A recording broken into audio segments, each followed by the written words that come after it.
This is Rolling to Die, episode 66. Order 66! Hit it! Execute Order 66.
All right, guys, girls, and squirrels. Hey, how you guys Squirrel? doing? Henry here, also known as Mayhem the Hearts Mace. I am your game master, your DM, and the main one for Rolling to Die. We have the rest of our crew here today, and tonight I'm playing as Eli Hearts Mace, the son of Mayhem. So, on that note, we'd like to introduce anybody else. Next people on the list. Who would you guys like to go for? Start off first. I'll do that big mayhem, buddy, yo, this is Egon Spengler 22 here, and basically love to start the craziness and have some fun. And also, don't forget to comment, like, and hit that subscribe button and that notification for every single video from us every week. And also, anybody's watching, execute Order 66. Damn your copyright. Our first copyright strike. 2 minutes. Right.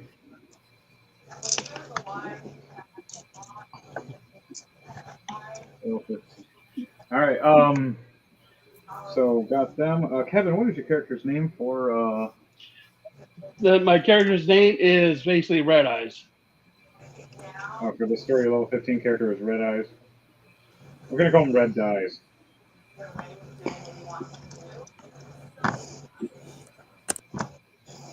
Copyright reasons. All right. Right.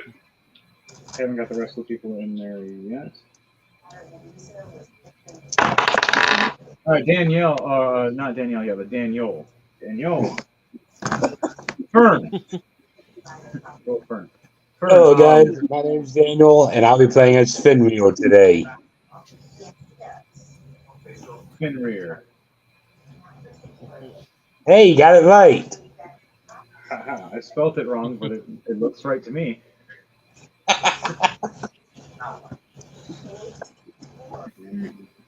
Yeah. All right, Danielle, would you like to introduce yourself? Hey y'all, it's your girl Danielle playing as Arissa. All right, so the level 15 assassin. The Wood Elf Sorcerer. How you spell her name? I just typed it out.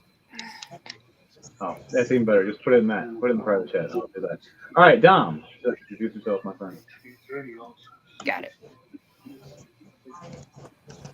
Hello, everyone. This is your favorite brain with glasses, Sage the Intelligent.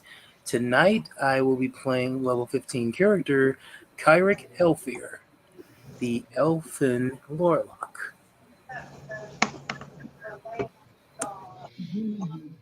Jordan. Deception has failed. Persuasion has failed. Intimidation has failed. Fuck it, folks. We're casting Fireball. Boom! Hey, y'all. What's up, everybody? It's yours truly, Oline72, coming back to play, but not as after this time. Instead, we're going to play as our level 15 character, Leiden, our little rogue assassin. So let's get ready for some stabbies today. Who's up for it? Cool. All right. And bringing you your music and also playing as Lucas Hiram. I am DJ Thunderbass. Woo! What? Love it. All right, guys, girls, in the world. This is Rolling to Die. Squirrel? Episode 66. Everybody that didn't even need to know. This is the Shadow Blade. Into the shadow. Yep, the Shadow Blades. All right. So we have our characters. You know, we have one buddy. He will be here in about 20 minutes or so, showing up. But until then, we're going to start off the story and everything else. But for now, let's start off everybody's day with Rolling to Die, everybody. Everybody roll 2d20 for me. 2d20, folks. See what we get. Ooh. Oh, no. Oh, no. No. No, this no. What'd you get, Jordan? Well, how bad is that? It's a 1 and a 1. Oh no! Oh, I got snake eyes today, boys. What a great way to start the day. Snake eyes. Wow. Oh my goodness. I got a 16 and a 5. Ooh. Oh man. I have an 8 and a 12. That's nice. It's better than the double one. That's nice. Suck. That wasn't a big one I wasn't looking for. That was big numbers I was looking for, but that's okay. Row. Better than a double one. Not good for me, guys. I got a 5 and a 9. Ooh. It's okay. It's okay. That's average. All right. You're good. All right. Here. I'm sweating profusely now, just out of the fucking nowhere. A 17 and a 7. What in the hell? Gotta be kidding. That's just wonderful. You son of a bitch! I swear. Damn it, If you folks know, you know. Like, share, comment, subscribe. I got a double 19. What? Wow. What just happened? What just happened with Daniel? So lucky right now. Double 17s? Double 19. Oh, Good All right, everybody. I'll be here later. Well, that's just nice. Now, what would be nice is if they were 2 nat 20s. That would be lovely. Hey, it's better than a double nat one. Okay. Well, look on the bright side. It's better than a double nat 1. Yeah, that's true. It's true. Roast on the moon. That's lovely. I love it. It's better to have an abnormal roll of 8 and 12 than a nat 1 double. I'm just gonna keep my mouth shut on that because Jordan's gonna kill me. That's what I just put for my as my Facebook post for 4 different posts. 2 nat ones. That's just everybody's gonna see that. Basically, Jordan just rolled to die on that one. I'm on death street right now. Your fireball pilot should not be empty. Rolling that. That's the worst roll by far ever. Good God. That is the rottest luck of all time. Well, hopefully I get that out of the way. I better not roll another fucking one tonight. Pretty much. You guys, If it were a fireball case, it would have been a backfire. It would have been, yeah, it was. Hey, can we make a side bet? Sure, why not?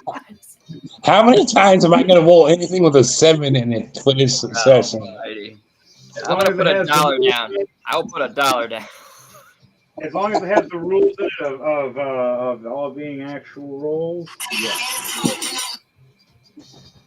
But on that note, guys, Jordan, I need you to roll a D100 for me, please, with a disadvantage. Okay, I can do that. So roll No, two I'm D100. one. Gonna be No fucking way. No fucking way. Come on. It's like the hardcore way. All right. 32. A 32, and what's the other one? Oh, I had to roll again? Yeah, it's a disadvantage. Oh. 32 Ouch. and 18. the asshole for ripping up an. Yes, you are. But you are the asshole, whoever it was. That was funny. I'm sorry, Jordan. 18. Yep. Oh, and you had 2 nat 1s. The beginning of our training sessions, you were hanging out and you roll a investigation or a history check for me, please, about shapelings or changelings. Shapeshifters. Okay. What's my investigation? This is going to be the start off of something for today.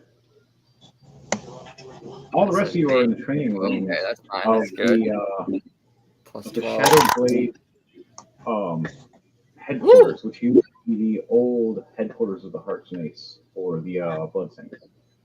Nat 20 plus 12, so 32. 32. You know quite a bit about changelings and shapeshifters to know that the certain assassins group utilizes them very often to try to kill you guys. The chastity enforcers. Yes, for all you that understand what that means. The girl that you saved and helped. You didn't see her for a little bit throughout the early morning like you usually do. And then mysteriously you see her later in the room with you, but acting different. Not acting like her, not separate from what you can do. As an at 20. You pay attention to her mannerisms and speech and realize it's not the girl that you've been having in this world helping that you saved. Oh boy. She might still be somewhere around here. She has to be close. But the person in the room with you right now that's trying to mess around with you and get close is not who you think it is. But because you rolled 2 nat 1s on top of that, you seen the boobies and your brain went, eh. Oh boy. I didn't, you horny little bastard. You horny little bastard. Going, Oh my god. You're not the real person, but boobs. You're not the real person, but boobs. You're not the real, but boobs. the back of my Giggity, mind keeps giggity. going. I know it's a trap, but it does be fun. Changeling before. Will she change in the middle, during, or after? Now it's a question. Now you're tempted. I want you to roll 3 Constitution saves for me, please. Oh, 3 Constitution saves. Okay, okay. The first 2 with disadvantage. Oh. Oh shit. Okay. The last one is going to be a straight roll. First one's a 1. Oh, here we go. Rolling on a roll, folks. Rolling on a roll. Second one. Okay, that's fine. That's fine. That's fine. That's a 18. And then the third and final one. Okay, that's a 5. That's that brain finding squirrel. That's a 15. Your 18 and 15 were successes with your Constitution save. That first one, though, Oh, You did not expect it. As a changeling woman is trying to, erupt and get on top. You're thinking you're about to have fun. Out of suddenly, you feel a sharp stinging sensation in the side of your left shoulder, stinging right through your trap. A blade piercing right through the bed. As this short sword she stabs right through into you. As she rips it back out to stab you again, you shift over and she stabs the bedpost. She pulls back the slash to go to your throat. You duck and lift her and throw her over, making her fall on her back as she drops the blade. In this note, a noise just happened for everybody else. I want everybody else to roll a perception check for me. So all you guys are in the house or in this building. You're all training. Arissa. Is it Iris or Danielle? It's Iris? Or is it Arissa? How do you say that, Danielle? Irissa. Danielle, are you frozen? I don't know if she's frozen or not. All right. No, she's not frozen. I rolled a 13 plus 7, dirty 20. 30, 20. Everybody else, roll and tell me what your perceptions are for all of you. What is yours, Danielle?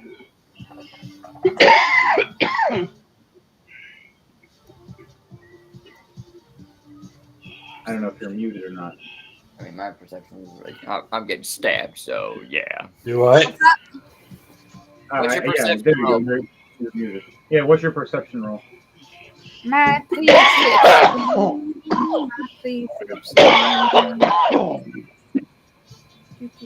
Don't cough right, please.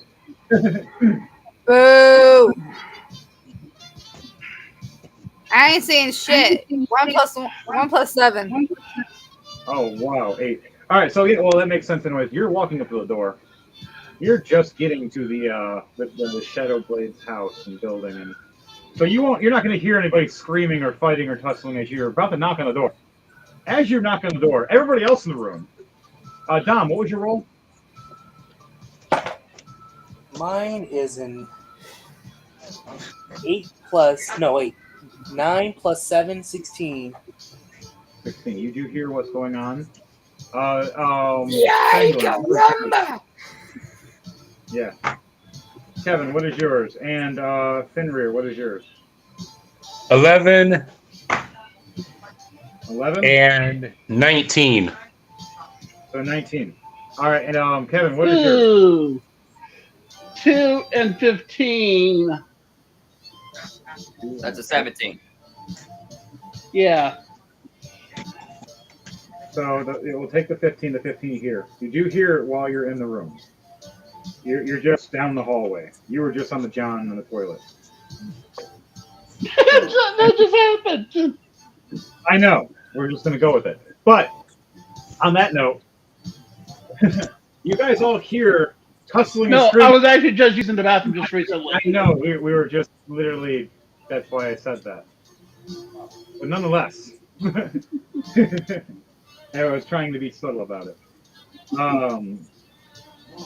Mute your mic when you're doing that. On that note, for you guys, girls and squirrels, you all hear hustling.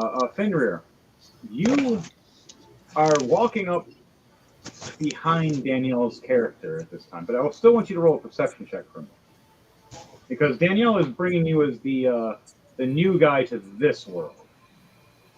She's been around. She's murder fucked a few people. She's worked with us, and she's part of the Cobalt Soul. She has a mission for us. Nat 20. Nice. Wow. So you hear it all because of your werewolf ears. Usually with perception, especially with sense, hearing, or smell, you have advantages, especially when you're transformed into a werewolf, but even beforehand, you still have that nose. Got that dog in him. We'll have it some of the story. Cobalt Soul asks you to pick up a certain type of unique warrior to help find and sniff out a said person that might not be who they said they are. And you have to go to a certain assassin's group to help. But you're not supposed to be, letting people know. You have to be discreet about it. You have to be quiet and hush hush about it. Because Cobalt Soul are very keen on keeping their reputation, and they don't like their reputation messed with. Now, you're a higher rank than Devante's character, Uka. So you could pass this down to him and let him know when you see him while he's training in the building. But everybody else is not part of the Cobalt Soul, except maybe the new guy if he joins in, depending on what his colors are. Depending on your clothing is why I asked you what your colors are, because that'll determine if you are part of a said group or not. And Danielle is wearing blue, and she is of a high rank of the Cobalt Soul as one of the top rank assassins that they send out for missions that no one expects. And occasionally people have flaming marshmallows in their fucking skulls, and no one can figure out why. Fenrir. Yeah. You have been guided and asked by the Cobalt Soul to follow with her and work with her to hunt down changelings and shapeshifters, as you would specialize in hunting spies. So, and people that try to replace others. Speaking of which, what's going on in there? Leiden, you took 18 points of damage, by the way. Thank you. Piercing damage and 3 bleeding damage. All right. The other 2 that you missed, you're now in the room 5 feet between 5 feet, and there's a bed between you guys. And the rest of you guys, Devante, what are you doing? You were in the tower area. There's 2 towers. One is James's and the other one's yours. Basically, just on guard right now. All right, you hear what's going on? You just are you heading down to that room, or are you just Yeah. investigating? Or you, Yeah. you're heading Did. Yeah, with the perception of dirty 20. So. All right, you head down there. What is all your guys' speeds? I want to know everybody's speed. I have a walking speed of 25 and a flying speed of 50.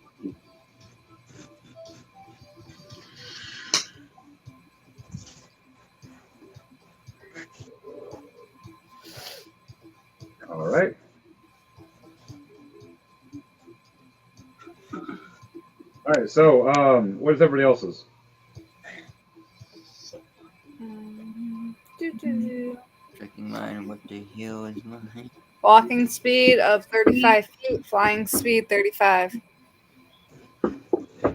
Danielle's still knocking on the door. The closest person to the door at this time is Dom. Are you gonna answer the door while she's trying to head in? Because either that or she's gonna bust through a damn window to get in. She knows how to be sneaky. That's a little stealth check for me in a minute if you guys don't answer Yes, the damn I'll door. answer the door. Yes, I'll answer the door. As long as you don't break anything. No promises. All right, so what? Open the door. How do you say it? You just look at her going, as long as you don't break anything. She's like, no promises. So Danielle, are you just gonna walk right in, smiling when you say that, or? Yeah, pretty much. All right. For Fenrir, you hear and smell a changeling. And Leiden, what's your AC? My AC is at a. I think it was a. Let me double check.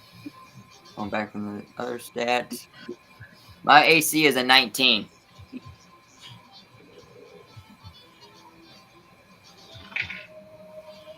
She misses her next attack with you. You have a free attack on her. She slashed at you naked, slipped on her own clothes, and ran forward at you and missed with her short sword. Fuck it, I'm gonna grapple her. I'm gonna try and put her in a chokehold. All right, go for a grapple with advantage as her back is turned to you. All right, so strength. Devante, you're at the door now. You want to open the door? Okay. Yes. 2. Let's see if I can actually make this work.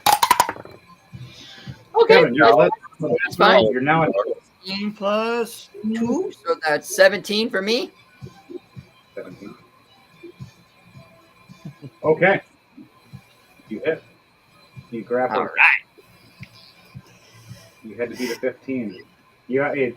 Now you scoop her up in a full Nelson, titties bouncing around. Here comes Ukas opening the door. First time seeing high, or well, you thought was high elf titties. It turn and she changes right into a shape. A changeling with a light furry body. These fangs in her face, and she's the skin that gets pale and these eyes that get black. And she looks at you all pissed off. Now you see some pale titties. I look at her and say, first off, I'm glad you knocked. Second off, help me kill this thing. Okay, so I'll use my whip then. Oh shit! Okay, go for it. You know, whip her while he's old. Okay. What kind of campaign is this? You got choking and whip? What kind of BDSM are we getting me into? Not what I was And it's a nine. What? It's a 19 plus 9. Okay, so she's getting whipped, not me. Thank Christ. All right, Kevin, your character, Red Dies, runs in the room at this time, seeing this changeling being whipped by Ukas, while Leiden is holding this chick in the air. Irsa, right, for Danielle? How you say her name? Yeah. Arissa? Arissa. There we go. I'll get it right sooner. Arissa. You just get in the room saying that pretty much shit. What did I just walk into? Like, Daniel, Fenrir, you walk in, you see the changeling. Even with all the weird commodity, what do you say? You see the changeling. Ay, caramba.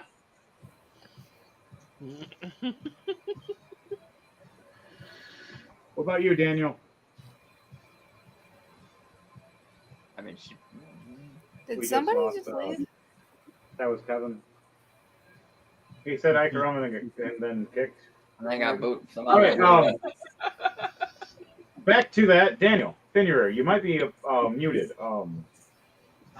No, I'm not muted. Okay, you're quiet.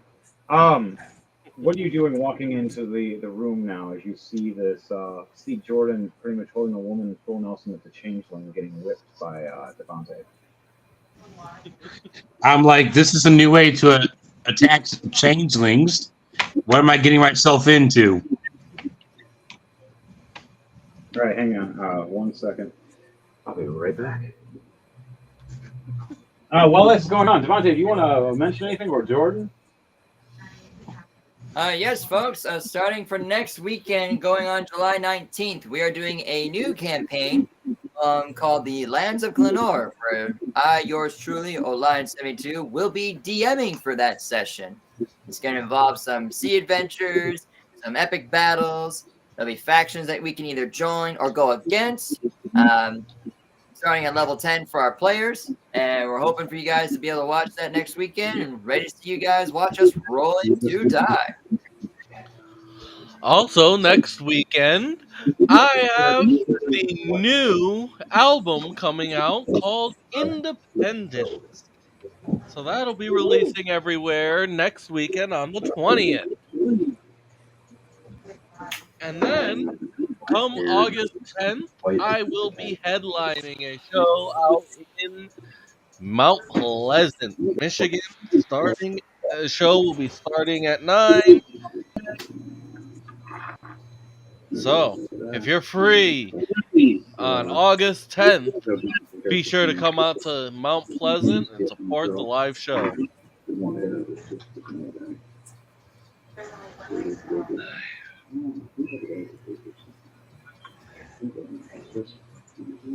Details about sorry about the show that. still to come. All right, I'm back, guys. Sorry about that. Just had a little technical problem. All right. Elliot here. Elliot, right? Yes. Gotta get it right sooner or later. Also known as Endless Shambles. Yes. Endless sons of a bitches. Where's Iris? Oh, there's Iris. Arissa, actually. Arissa. All right, so, Arissa. Thank you guys Yeah. for that note. We love that news. Appreciate that while you guys are doing this. All right. All right. Now back to me and Arissa on this whole entire shapeshifter situation. All right, so what do you got to do now that you have her in this poll? Jordan, you get to the next reaction of what you're going to say, and then Devontae after that. And then we're going to do Daniel and Danielle. All right, I'm gonna. While this person's getting whipped, I'm gonna just.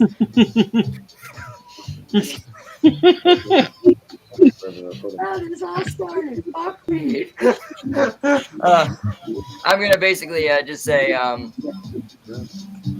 who are you and where is we never gave her a name. That's awful of us to start this up with. All right, Devontae, what are you going to say? I would say, who are you? Where is Elise? I will not tell you, you son of a whore.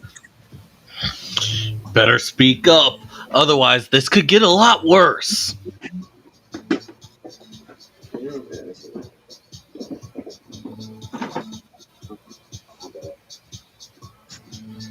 And she shifts over to use that intimidation while you're saying this. Intimidation or well, obviously it has to be because it's not persuading the person. Nice, and I get an advantage on my intimidation. Alright, if you have an issue with your video, just cut your video. You just still use your All right. 18. All right, 18 let me, on my intimidation. She starts sweating profusely. She loosens up a little bit of fighting on you, Leiden, but she's still trying to fight a little bit.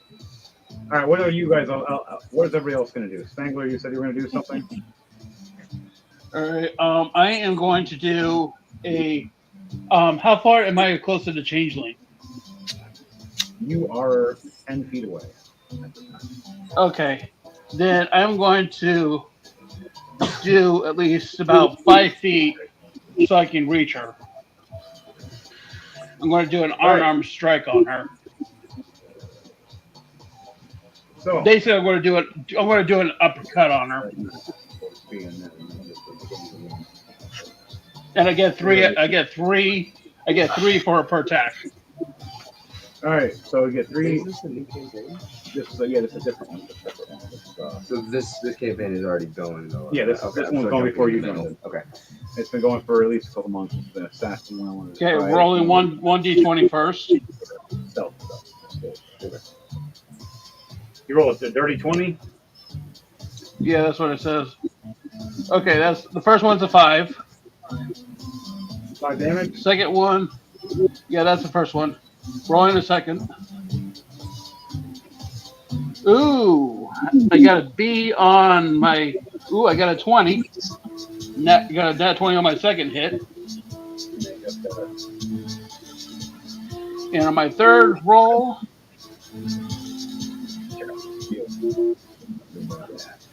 Ouch! I got a 2, so I got 1 for 5, D20 on the second, and a 2 on the third. So 2 misses and 1 hit. Shit, or is it Alright, no, this is the Cobalt Soul area that we're going into. We're in our right now. Rich using imagination flex, I didn't want to shift the cameras and re-edit. Alright, so yeah, you hit, you do 5 damage. The other one's completely missed, even though she is still being held into a prone position. Daniel and Danielle, double D. Both you two. What are you two doing?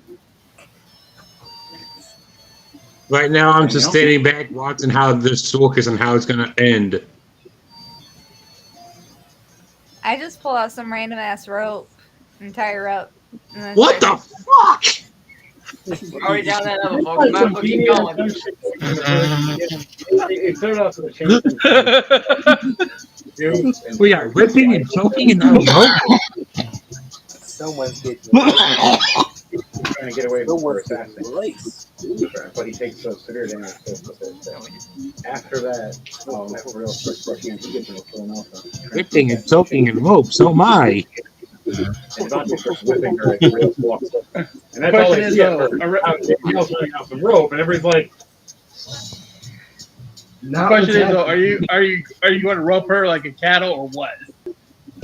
so I want you to do either I want you to do a dexterity save for me to make it so you can wrap her or not. While this is going on, Who's doing the dex? this is for Danielle. She's going to be wrapping the Arissa. rope around. At 21. Nice. Never mind. She was going to fight back. But Arissa, she knew. Yeah, not anymore.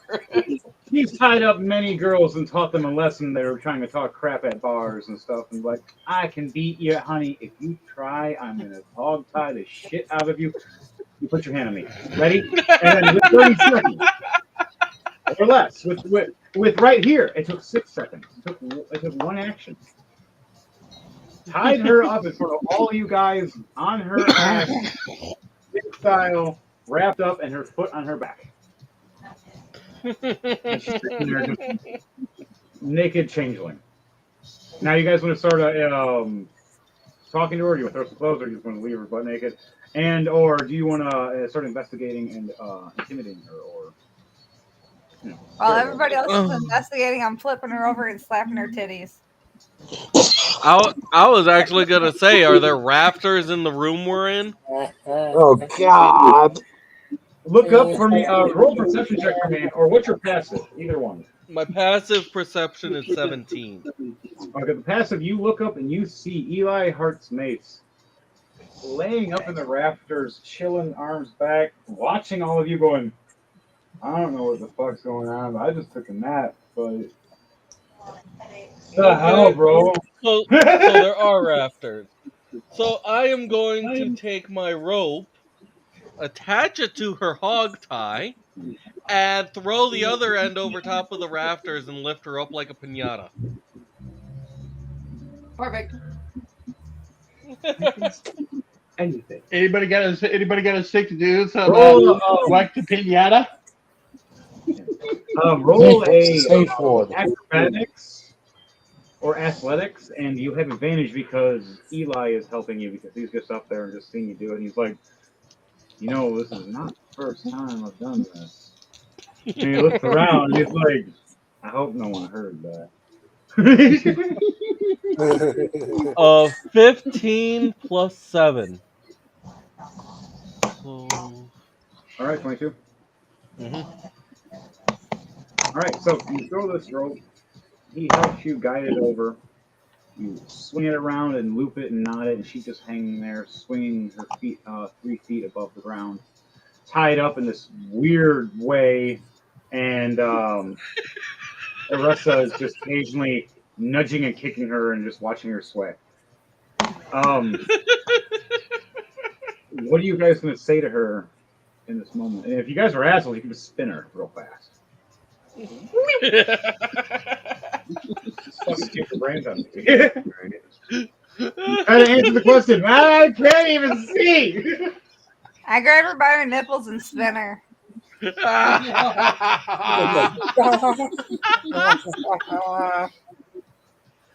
What is this becoming? For me with advantage because she's prone. How many people in this? Oh God, this is the craziest night of them all. But wait, there's more. It's always crazy in a minute. Okay.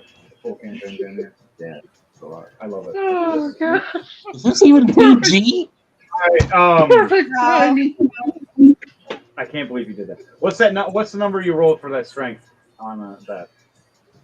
Whoever did that, that was perfect timing. Me, Yeah. What would you roll for your strength? 19 plus 2. 21. Oh my God, this girl. She had no. She entered the wrong room. Yes, she did. She entered the wrong barracks to try to assassinate people that are assassins. She's screaming, blood is squirting. Oh my god, guys, sorry. Oh, what nipples merge. I can spray her right now. All of you are being. Eli is above all of you looking, going, I've never. That's the weirdest form of torture I've ever seen in all my life. I'm still standing up against the wall watching all Look this it down, happen. because I'm sitting She's on the like, rafters. my nipples, they hurt. They hurt when you twist them. Like 15, 20 feet from you guys. I should I'm actually just hanging off the nipples. I should while do a she's sitting. I should do a strength check on this one as well because I'm still holding the rope. Yes, Go yes. for it. While this is all happening, though, Lyden, I'm what's just the first standing thing up you against get? the wall like, what the fuck? Same here. I'm just basically Nice. standing up against the wall, laughing my head off.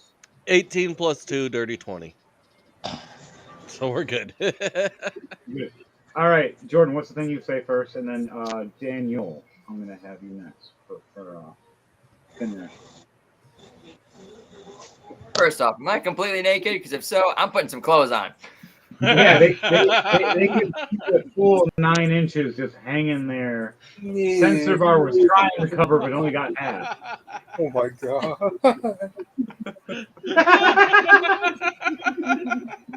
The fairies that are trying to hold sensor bar are like, oh my god! Well, we ain't PG-13 anymore. No, we're not. I don't even know that's PG. I'm sorry, people. I'm sorry. This is our darker show, not our other show. This is the one we don't play around with. It's an assassin story. You have to be dark. But besides that, And also have a very good sense of humor as well for this episode. Viewer discretion is advised. if you guys stop spinning her and For crying out loud, put some clothes on. What do you think I'm doing? Why? Giggity. I just start using her as my personal swing. But that's hilarious. As you do that, a small blanket goes over her shoulders and her boobs, just covering her. As you see Eli drop it down, and then you just jump on her and start swinging. And we're sitting there going, "How the hell do we torture this person?" She's like, "I'll tell you anything. Stop swinging me. Stop swinging." Danielle, roll an intimidation check plus advantage for me. What's up? Who? Roll an intimidation plus advantage for me. Okay. So roll to die. I need you to roll. Intimidation. I told her if she stayed quiet, it would get worse. Right? 14 plus 6. Nice, a dirty 20. Hell yeah. All right. I'll get to you in 1 second with that. We have Elliot here. He got a nat 20 and a 4 for his roll to die. What's your character's name? Renzo Hacky. All right. So Danielle and Renzo both get the good luck. So Danielle, for this, while you see her swinging, you notice she kept looking in a certain direction at her clothes. And there was something shining while you were swinging back and forth. And if you want to go check that out, only Danielle sees this time for her high one. For you, we'll have you jumping in a minute. So as I see it shining, I jump off of her and push her back. Go, ooh, shiny. Ninja Shinobi. That's so sweet. All right, so you head over there to go grab that stuff. The changeling starts spilling out to you guys that it was the chastity enforcers. They were the ones that were trying to hunt and kill you. And they found out where you are. It's harder for them to get to you now because they have to go through another guy's forest in the Were Forest, which they're mostly terrified of. They've recently been sending out changelings and shapeshifters. And you caught one of them. Now, Lyden, do you want to ask about your high elf friend that was tortured and enslaved? Yes. It's like, all right. I'm only gonna say this once, and I have my hidden blade on me now, so it pops out of my arm and goes up to her neck. Where's Elise? A roll intimidation check with advantage. All right, let's see. Intimidation. How good is that? That's a +7. All right, you roll Ooh, good first. 19 +7. So 19, 20, 21, 22, 23, 24, 25. So 26 altogether for intimidation. 26. Yep. She looks at you with this fear in her eyes that she thinks it's going to be her last moment. I'm not supposed to tell you. I'm supposed to wait until her final moments. She still has a few minutes left before she drowns. And she's looking back. She's looking forward and scared. And you see her eyes shift towards the loo, the bathroom area where you guys have your showers and baths and everything. And you know that there's like a hot tub-esque thing there that has a weird contraption that hangs over. I run to the bathroom. All right, you're gonna run to the bathroom. Anybody else want to run to the bathroom with him, or you guys just see him running? Well, who else wants to make sure we anything? I'm going. Net 20, a 12, and a 2. And that 20 you do good on. Out of the 12 and the 2, you're encounter. I just stand outside the bathroom door. Okay. I'm gonna look for something to tie the rope to. All right. While you do that, Just Jordan, tie to door's the locked. rafter. Jordan, Yes. the door is locked as you jingle the door. How do you want to open the door? How do you Break open the door down. I'm just All right, wandering around.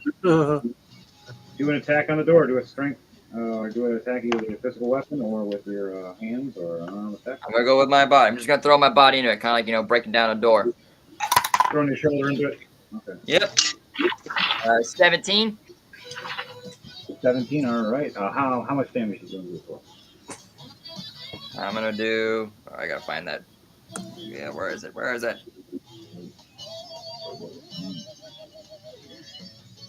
I do only 3 points of damage.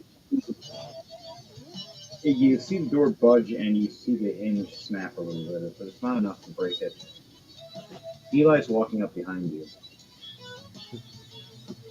and he tells you to move. Do you want to move?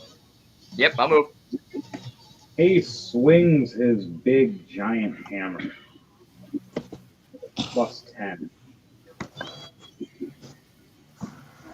Wow, that's a 2. 12. Still hit the door, but not as hard as I was hoping. Good push. Doing 15 damage still, but not as much as it should have been. The door cracks and busts right open still, though. It only had 17 health.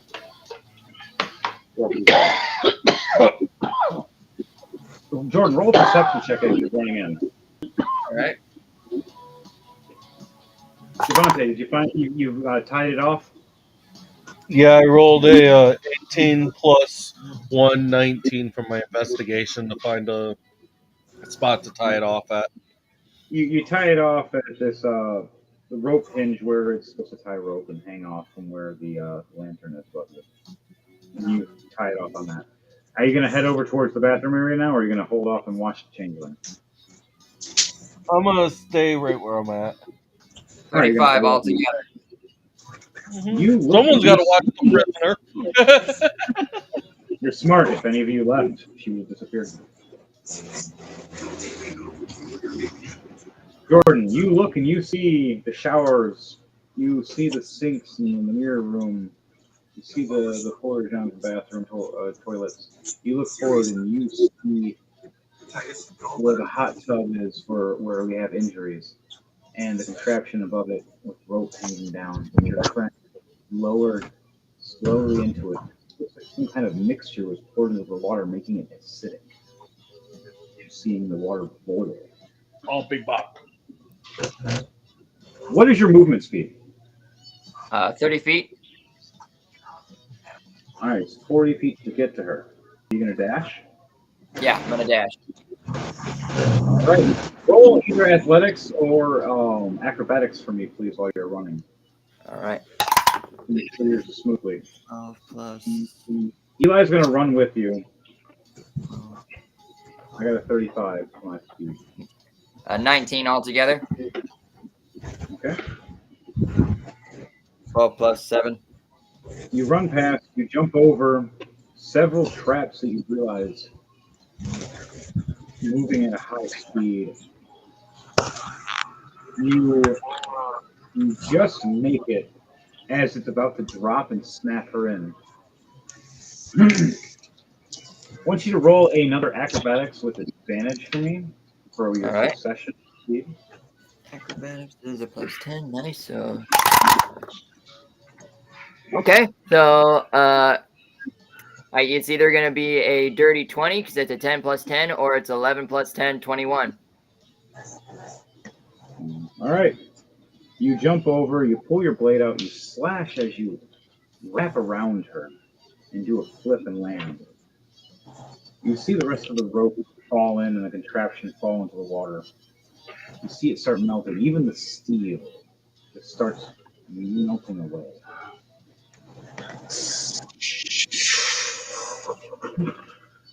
All into the water.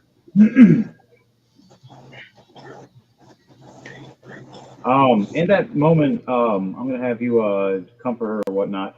But Dom, what are you doing this time? Are you gonna help try to look for anything or see if anything's around? Same thing for anybody else. Danielle and Daniel. Danielle, you can talk to Ukas now if you like, and Daniel, I would like you to try to investigate this changeling because for you, you have a history with changelings. They, in your backstory, we have it so some of your close members of your friends were murdered because of changelings manipulation and trying to think they were friends with you, but find out it wasn't them at all. And you still have horrible memories of these horrible changelings, and you want to just get back at them. Any one at a time, even if it's just one by one. I slowly walk up to the changeling, growling, while she locks eyes and she realizes she's fucked. Do you want to do an intimidation by transforming into a werewolf, or do you just want to get close, do or say something? Get close. I don't transform, but I use my voice and turn it into the wolf growl. All right. I want you to roll an intimidation check for me with your family. At this time, Renzo. Nat 20. You were on training, and your own assassin's skill to attack. You made it past certain checkpoints that your master told you to make it to. As you look back and see your whole health sector on fire. Again. Happened again. This is the third one in a decade. Shake your head. Part of the backstory I wrote up because my my subclass for my rogue is the what's it called? And Phantom. Phantom. Yeah. So talking to dead people and spirits and shit. That was going to help out with this a lot. My parents were killed by a Entity? assassin guild. Oh, another assassin. And watching them die in front of me, I got super pissed. Accidentally turned them into spirit tokens, and used that to attack the assassins that killed them, severely wounding them at only like 10 years old. But instead of killing me, they ended up saw some potential and decided to take me back. Turn you into an apprentice instead of a weapon. Yeah. So. And then that place burned down. The next place burned down over the years. The next place burned down. You've had some weird string of bad luck that's been following you. Yeah. And now recently, your next string of masters and friends and kin in the past at least 5 years It's up in flames too. Seems like somebody is hunting you. Another assassin's guild really wants you to stay dead. And It's kind of hard to kill a ghost. And you were the only one that remembers that somebody was there that night. Everybody else don't remember and nailed on. You seem to be the only person that could see this ghost. And funny thing is, he's actually on the field. If you look, he's near the water. Here? Yep, he's up there somewhere. He's in the water. Ghost character. He's like a see-through kind of. The blue dude? Yep, like translucent. Interesting. There's two different ones. One's a bard, the other one's an actual ghostly haunting spirit. Huh? The green dude, are you? Yep. Oh, there's something. But on that note,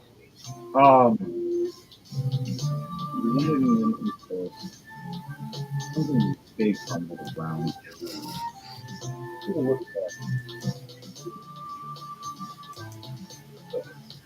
While I'm standing next to the shift door, intimidating door, I put my hand on her and someone yells at me.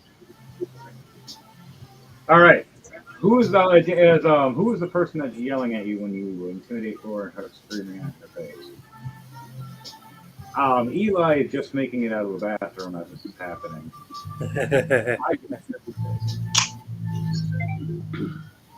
He looks over. Hey, homie, I'm trying to say, don't know. Changelings that terrify werewolves are a little different from them. And I get it. My dad's one, and I am too. Still. And you see the changeling start shivering, realizing that you're not in your actual form. Your real form is the werewolf. It is. What's your movement? But I have one of I think there's a big so I can click those together and then You get away from this monster pretty quickly. I do have 2 athletic checks.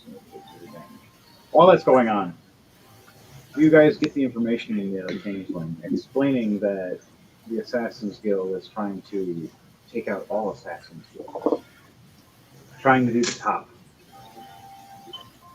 And these ladies don't play around. Athletics or acrobatics? Either or you think would be best. Okay, so a 15 and a 26. 26 is definitely selection. The 15 gets you far enough away. They just barely missed the first chomp. 26 gets you to sprint right after, though. It goes, and the monster's going,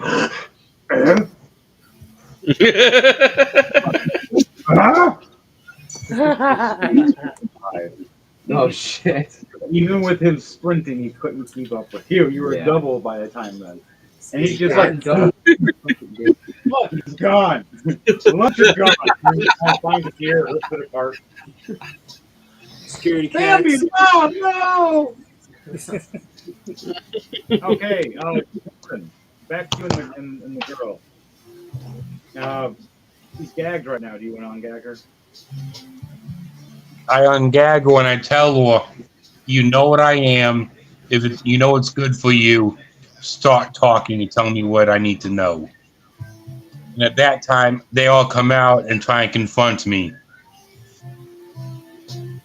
We ask you, as Eli puts his hand on his shoulder and looks at you. You're not here to investigate, are you, y'all? Like, you're here to murder fuck this bitch. And he just looks at you with his head cocked a little bit. And he nudges you a little bit and slips you a knife. And he goes, give me a minute. They won't look. And I turn around and start talking to everybody else for a second. While it's happening, Jordan, you're in the bathroom heading out with the girl. What are you saying to her at this moment? I say to her, I'm sorry this happened to you. Are you all right? She looks at you, terrified. I'm sorry. She surprised me. I thought it was you. and then she turned into me. I thought she was you, and then she tried to kill me. So I think we're even. As she looks and sees the wound on your left shoulder, she casts healing wounds on you. 6 points you gain of health back. At least the hole is not a hole anymore. So yeah, stop the bleeding. And you guys walk out, Danielle and Devante. Danielle, you walk up to Devante as he tied the rope. What are you two going to discuss at this moment? You have a letter in your hand, Danielle.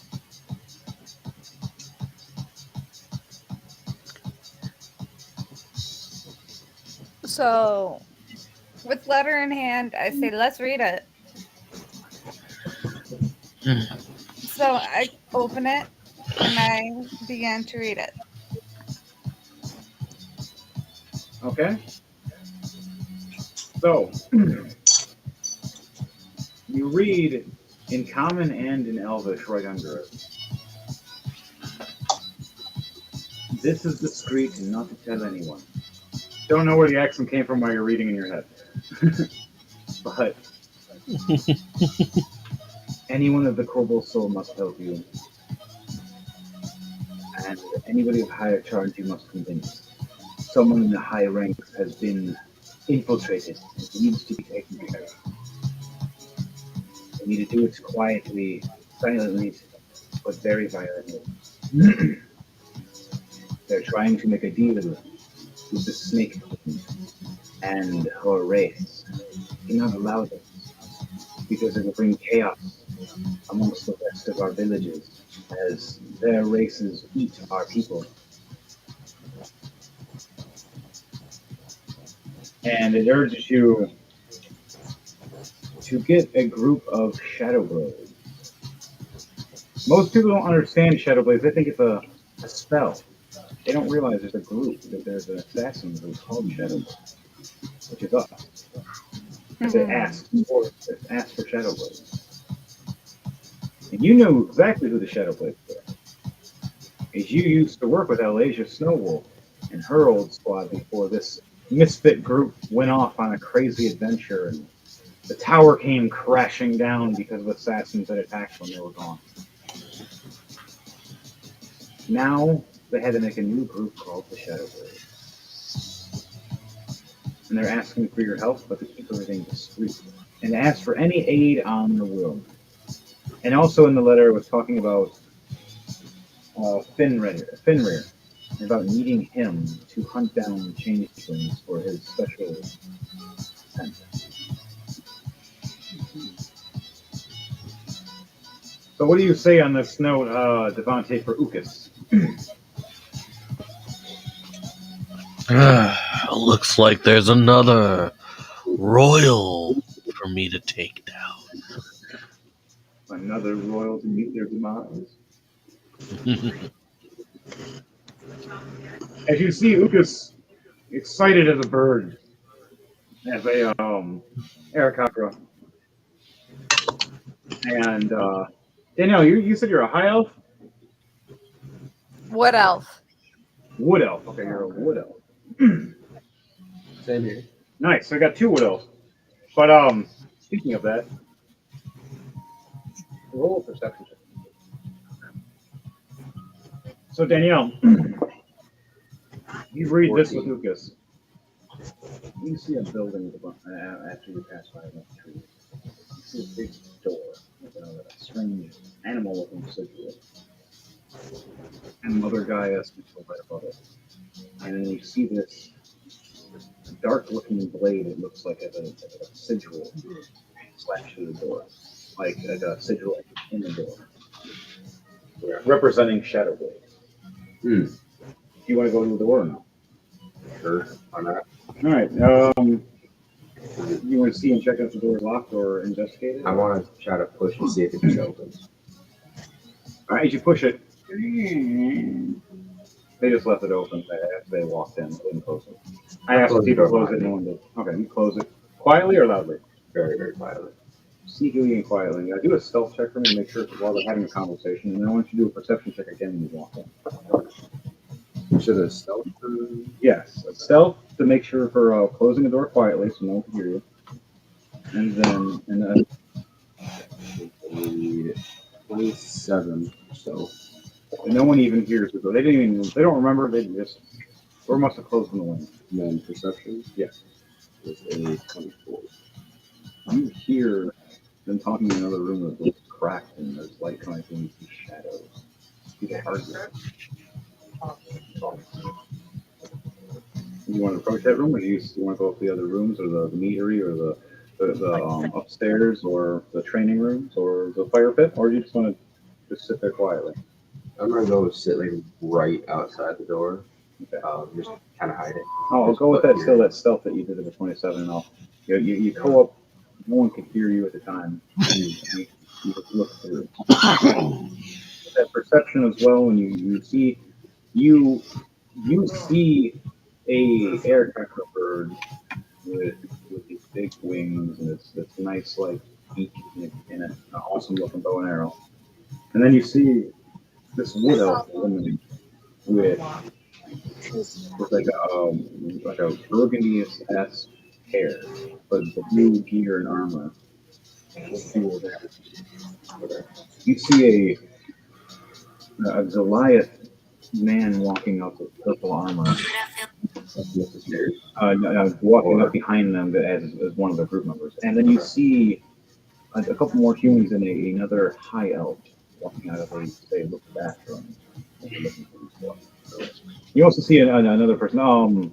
Kevin, what race is your character? Red dye. No, what race is your character? Race, yeah. High elf. High elf. That's another high elf. And Daniel, what race is your character? Human fifth door. So I can't even think of what you said it was. Blood what? Blood hunter. Yeah. Blood hunter. A human blood hunter. Yeah, you're a human with barbarian blood hunter. Okay. Yeah. Okay, so you see a human as well and another high elf in this room. And you see him arguing, and you see a changeling hanging from rope. Looks like she had quite a wallop bleeding all down her chest and has a little bit of a small blanket draped a little bit over her shoulders and her chest. And you see this man growling at her face, and this other bigger man just, I'm still here. Oh yes, Dom, yes. Dom, what race are you again? I am an Eldarin elf. All right, an elder. What kind of race is that? It's a variant of an elf called the Eldarin. Oh, it's one of the variants. Eldarin. I don't know. I have to look up that. Just send me a screenshot of it, and I'll tell you what it is. You see that type of elf, well, standing there in the corner, looking around, watching all these people go nuts. So, on that note, everybody, what are all you going to do as Eli is asking all of you to gather up and start telling everybody what happened? Like, what's all going on here? Keeping everybody's backs to Fenrir.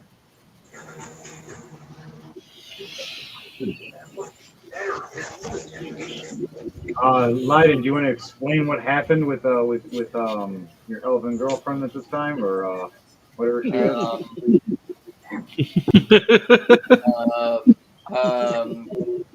First off, you're not going to hear about that story. Second of all, I'm mistaken this changeling for Elise, and unfortunately, as you probably all saw, I was being attacked by this lass, and finding out that she was disguised as Elise to try and lure me to probably kill me, and then eventually work a way to kill the rest of us. We now know that it's failed.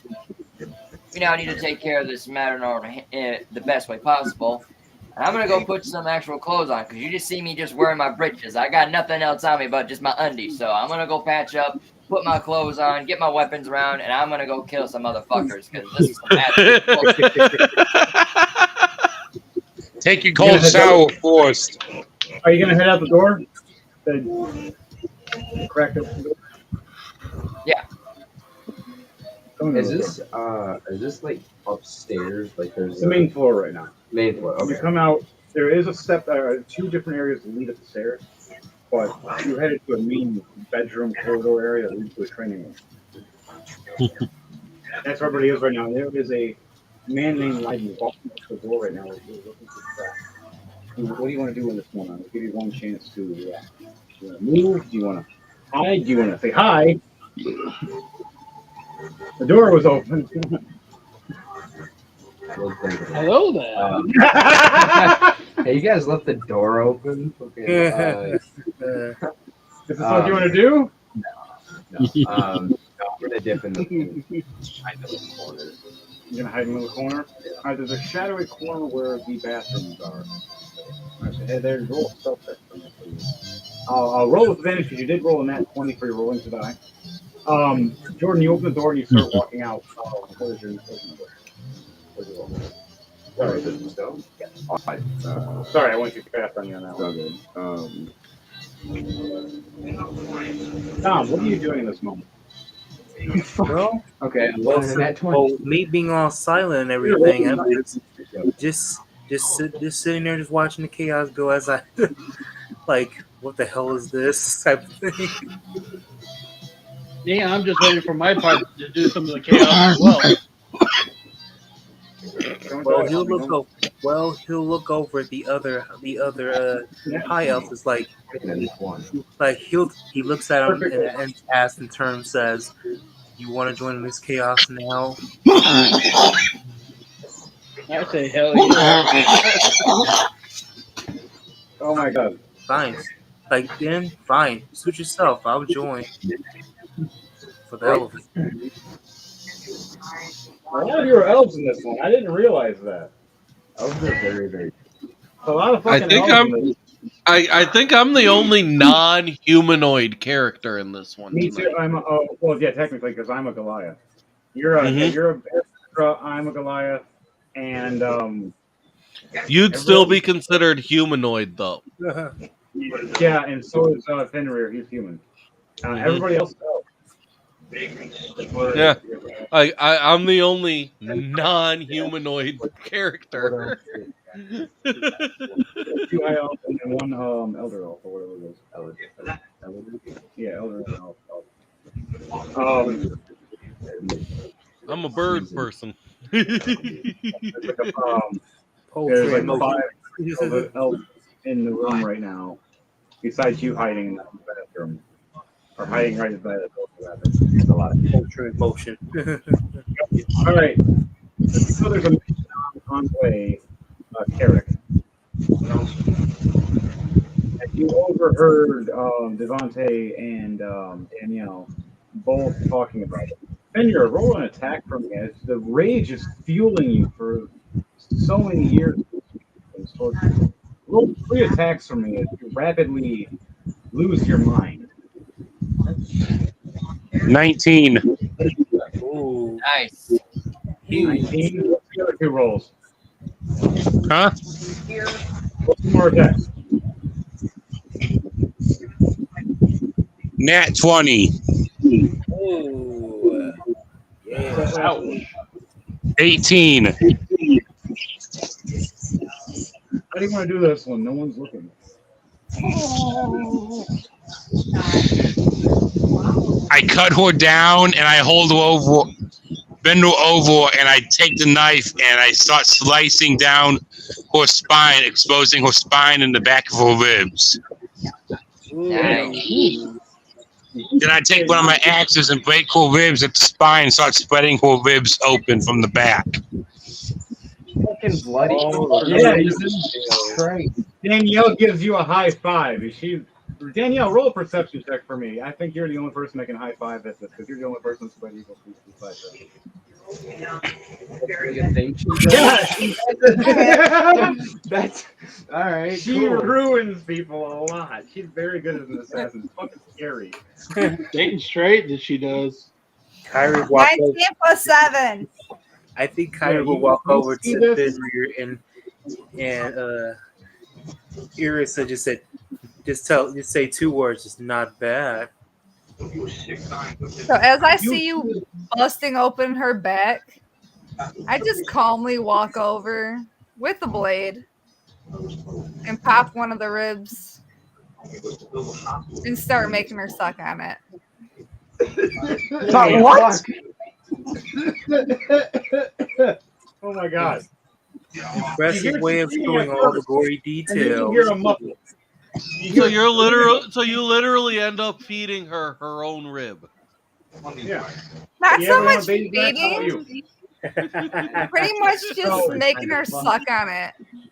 The rest of you all hear a scream at first before muffling.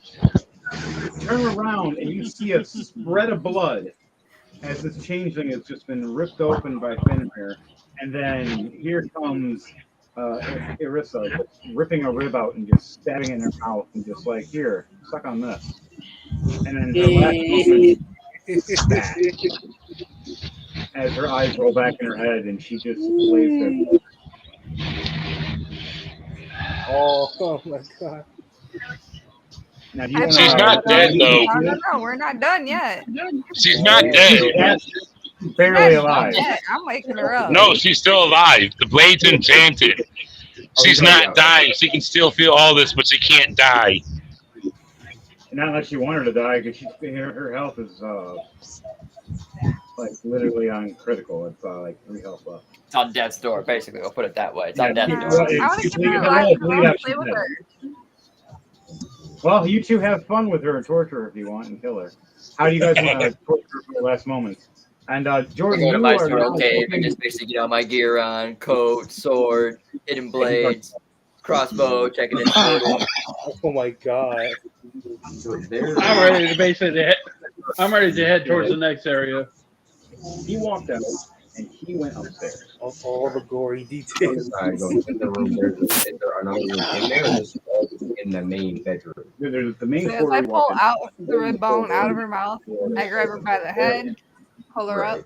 And then you went up to the left or right. There was stairs. We're not done yet, darling.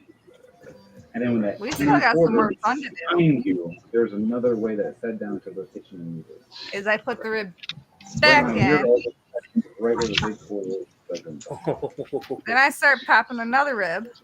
There's more screaming of pain and muffling of pain. She starts begging and trying to talk. Another rib. Roll a d6 for me, gentlemen, for Henry. this damage. Yeah. She starts begging to trying to start talking. Roll a d6 for me, Danielle, for damage. This is D6. 1d6. Boo! I got a 2. She has 1 health left in her last moments of life. She starts begging for her life, saying she'll tell us anything we want to know. Yeah. What are you gonna do in that moment? I stop and say, you better start talking because your heart is exposed.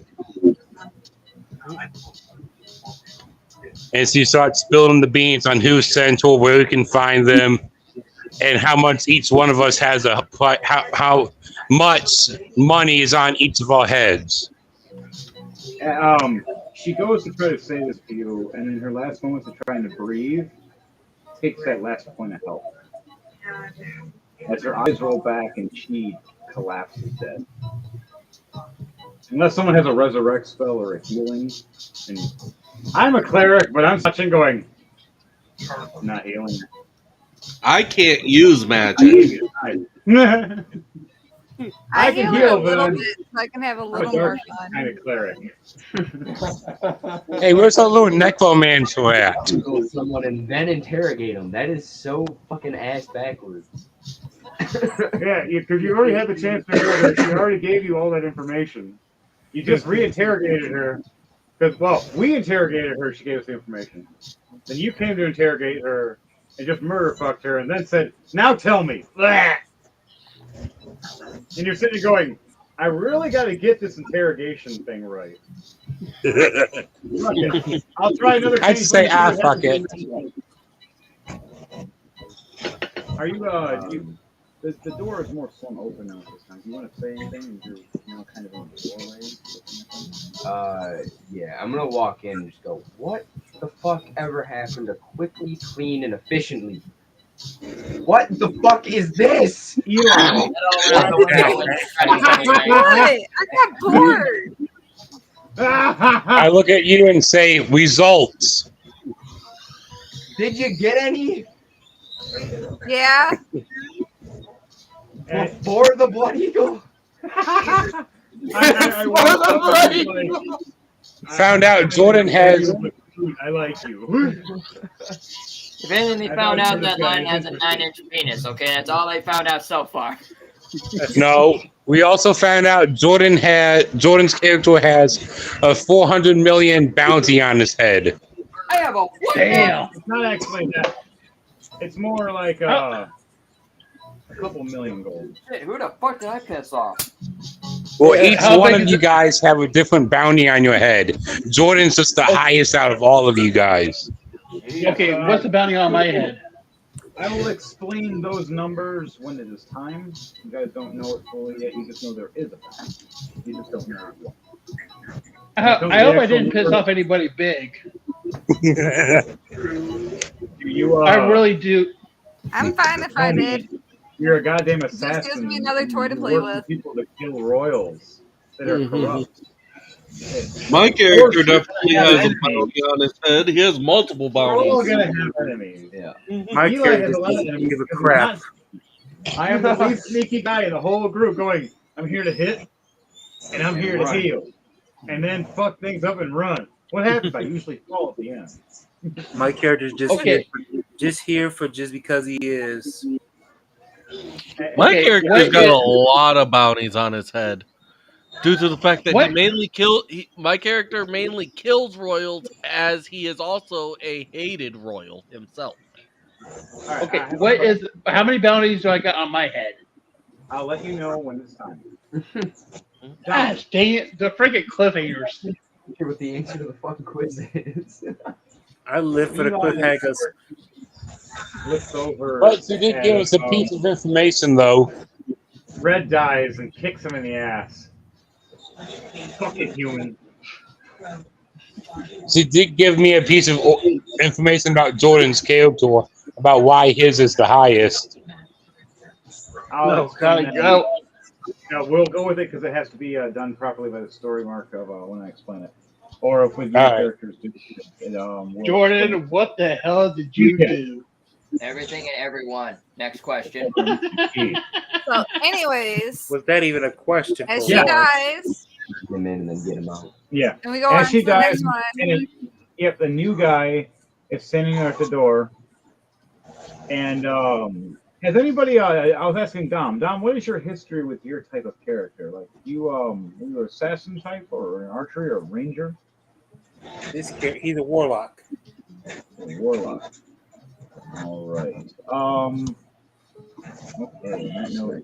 What kind of god do you worship, or did you sacrifice your soul to get your powers, or that you made a deal with? Oh, that's a good question. All right, and let me know when you do. Let me know if either make one up or figure one out that's actually in there. Look up the D&D gods that you can make a deal with, or demons. Anybody else? You see the new guy, and you look over, trying to ask who he is and everything. And Eli at first is humble and nice, and he goes, "No, really, where'd you come from?" The door was open. He looks over at Fenrir. You guys didn't close the damn door. Fuck. And he's just like, it's fine though. At least he closed the damn door. And anybody else want to say anything to the new guy? Cricket. Nothing coming out to my mind.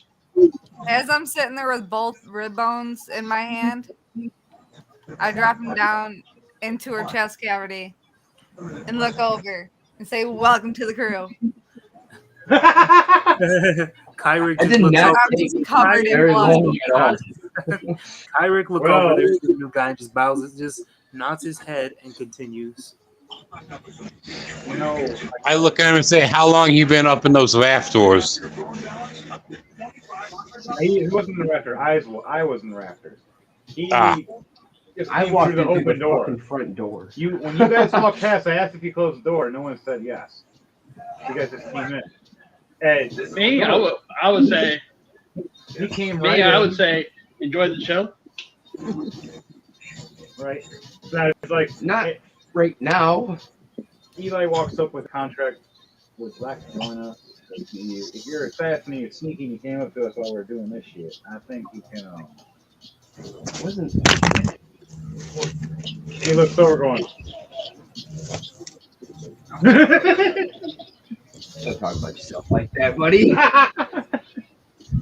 He looks over going. I smelt you, but I didn't give a shit. Yeah, that's a lie. But all right, I'll let you believe it. Nope. I got a dirty 20, and no, you had like a 27. Yeah. He sniffed. He didn't know your smell until now.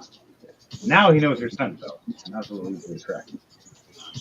But it only means I get advantage. It doesn't mean I'm actually going to be like, I instant smell you. Yeah. I'm a werewolf, so I get that. The same thing with Daniel. Daniel's a werewolf, too. So once we get your scent, we have a chance to hunt you.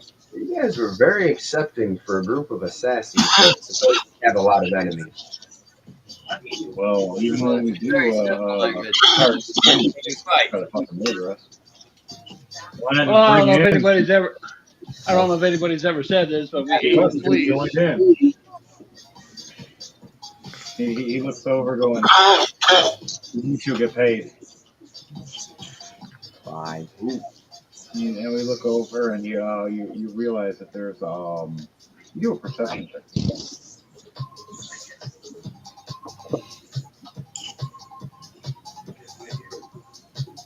A 16. You look past the bedroom, and you see a vault. A large vault. Usually large vaults mean lots of money. And yeah, you realize Eli mentions like father of the great mayhem that's been renowned for many years, kind of made a pile, gave me a lot. He smiles and smirks, going, "Why do you think it's so hard to come and get a bounty on us, and you can just pay better?"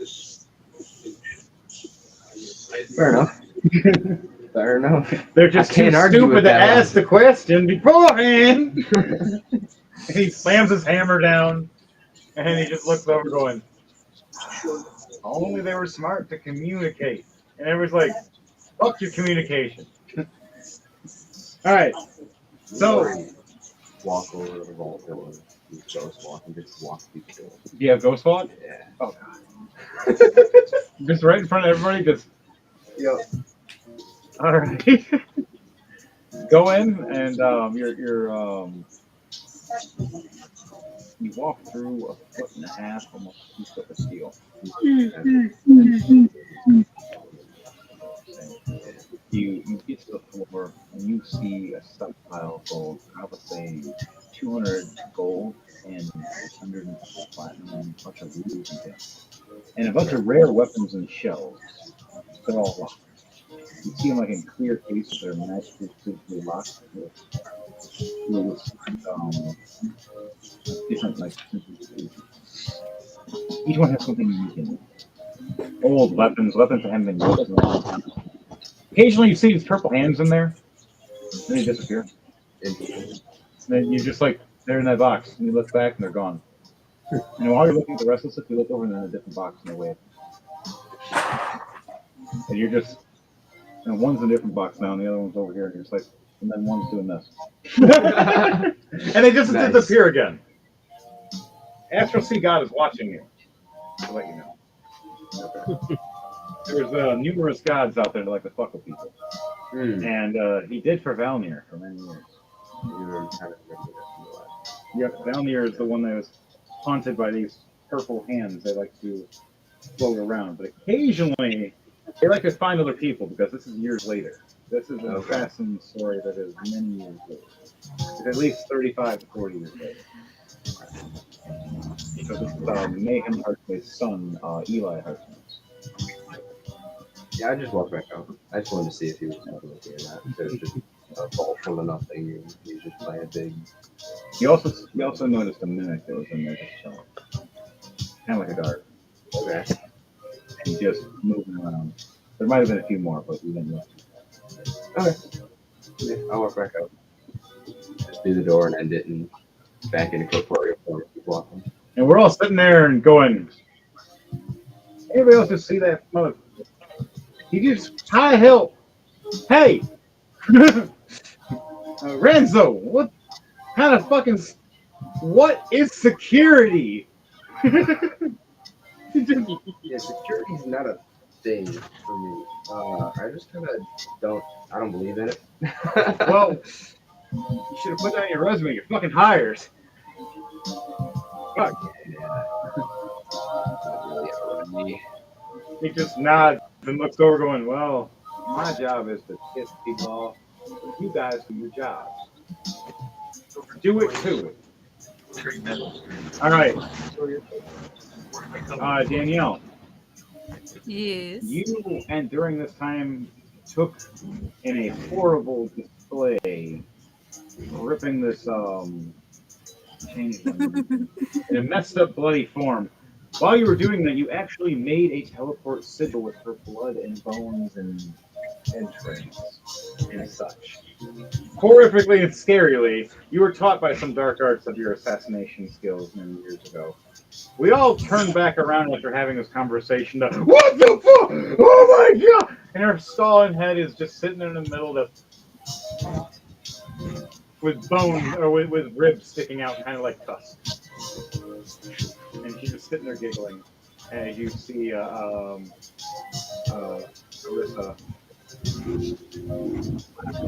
like teleport buddy. Roll the intimidation check for me, Danielle, with advantage, please. This is gonna be towards everybody, just for how scary this is gonna be. Let's see. Boo! 3 plus 6. With advantage, you mean you get to roll again. Okay. 17 plus 6. Nice. Yeah. Ooh.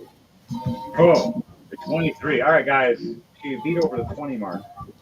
All of you just kind of just. And just kind of worried a little bit, like, wait, she's supposed to guide us? Wait, we're going through a portal with her? Now?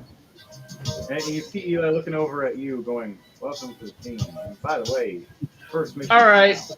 Time to pair up with your travel buddies. And, yeah. What do you mean? It wouldn't really fade Ukas all that much. This wouldn't actually phase Ukas all that much because, as one of his personality traits, it says he could stare down a hellhound without flinching. Yeah, your character's straight up with that. Hellhound is my puppy. He's not scared of shit. Well, you kill royals for a living. Yeah. That's another. So that's another reason we have a big bounty on our back. In some ways, is because he's the only character technically allowed to kill the royal. He's royal. So Ugas and in rules, if royalty kills royalty, no one's allowed to do a I'm going to get you back. So basically, another form of saying we got Zool and Vince Clotho together. Well, if one of you decide to be the ones that take that last life points of whoever it is that's the royal that Devontae is supposed to kill, you're literally going to be hunted. I'm not joking. Just whatever the army is of that team, and I'm just going to. That character's going to have a bad day.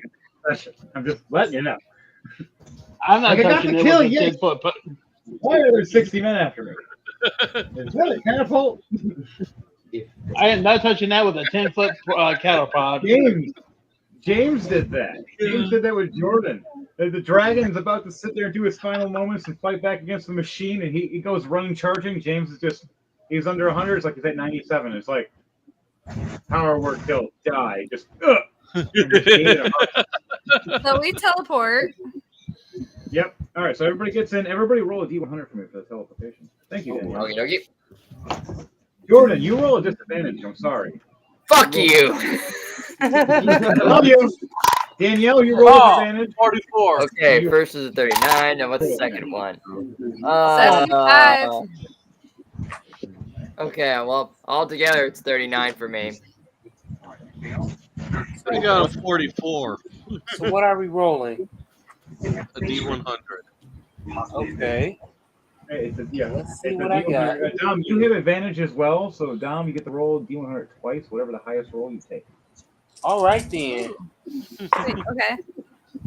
I got a 100 and I got a 50 A 100 and a 50. Dom, this is the guy I was telling you about. That like his first time ever rolling a D100 got a nat 100.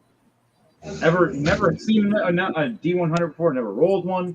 Grabbed it in front of all of us. Rolled it. We watched it roll. All of us stopped what we were doing, just slowly watching this ball roll, and then it just stopped at a 100. We're just like, and we're like. So how many rolls do we get? You, Daniel, you get advantage as well. You get to roll it twice. So D100. Wait, do I get it Jordan's twice? the only one who gets disadvantage. What do you think? Do I get it twice? Yes, you got advantage with it as well. Okay. I got 100 also. Damn. I just All right, rolled a straight. Winning. I just rolled a straight. I got a 74. So 75, 74. That's successful Do I as get well. to roll again? 149 total. At 100, you can just take that. You really don't have to again. So you're Devontae, what'd you roll? I rolled a 44. Ooh. Mine's is Yeah, 100. I just had a straight roll, so I just forgot to rolled say my total. Mine was 150. So I rolled 100. One rolled a 50. So yeah. You get the 100. You take the 100. I only rolled once, so. You actually get to roll with advantage, Devontae. I rolled 2 100 die number for these that I had to roll twice because roll for both because advantage. Yep. Does my character get advantage then? Yes, your character gets advantage for this. Okay. The only person that gets disadvantage is Jordan. He's the only one that kind of got screwed because he had 2 nat ones. So Oh man. randomly today. Why you always getting screwed, dude? Yeah. Why I'm you always getting screwed with the disadvantage? I'm gonna Guys. take the 44. I just rolled a nat 1. Oh no! Oh no!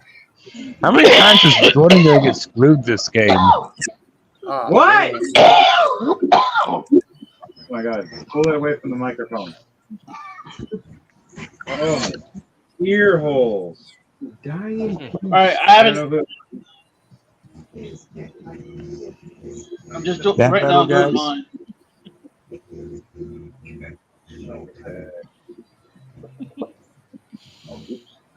I rolled 86. Nice.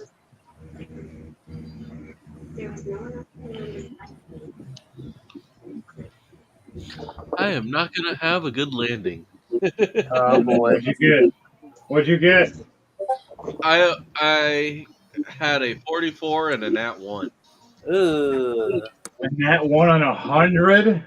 Yeah. I mean, we got two 100s. That kind of balances. Yeah, but still. But How the heck is that possible to get a 1 out of a D100? Because I'm rolling an actual D100. Yeah, read that. So, this is what's going to happen, guys. Danielle walks in, doesn't have an issue. She may be so bored. Claire, you walk in perfectly fine, and Carrick, Hellfire, you walk in perfectly fine. Leiden, what was yours?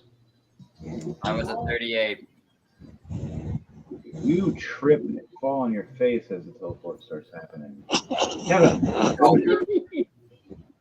Say that again. Say that again. Kevin, what was yours? What was 86. yours? You walk in just fine. Ante, right as you walk in with Eli.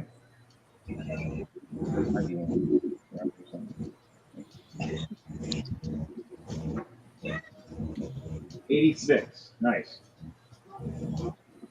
He tries to go with you, and he steps forward and says, "Hey, man, you ready?"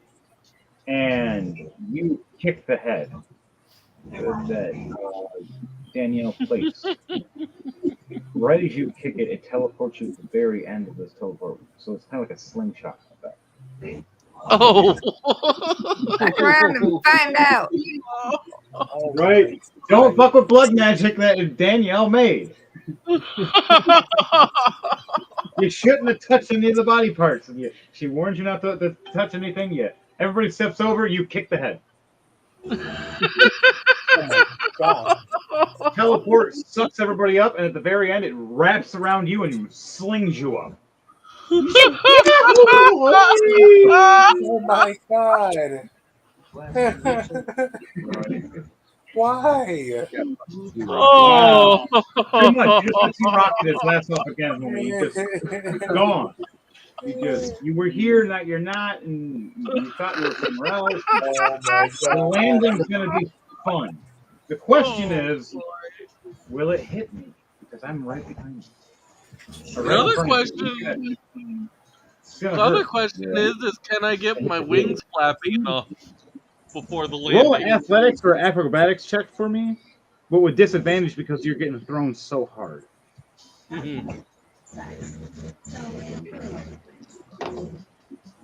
Oh, nat 1. Nat 1 plus 7.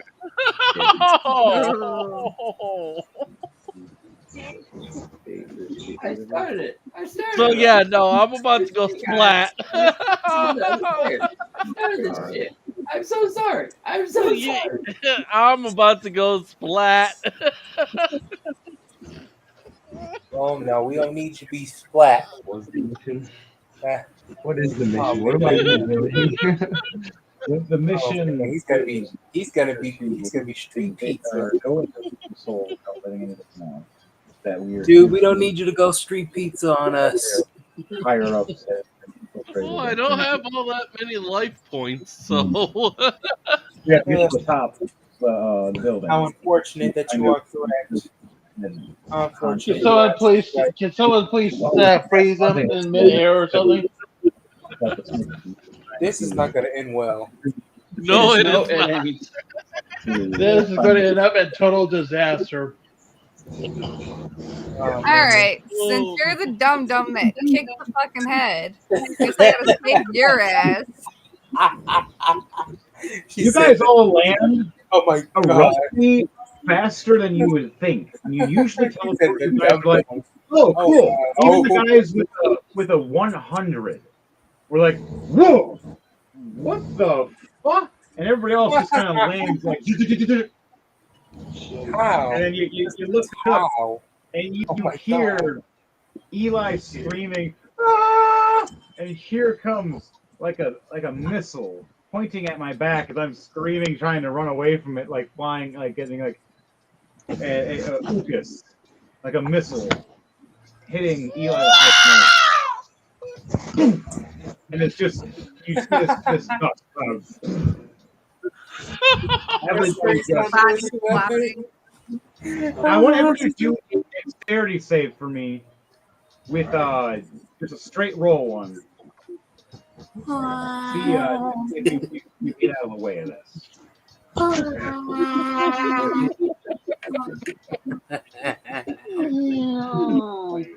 plus 1, I got 15.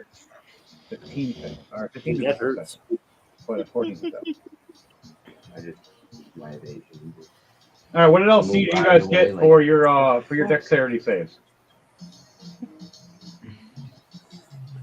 Ooh, Kevin, what was your dexterity save? And Dom, what was your dexterity?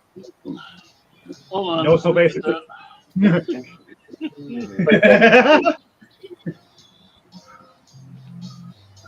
love you guys.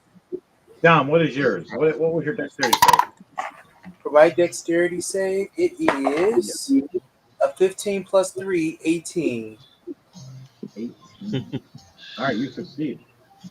Danielle succeeded. I failed. I got a 6. I failed. Oh god. Oh no. You just see Eli flying at you. Oh my goodness. You've seen a person slam into a tree and just I just fly Do right I into still have to roll? I come I to shall be nicknamed George of the Jungle if I run into a tree. I'm eating out of the jungle right now, slamming into you, and here comes a missile Ukas up my ass. And Daniel, Yeah. what did you? 17 plus 3. 20. Oh man. Nice. 30-20. Good. All right. How is that all of you don't land properly and you all fall flat on your faces? Get it together, people. Kevin, you take 10 damage plus 3 more. So take 13 altogether. Get it together. Dom, what was Shit. 13 Got minus 18. 139. Yeah, Danielle dodged. Shit. Leiden, what did Yeah. you roll?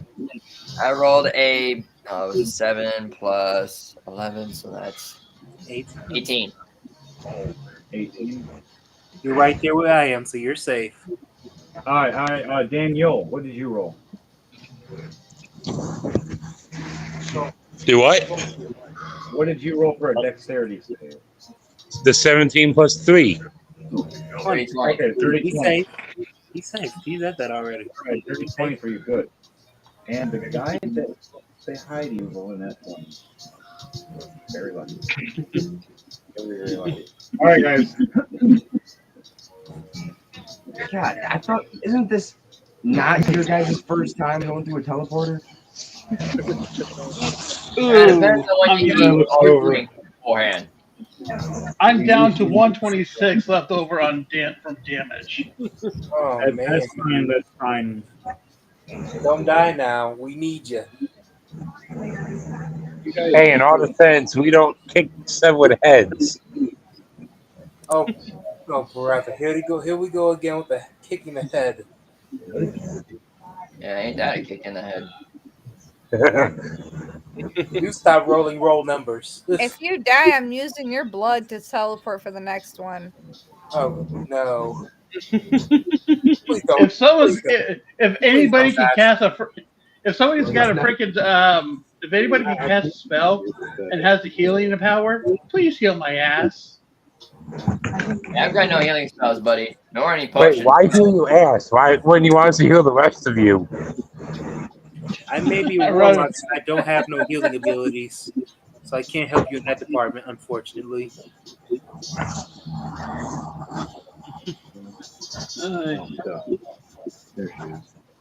Sorry, guy. Oh, good grief. Yeah, unfortunately. You slam the rest of you that do make it setback as you watch a comedic meteor crash of several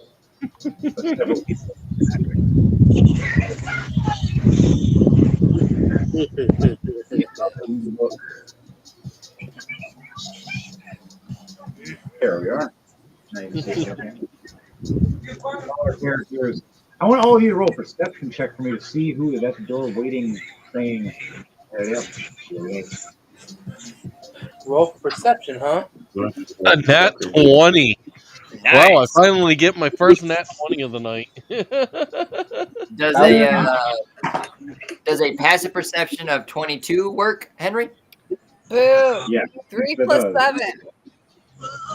Yeah, I got 30. 20 plus 7, so 27. Jeez. You guys just I can see everything. I got 17 plus 7, 24. Dom, you can see things. So, guys,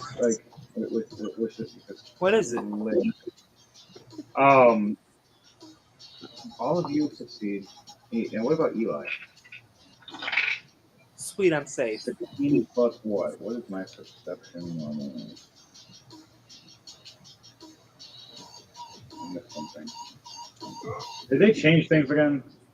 No, okay, I went the wrong way. Okay, so I got a dirty 20. We all look up, and Eli the Heartsmace goes, "No way!" I've heard your stories. My father talked about you. She, in front of all you guys, the historical character that you guys know in that Medina Tales, Crom Tombcrawl is standing there at the door. You've got to be fucking the son of Mayhem. You're a fucking idiot and you're an idiot too. Awesome! Right. I know that excitement. What that mean? And you start realizing that Crom is, she's way older than she should be. She looks over and smirks at all of you going, so, did you get the mission? I had to send it. As you see her have a blue vest on with a little sigil. As you see, she's upgraded working with the Cobalt Soul at times, but she still follows her own god. Now, please do as we ask to get it in there. Don't say anything about the higher up being corrupted. We can't let them know that somebody got there. Someone got to the higher ups and one is not winning. We haven't figured it out yet. We need you. All of you are ahead. I can only stay and stick at the door. If you guys get in trouble, I can maybe help you talk for a little bit. But I can only distract for a short period of time. Fuck up and we all die. Except for the rest of you. All of you. And she looks right at Arissa and goes, except for you and except for Ukis. You guys work for Kobo, so they'll keep you guys alive. You just have to do some dirty work for a little while. The rest of them would have a choice between joining or dying. And depending how stupid they are or who they kill, incorrectly especially, definitely. And then she looks over at Red Dies and goes, if you cough at me one more time, Red Die. You need a cough drop, homie. Everybody's smoking here but you, and you're the one coughing. Are you secretly smoking? Hillary finds out that Spangler this whole time has been smoking token behind closed doors. No. Make sure you don't do that for the camera. Right here, I'll just do this. I fixed it for you. When you cough, you don't blow our ears. On that note, guys, girls, and sports, you see Chrome. Does anybody want to say anything to her? Does anybody know who this is? Do you want to roll a history check for me? I'll go roll a history check. I'm gonna roll a history. You can roll with advantage if you like for this. I'll roll for history. You have a higher amount. I got a 16. Huh? 21 for me. Yeah, what's up, Purple Lady? Yeah, we got the fucking contract. Let's get on it. Purple Demon Lady, yay! Yeah, fuck. Let's do with this. Your high perception, you see the silver white rabbit looking at you with red eyes, blinking at you. You see it smile with sharp teeth. Fuck up with you guys. Killer rabbit! Killer rabbit! No, really, she has a little rabbit. All of a sudden, you'd hear Uka say, "Is somebody late for something?"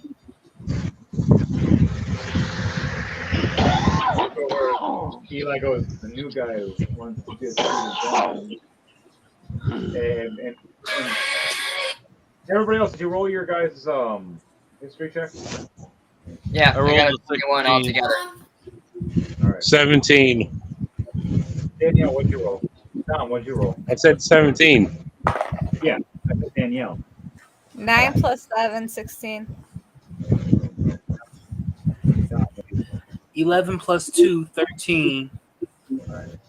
Dom, your character doesn't know really too much about Chrome, but the rest of you all know in some kind of history, the fact that she's done a lot.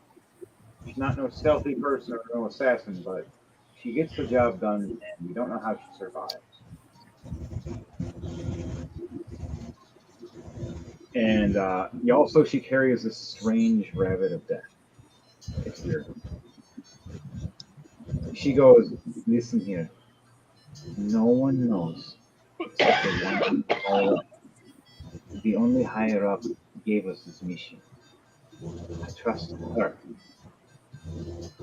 Also the Necro guy, because he's fucking scary and I don't think anybody would really take care of him and try to copy him. But on that note, they're the only people I trust. Please don't screw this up. I could either promotion or I could be cleaning the shit from here. She starts walking past all of you, and you see a weird bracelet on her hand. And she flicks her fingers, and a sigil, real small, around her feet. And she waves, and she disappears. Well, I'll be damned. Fucked up. For you, the little rabbit was pointing at you doing this. I'm just sitting thinking in my head, if this fucking rabbit was against me, I would snap his fucking neck so goddamn fast. I swear to God, make a fucking move. I swear to God. The end of the episode when we're about to be at the end, a little white rabbit attacks you. You fucking kill this motherfucker! By the way, how much damage did I take on the teleport?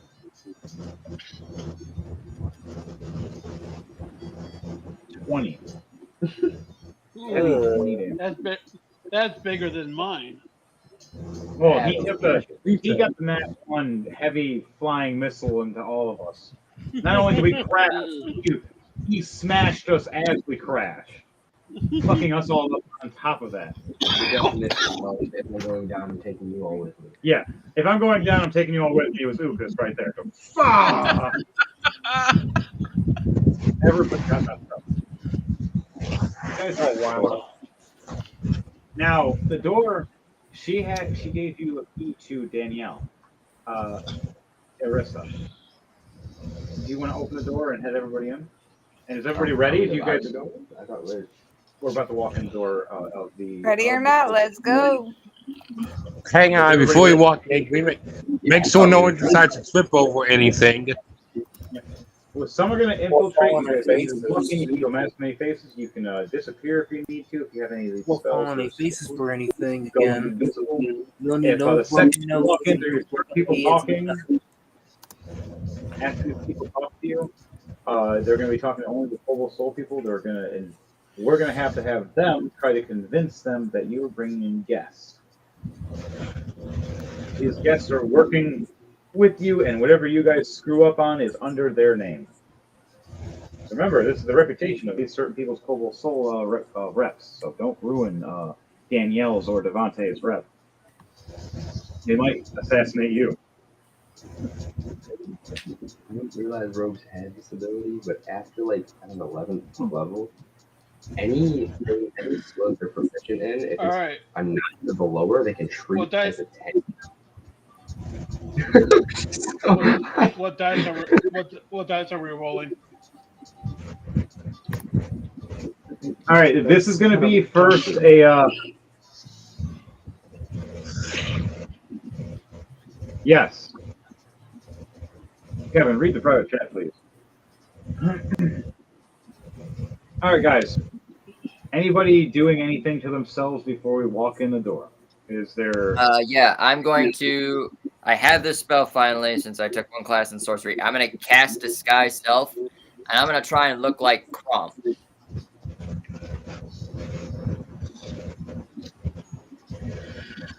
I did not expect that, like, at all. Carry on. All right. How does it work? Read it for me, please. All right, Disguise Self. It is an action. Works on only myself. It lasts for an hour. You make yourself, including your clothing, armor, weapons, and other belongings on your person, look different until the spell ends, or until you use your action to dismiss it. You can seem 1 foot shorter or taller, and can appear thin, fat, or in between.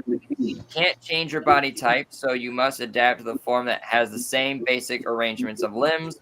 Otherwise, the extent of this illusion is up to you. The changes brought by this spell is a fail hold on a physical inspection. For example, if you use this spell to add a hat on your outfit, the object passes through the hat, and anyone who touches it would feel nothing or would feel your head or hair. If you use the spell to appear thinner than you are, the hand of someone who reaches out to touch you would bump into your, well, it seems still a midair. To Okay. discern that you are disguised a creature, you can use its action to inspect your appearance and must succeed on a intelligence investigation check against your spell save DC. And what is that? That's all she wrote. What is your spell save DC? My spell save DC is, gotta go to the top, 15. Okay. All right. Anybody else gonna do anything? Do you guys have any spells or skills or like that? And I love that, Jordan. You just turned into Chrome. Everybody looks over as Chrome disappeared. You guys just see Chrome still standing there now. Whoa! I look at everybody. What? What you looking at me like that for? Holy close of Elven kind of. You put your Why are you a woman? Your What are you doing? yourself and your So Blending in. disadvantage. What are you doing? Perception checks against me, and I have advantage on stealth checks. awesome. Anybody else have a spell or a cloak of Elven kind? Nope. Negative. No. Yeah. I just have the boots of Elvenkind. I got the cloak. Okay. Well, Danielle, you come in with pride. The sheer fact is, they all know who the hell you are, and they step back. You're one of the right before the head commanders. If you do this all right, you might be one of the new commanders one day, and then Devontae will be one class under you. So is Cobalt friendly or not against us? We going into this, we have to be as friendly as possible to that certain extent, but there's also certain people in here that might be doing something shady. We can tell guards and inform them. Okay, because I thought it was like enemy camp. We have to get in and. Well, there are they will become enemies the second we do something stupid. Okay, okay, I got you. And then there's certain people we will be attacking to get up. This is about getting in and being stealthy. There will be certain people who will be trying to take out that are in this. We're going to notice by having guys do perception checks and seeing sigils on them. The thing is, you're going to notice certain sigils that don't look like. People that will know the sigils automatically will be Danielle and Devontae. They will look and go, that's not one of our sigils. Everybody else will be like, what? And then they'll explain it. Our sigil looks like this, not like this. They can't fully copy the full sigil. Because the actual sigil in the Cobalt Soul of the building makes things the magic in the building. So it's kind of like protecting everybody, but people are so used to walking past each other, they're not really glancing at their sigils too much time. No one's trying to investigate themselves here in the building. There are some people that are doing some questionable things in the first floor. So you can and will have chances to either fight and be safe about it and know that, hey, this person's actually doing something bad or good. And then you can ask the guards, like, hey, what do we do about this? And the guard's like, fucking, this guy's breaking the rules. This, you can kill him. Or we're going to confront him first and see what happens. And if they attack the guards, All right. the guards like, bring us in. Okay. Well, first of all, with me, So it's like going into a I would find investigation police station kind of thing. Gotcha. All right. initially that is not a bad idea. Your one little halfling, when I get him, he'll probably be a Cobalt Soul. Okay. Yeah. So it makes sense. He's a monk. Right. Goes past the Cobalt Soul. I don't know what's happening. Wave the other game. So I didn't go Cobalt Soul. You can still go and work with it if you ever want to. All you gotta do, if you want to, I just do like one blue, like little sash or whatever. Just represent that you can go in, and the rest can be whatever color you want to be. Yeah. Just let me know. That. Can I get one? Yeah, may help. Okay. Because like the way the Cobalt Soul, they have different.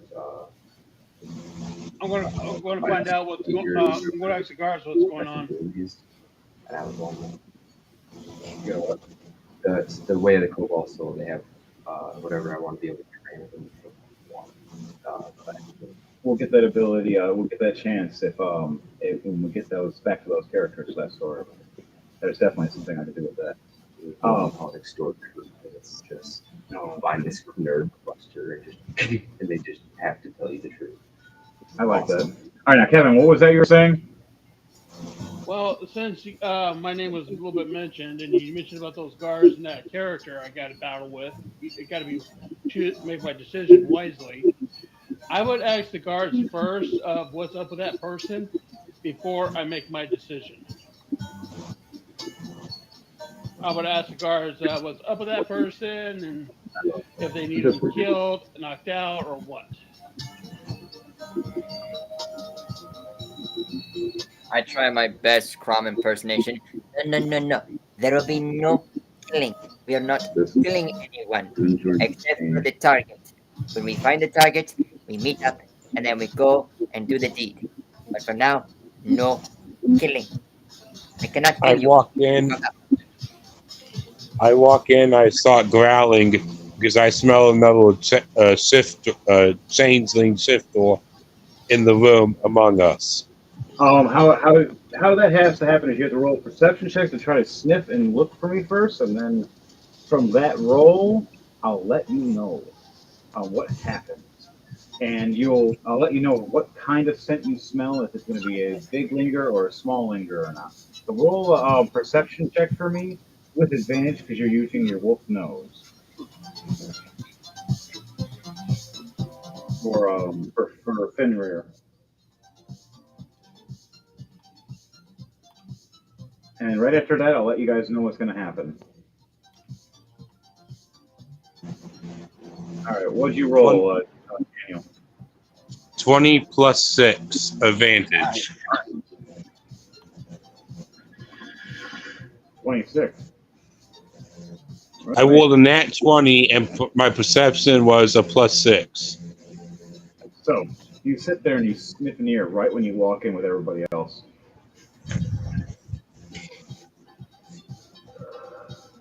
You smell a faint smell. Someone's walked past in the past 24 hours. A changeling-esque person. But not sent like right close. Like they were there at one point, like they walked past. They're not in this room right now, at least. They're not in this hallway. At least you know they're not within the vicinity of the next 50 to 100 feet. They might be further, but that depends on what doors you go past. As you walk in, all of you walk in, and you see a lighted up room and a giant orb glowing to your right.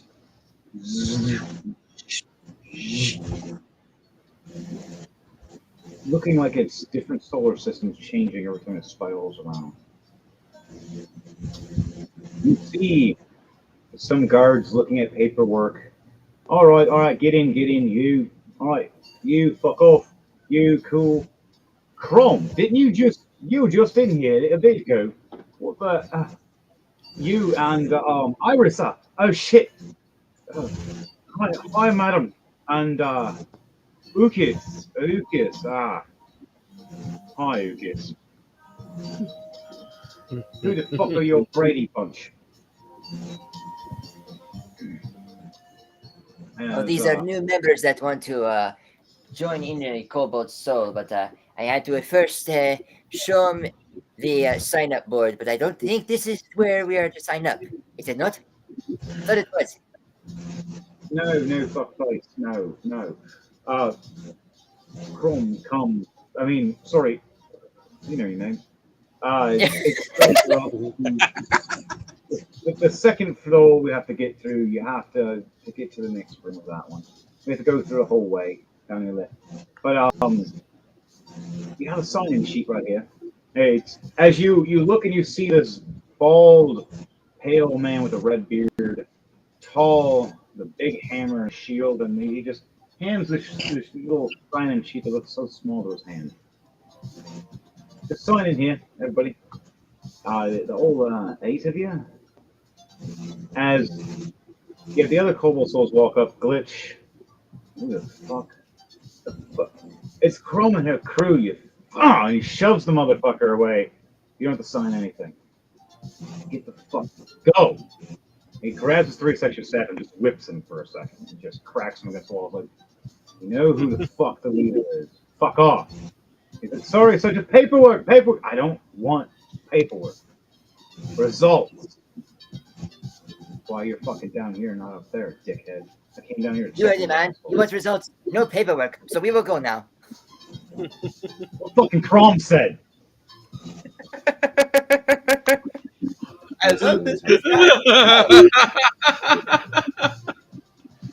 Honestly, the other one. Yeah. I want to try to whatever. And I'm gonna basically remember his voice. All right.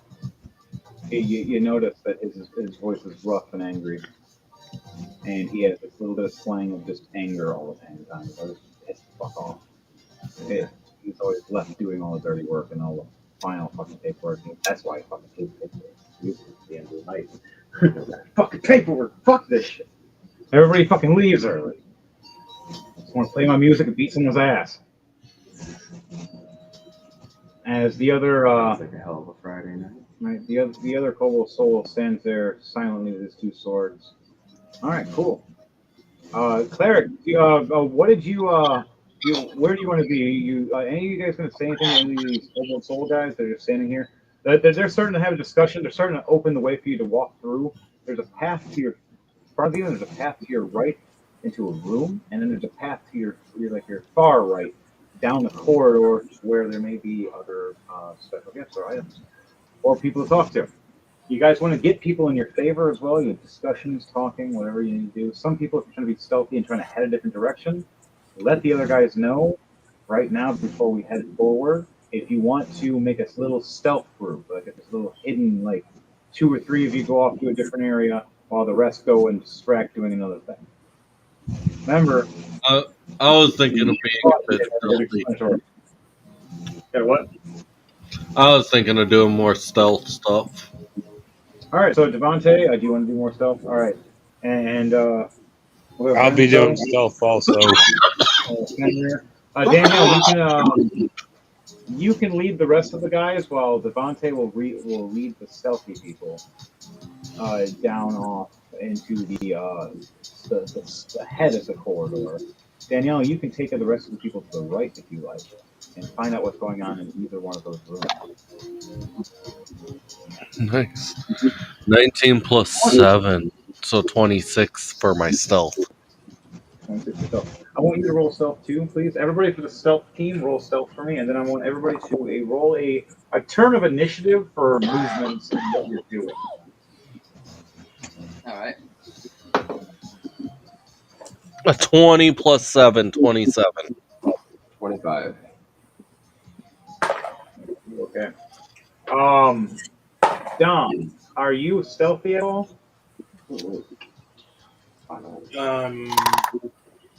No. Ooh, nice. Three for a stealth team.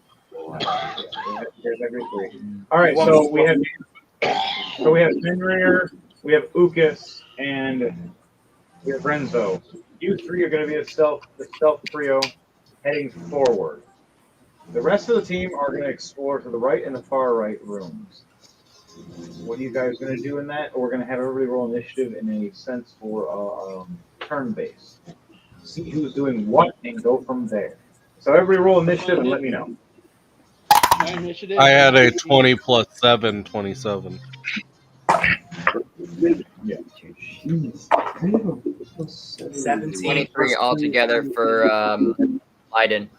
Dexterity. 18 for 17 me. plus 2, 19. You said 27, Devontae? Yes.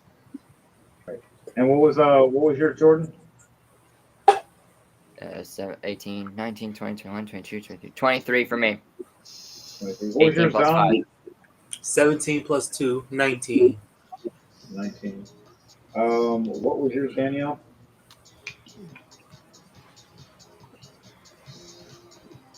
For Iris? Or Irissa? Irissa? Yeah. Dan- She's dead. Danielle, are you there?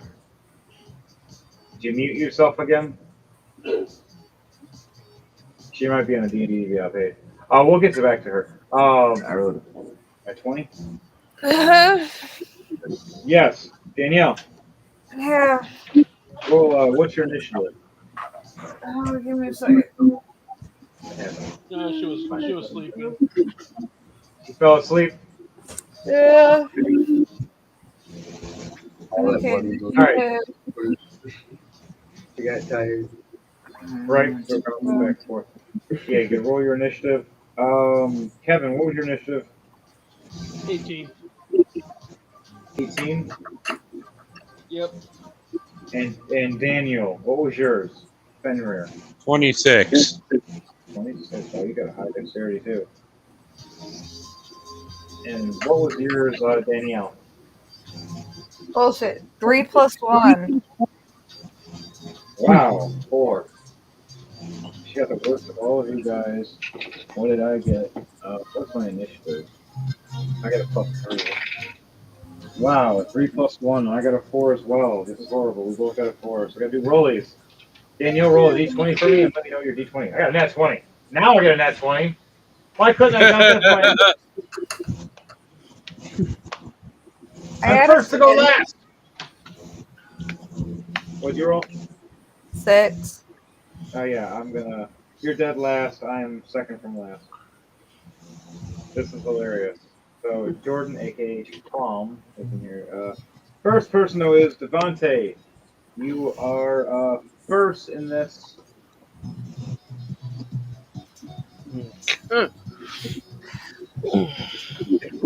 Woo! That came out of nowhere.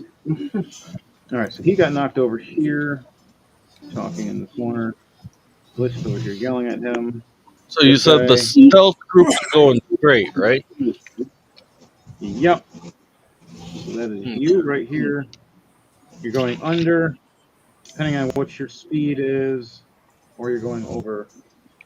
Mind you, there are other people to talk to in chat if they try to talk to you. Daniel, you're going forward 2. My speed, I have a walking speed of 25 and a flying speed of 50. Here. All right. So how do you want to go past this one room?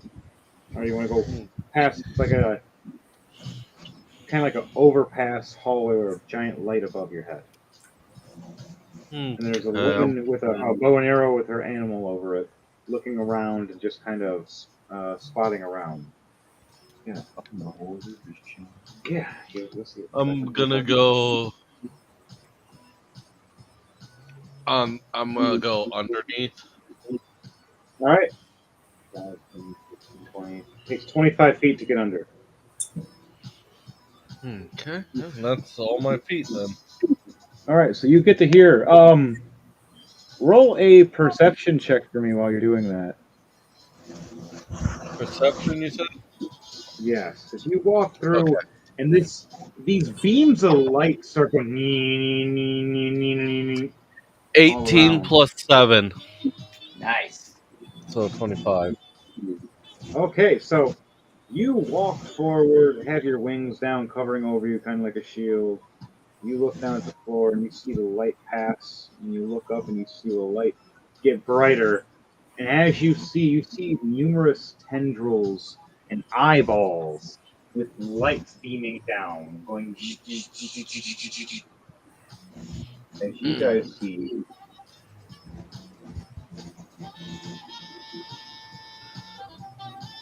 a beholder. Roll a Arcana check for me to see if you know anything about beholders. I wonder if you can. No, I don't think I will. A 12 plus 1, 13. You're like, what the hell is this hentai tentacle porn shit going on over here? I have never seen it. Even working here, this guy is new. Yeah, I do have it. So, yeah, you're just like, oh, there's Bob. Hey, Bob. Hey, Lucas. Right now, all your magical items are useless, though, while he's looking at you. Well, that's fine considering I don't really have any magical items except for a couple of rings.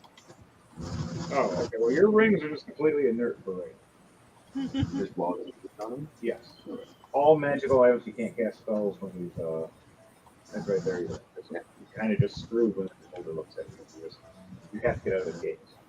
You have to distract it. You have to make it a little different direction. You have to fighting it alone by yourself is a bad idea. Yeah. That was one of the first monsters I've had to fight myself by myself. I died. Sure, I was a physical person, but all my magical items I thought I would use magic damage on them. None of that was hitting. The only thing that was hitting was my regular physical damage, and it wasn't.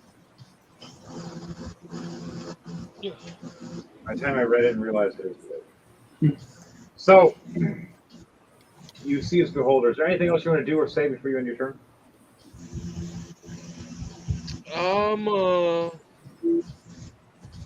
Pull out a torch for distraction.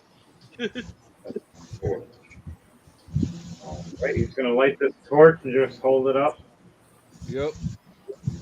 All right, so you use your last action and bonus action to light this torch and raise it up in the air. And the beams just look.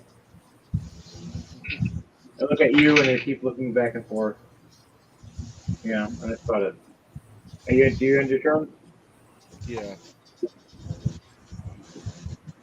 Okay, next up is Fenrir. Daniel.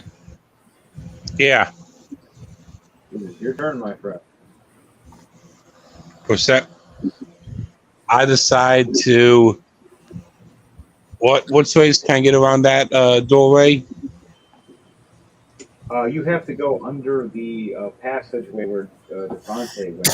To go the sneaky route if you're going to be the sneak team with Devontae and Renzo. With Uthas and Renzo. So you're going to go forward. Right. How many feet do you have? Let me look. Hang on.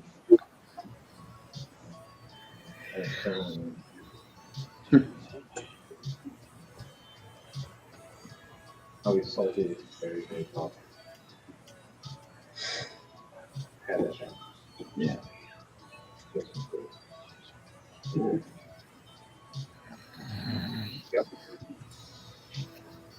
Third one.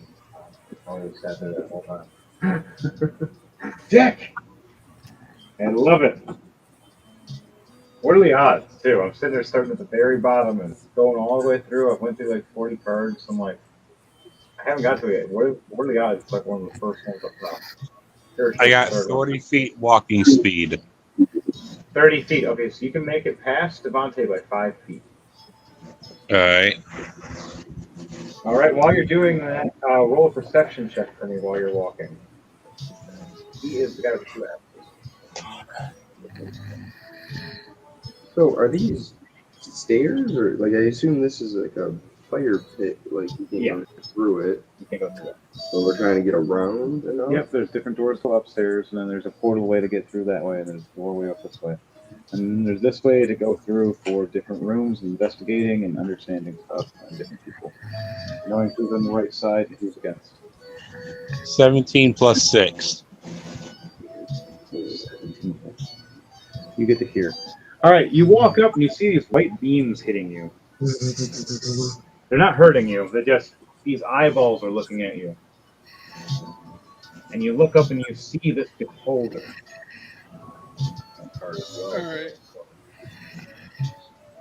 I am not into tentacle porn. That's what I'm thinking in my head.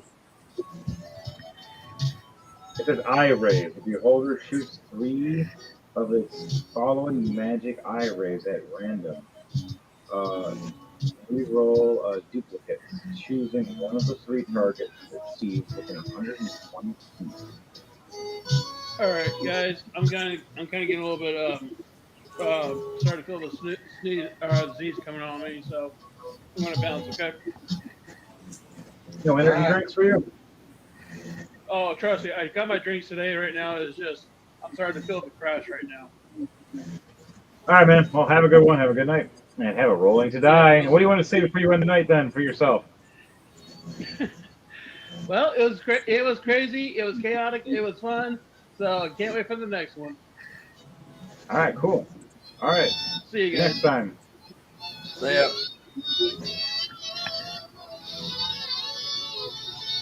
All right. So, when is this turn anyways? 18.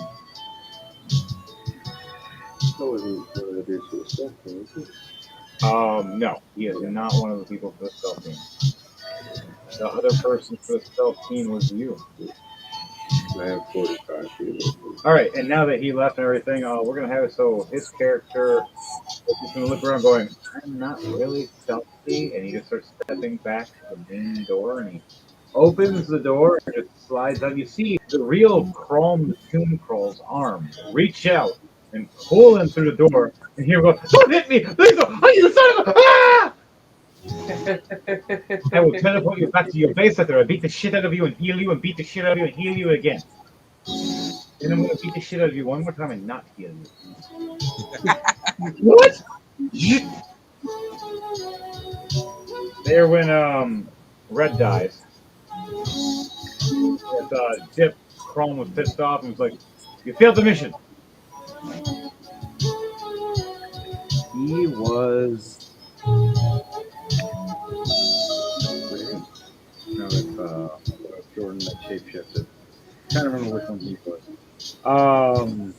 No, I remember. It was the blonde guy.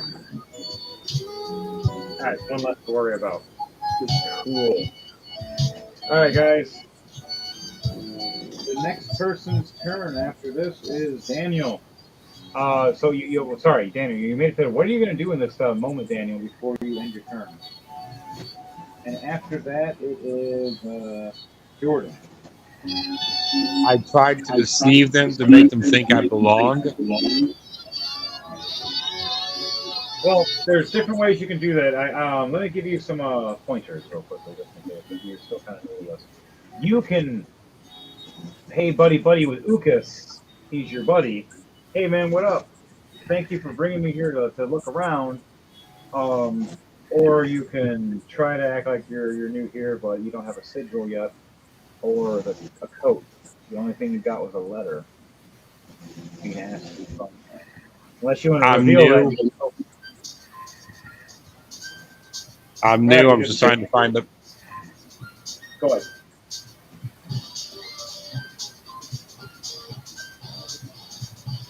Do what? You said you're on a job just here to hunt certain people. Yeah. For your contract.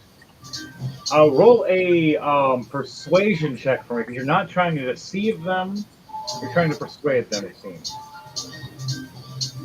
And on deck is Jordan. After that, there's you. You're on deck after Jordan. So make up your little plan while you're at it. Everybody else, start making your plans up for your turn. Danielle, are you falling asleep on us? Yes. The silence says yes. Danielle's sleeping. Message me in the chat, Danielle, if you need to. For now, I'm just gonna pop you off and just have it so you message in a private chat, and I'll bring you back on. It seems like you fell asleep. I got 21. Nice.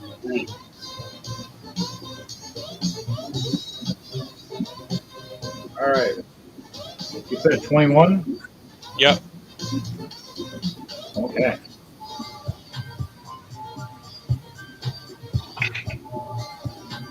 You got a 12. He looks at you.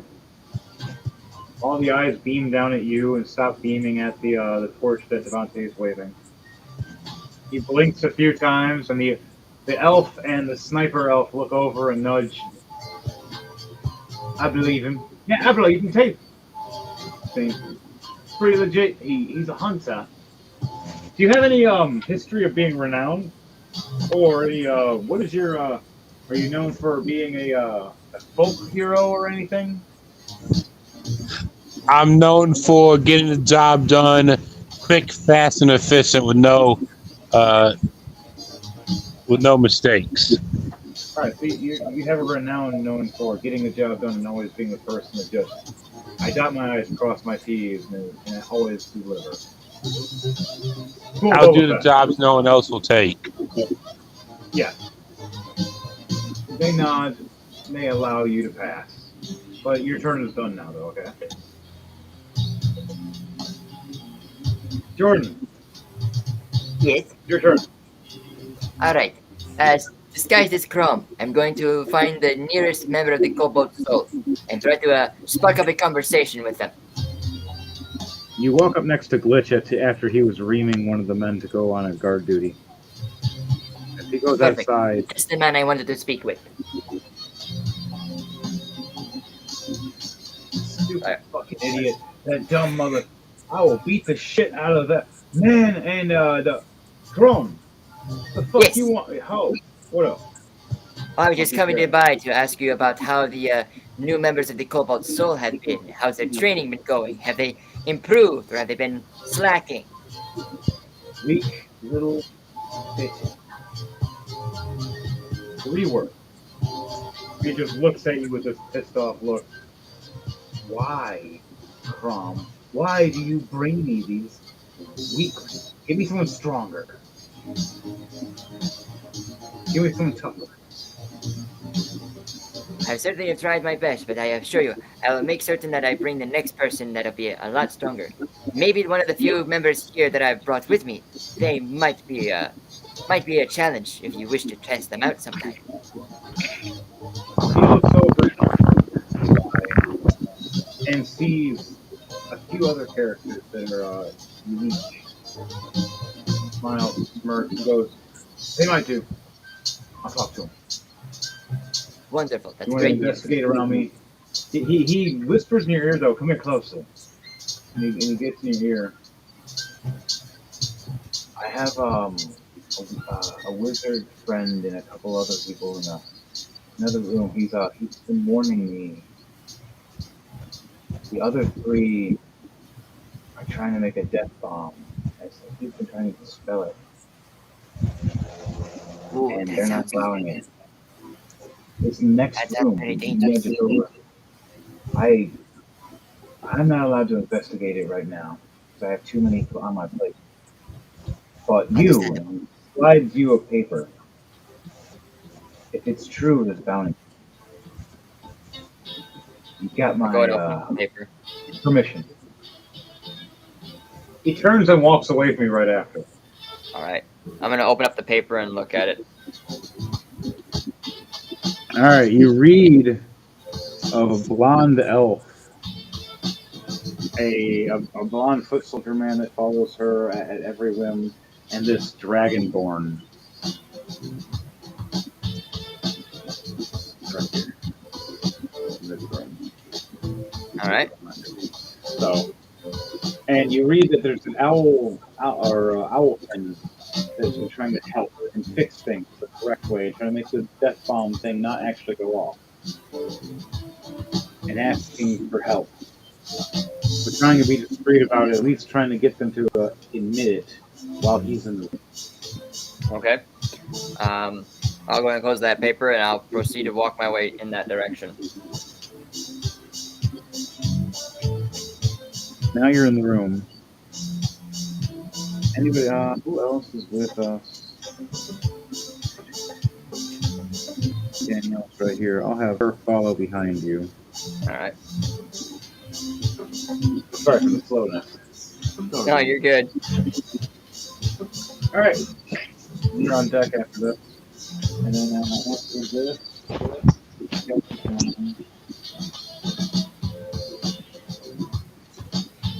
Dom, you're up next after the new guy after Renzo. So get on. So be ready in about 5 minutes. I would assume that'd be the end of my turn. I'm okay with that. All right, you walk in and you see an owl man, and then you want to do a gesture at first, nodding or anything? Yeah. First thing I'm gonna do is I'm gonna walk in and be like, "What is this all about a bomb? I want answers." The owl is like, shh, shh, shh, and walks up closer to you. Well, your turn ends there. Yep. Renzo. Renzo. What are you doing, Renzo? I love this disguise self. That was awesome.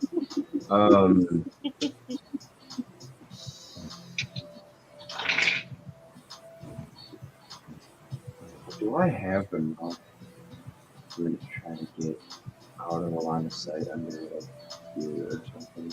45 feet of movement. And I can Where are right.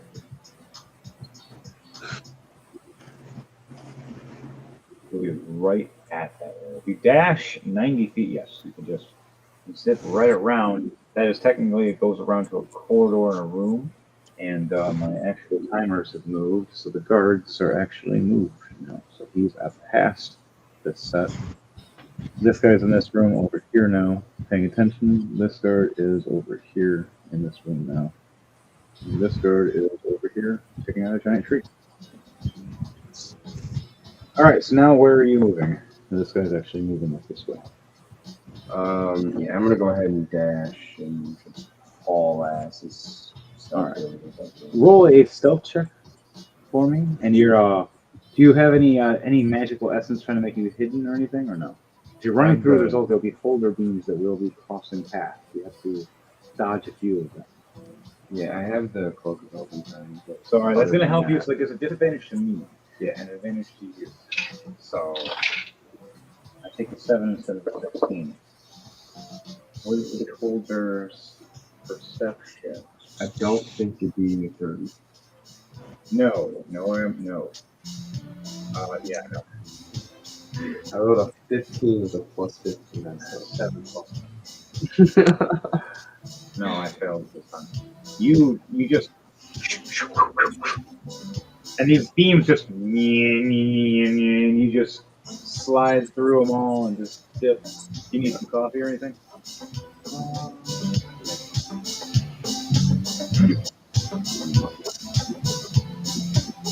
Let me know and I can take a little break for coffee. All right, you all done with your turn, or is there anything you want to do when you get to that area? Do I do anything where I'm at? Like where you head up and you take it to the first couple of steps, 25 feet up, and you make it past your right leg, or then another set of stairs to go to 2 more doors.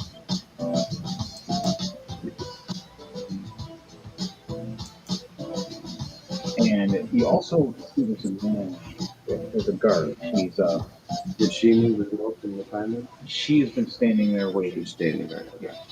She's the standing guard right now. I gotta see if she can sleep first. Once you roll my team, no. She notices that someone's around, but she's not sure. Your stealth is a 30, and she does disadvantage for her to 2 then for her. So no. She doesn't even know you're there. Yeah, that one was an 18 plus 15. Yeah, no, yeah. I didn't no even, fucking clue. It's just she looks over and just like looks like, the fuck was that? I'm all confused. And then just goes back to her post, just leans on her spear. Kind of closes her eyes a little bit, really doggy. Alright, there's one more action you can do before your turn, or have you got one more or something else you thought of that? I'm just going to use my bonus action, hide. Actually, going to hide in the corner shadow before the door. Alright, Dom, it is your turn.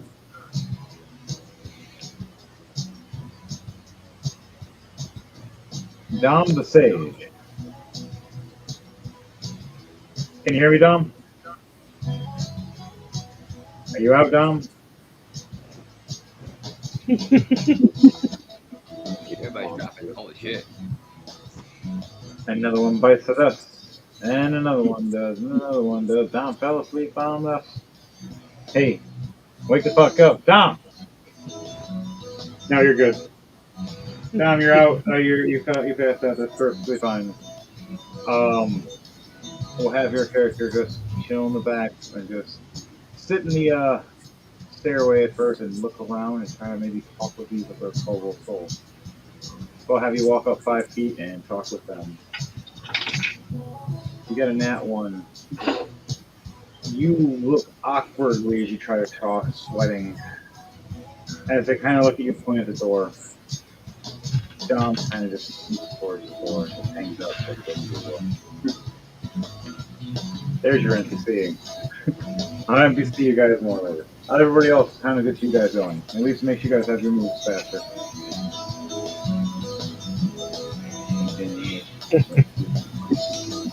All right, Dom, you fell asleep. Next guy.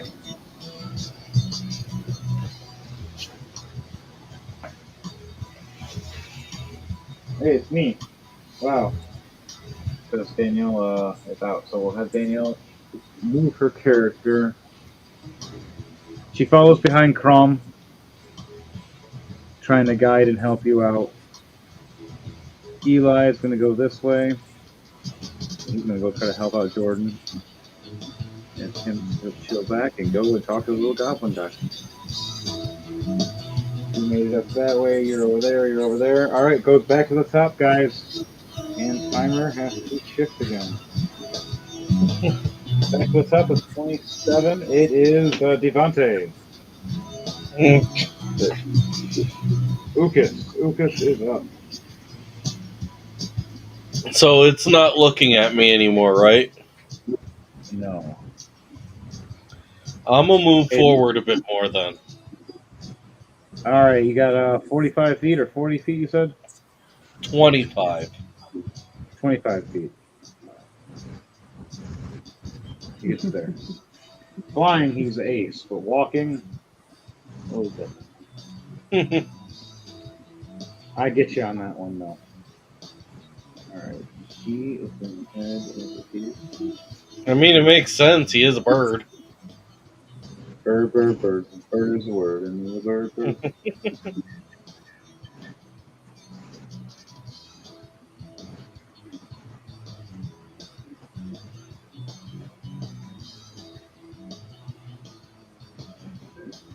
All right, guys. Everybody's moving, shift around for now. Yeah.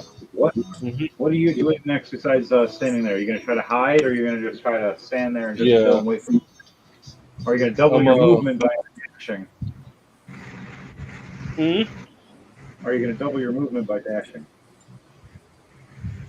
I'm gonna roll a stealth. You're going to do stealth, okay. You're going to stealth it. All right. The beholder misses you. He doesn't see you. He's really paying attention to Fenrir right now. A 25 on my stealth.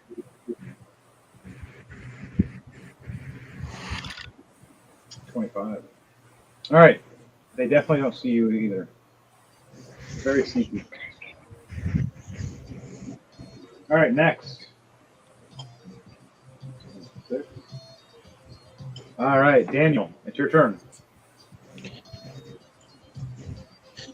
I walked past those eyes that were no longer staring at me, and I walked further down the hall. You got 45 feet of movement, you said? Yeah. 30. 30 feet, sorry, that's what I mixed up. 5, 10.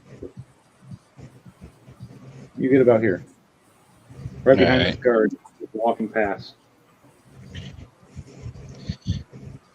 And I catch a whiff of off the guard. So I got to roll for perception, right? Yeah, roll for perception to see if you're going to sniff the guard and see if you can catch a whiff off him and see if he's been near this changeling or if he is one. 18 plus 6. All right, 24. You sniff and know he's just a human guard that's a fighter. He hasn't been around it. He's mostly a guard that walks around the main floor, and he wasn't within the humans at the time. So he's free to go. So you know he's not one. Your paranoia goes away on this guy. But your paranoia is starting to bug you from behind where the steps are, going higher up. All right, is there anything else you do before you end your turn? It is Jordan, you're on deck. All right. And then back to Renzo. Wait, where's DJ Thunderbase? DJ Thunderbase, you already did yours. Yep. All right, anything else you're doing, Daniel? Right now, it's just inspecting the hallway. All right, you're just looking around. All right, so you do an investigation check, and after that, Jordan, it is your turn. Yep. After your turn, Renzo, it's you're on deck after Jordan. All right, Jordan, what are you doing? Alright, so as I walked in that room expressing about, what is this about the bomb? I want answers. And man's like, shh, quiet, we gotta keep this quiet. So, woo! I'm trying to help you. Woo! you fucking racist elf. Woo!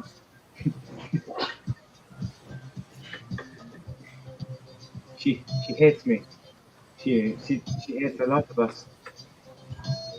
Her and her crazy fighting boyfriend and the dragonborn friend. They woo! They want to make this fucking bomb thing and they've been telling me to, forcing me. I haven't left this room in weeks. Everybody thinks they're outside sometimes, but it's them. Mirror imaging. I haven't let anybody know. Glitch was the only one I warned. So first off, you've been here for weeks, trying to figure out how to deactivate this bomb.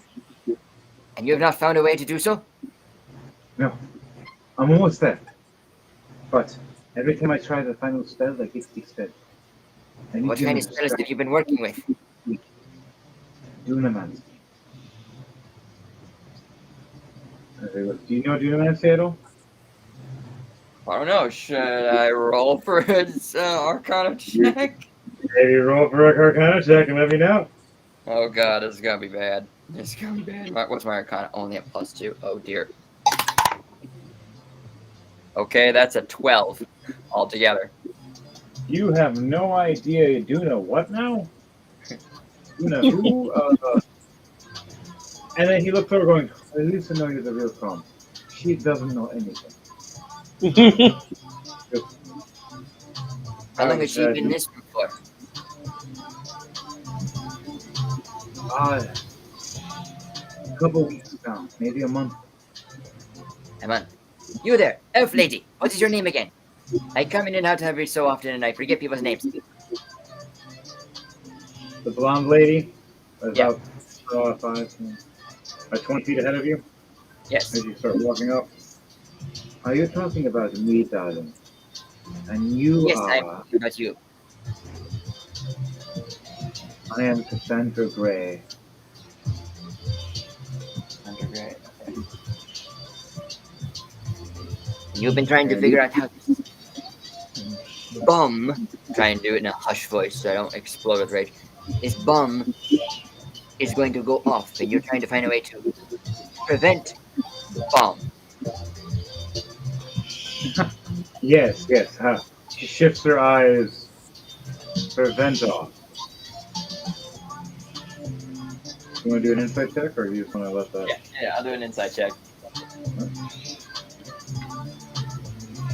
Okay, let's see where my insight is. Insight, do I have only a +2, oh boy. Oh no. 16 altogether? And actually that works. Woo-hoo.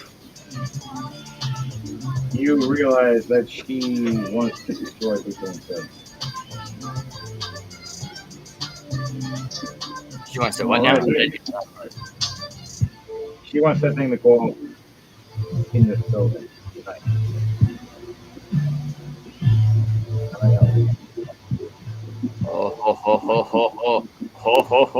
You're right back. Let me know what you're gonna do when you're explaining this. I'll be back in about 1 minute. Oh god, I gotta think this through. Oh fuck.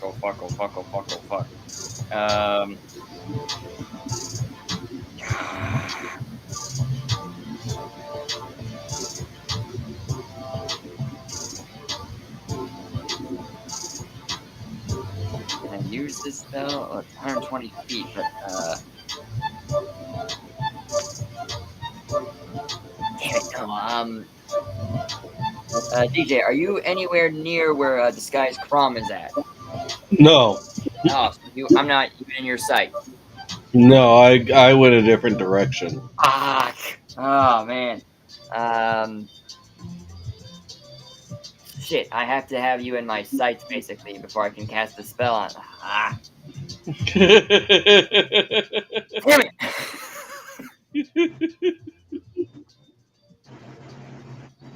I know that Iris is in the room, but Fuck. It's All right, so you know in the room that you have Iris in the room as well, and she winks at you, knowing what's going on, and you see her pull her dagger out and pulls out the wanted sign, like a wanted wanted poster, and she starts walking up and using her reaction to walk up to you behind with you as well, asking about this right to their face, making them kind of sweat a little bit. oh dear lord. I was gonna cast a message to one of the guys in the group, but I have to have them in my sights first before I can even cast it on them, and no one else is in the vicinity besides Iris. So I want to try to know. The door is still cracked open, and you can see Glitch outside the room if you had, and still standing there at the doorway. Okay, I'm gonna.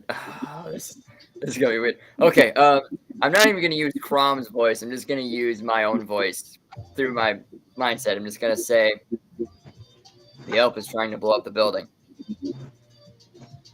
You can respond to this message. You see him leaning back at first and lunge forward off the wall that he was leaning on, like freaking out, like, what the fuck was that? And then realizing what the hell you just said, and answers, I will alert the guards. Keep them in the room as long as you can. As Glitch runs off real fast, doing a dash. Captain Glitch of the Cobalt Soul. Probably should try to go to them calmly. But... Oh boy! Oh boy! Oh boy! Oh boy! That I'm gonna say. I think as Arissa pulls out the wanted paper and points it at them, like, you guys are one or something, I'd be like, I'd go quietly. She tends to be very violent when you refuse. The one Dragonborn steps back against the wall, going, "Oh, I know." As you see a scar across its face from her, and a couple down his back, where they had a duel and he lost. Oh boy! Oh boy! Oh boy! Oh boy! Oh boy! Oh boy! Suck. You see his hand sparkle though.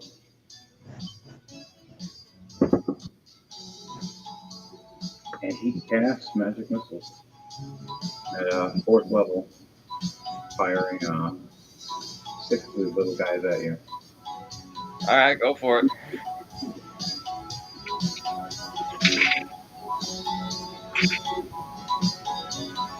Five, 4, 3, and 1, 2. So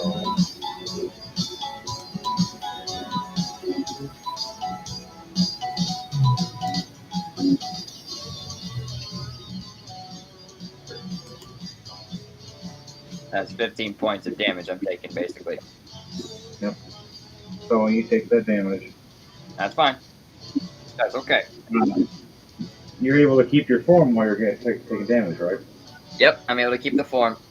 It only ends until I decide to drop it or if my hour is up. It's only been about 5 to 10 minutes during this time. Oh, perfect. All right, what's your one reaction before we end your turn? And then this is going to go to Renzo's turn. And then also this means that Danielle gets to react too. I guess I'm just going to pull out my rapier and say, all right, I guess we're doing this the hard way.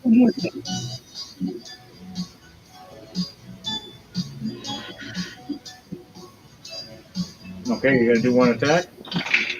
Yeah, go for an attack. I'm going to attack the elf girl. Alright, you lunge for attack her, and Danielle's going to go right for the Dragonborn. And she does an attack of a dirty 20. So she hits. Nice. She does 16 damage plus 6 poison damage. Ooh, 26 to hit? 26 hits. All right. So I got my 1d8. Your turn on. 11 points of piercing damage. All right. Starts bleeding fiercely as the other soldier starts stepping back. Okay, your turn's done. Glitch is halfway down the hallway now. He's already alerted 2 guards. Alrighty. The other 2 guards are going to start coming back around in a minute. It's your turn now, Renzo. You want to lead up to the doors upstairs? You gotta, these doors, you're gonna see if they're locked or not. Yeah, good. You have phasing. I keep forgetting that. You're kind of like a Flash. You can just. Kinda, yeah. You're like an assassin Flash. Basically. So let's do that. Be real sneaky. As soon as I get on, dive under the. Yep. Roll something for me for every room you go into. How many rooms? Dude, I was here and just going into this. It's 1 room. Okay. Diving under the bench and scoping out. Okay. What'd you roll?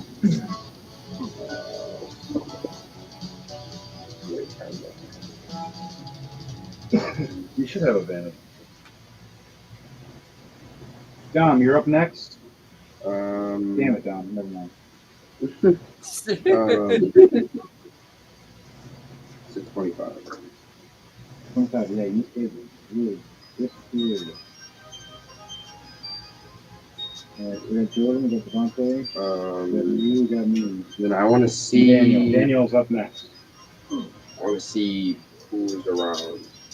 Alright. See anybody through this, under the bench, under. Alright, you roll a perception check for me?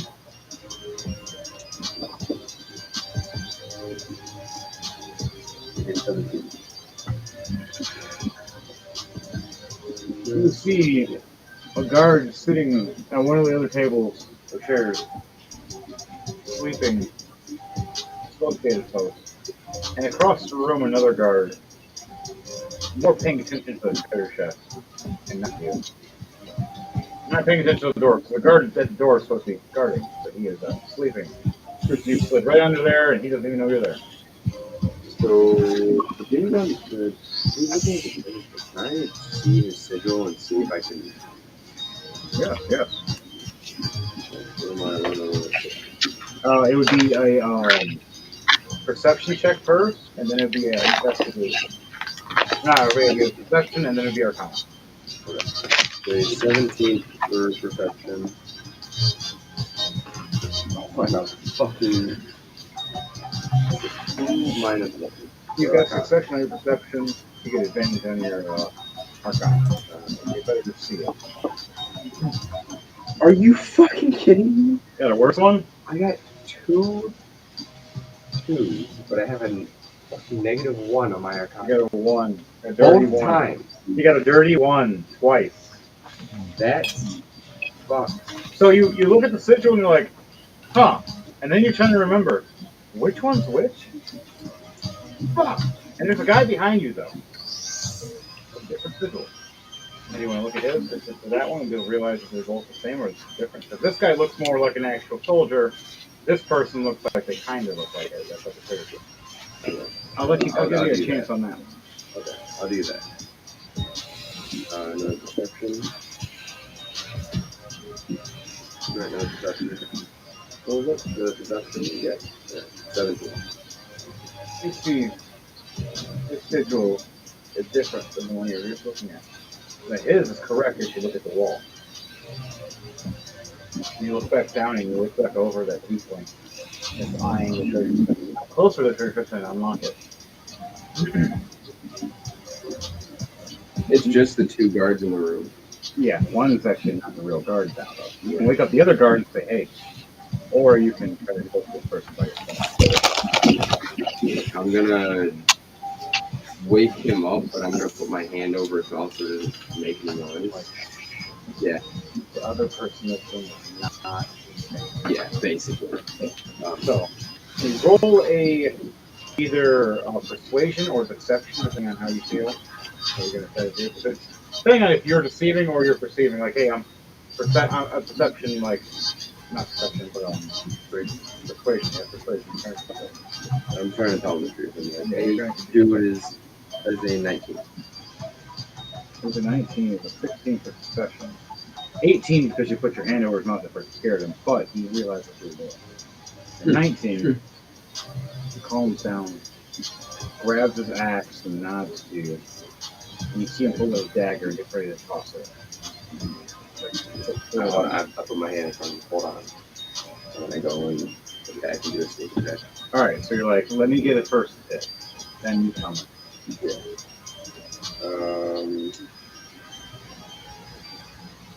Okay. Let's see. This is.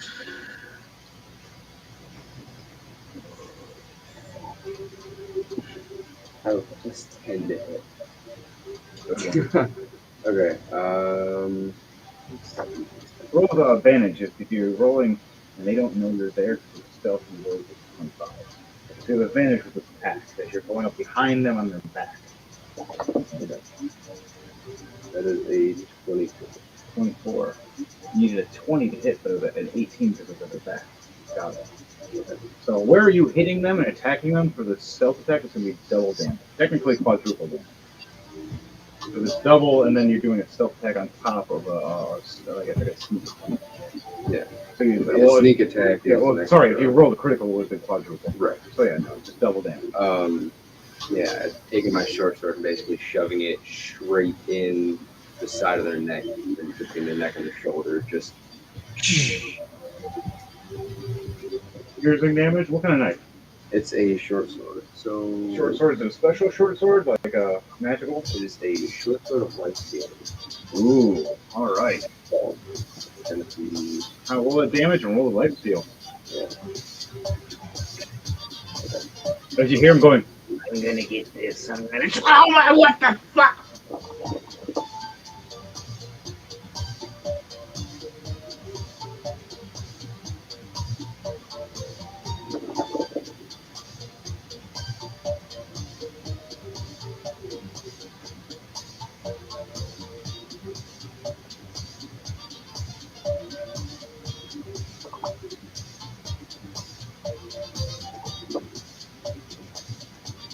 And 37 points of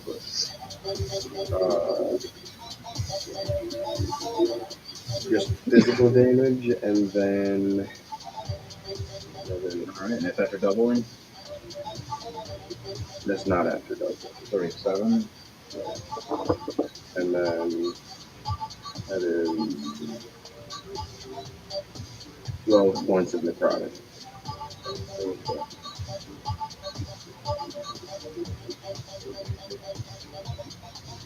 86 damage. How do you want to do this? They had 4 health. Holy shit! You walk up with a perfect fucking just. How do you want? Yeah, how do you want to do this? Like, how do you explain this? Straight Assassin's Creed into the top, through their throat, and down into all their vitals, covering their face so they don't scream, just like laying it. Not even a scream, just. And just quietly, you just hush them down to the ground on their knees, and they just lay down dead. You pull the blade out, and the blood just leaks out quietly. And I guard 10 points of temporary hit. You gain 10 points of temporary hits, and the guard behind you walks up. Oh my brother, what the fuck? Holy, thank you. As you look at the skin of the creature, change into a changeling. You start realizing it wasn't people. It was a changeling. Yeah. As the guard going, holy shit. As he looks at you going, I was right. I was right to send that note. As you realize he's the one that sent the note to Crom. I thought there were changelings with regards to the treasure room. The treasure room is right before it goes to the master's place, before the water well. You should worry about a water dragon if you piss it off. You piss off certain things. There's a spirit in there. Spirit you might know. You might not want to deal with it. You want to. Depending. Not in the contract. Not in the contract. I love that. Your character's pulling a Resident Evil and you chose different paths. You're like, I know what happens when I go down that road. Choosing this road. Chainsaw guy, eat a dick. Basically. Okay, so what are you gonna tell this guy? Are you gonna tell him hush hush about it though right now, or are you gonna warn him you're on your investigation right now so he can trust you? Basically, yeah. But you already got a persuasion on him, and he already trusts you. Yeah, and that. He knows now if something does happen, if you get caught, you do have at least another Kobold soul person that does have your back without you. Like, hey, he helped them. You know, really, there's dead fucking change on this one. I want to ask him what's the fastest way to the snake. Snake. The Snake Queen is for Devante. He can warn him. Well, because I have to get a changeling that's trying to talk to her. Yeah, so what's the fastest way to that? So they know which one to be a changeling. Because you want to make sure that the Snake Lady get killed by Devante for final moment, or everybody hunts you. And right. Yeah, I don't want to kill the. But a changeling is somebody you do want to kill. Right. So that's I'm trying to find. You're asking that. He's like, which one's the Master's Corridor? And he looks at you going, up through this door, take a right. We have a guard named Benta, fucking meanest cleric you ever meet, samurai cleric of death. Literally, will just tell him I sent you. My name is Equan. I'm Equan Axpanner. So let him know I got you. Good. And he looks at you and nods, and he's just like, I'll clean up, and I'll warn them properly. I'll look at the sigils first. Thank you for warning me, man. And he just nods at you. I nod back and pull my stuff. Pull my head back over. He hands a key to you, toss it, just in case they don't believe you. And it's the key to the door right there. Open up. And the only person that holds that key is him. And if he hands it off and it's not been torn and they know it, it means someone handed it to him. Okay. Out of trust instead of out of murder. Okay. So I will go over to the final moment. You move to the door, unlock the door, Resident Evil style, close the door. So you're gonna take a right, or you just want to, or if you take a left, you get to start dealing with other shit. If you take a right, you're going up towards the Masters where you need to go for the left. Not dealing with other shit. I just wanted to talk to the cleric dude that. Yeah, it's doing with this dude. Samurai looking guy standing at the steps. Yep. Yeah. And the portal door. Going to tell him Daquan sent me. He looks at you. He raises the key. Sparkles. He looks back at the door and he sees it open and he sees him looking, nodding. You see him in a body. And does Vince see it? Yeah.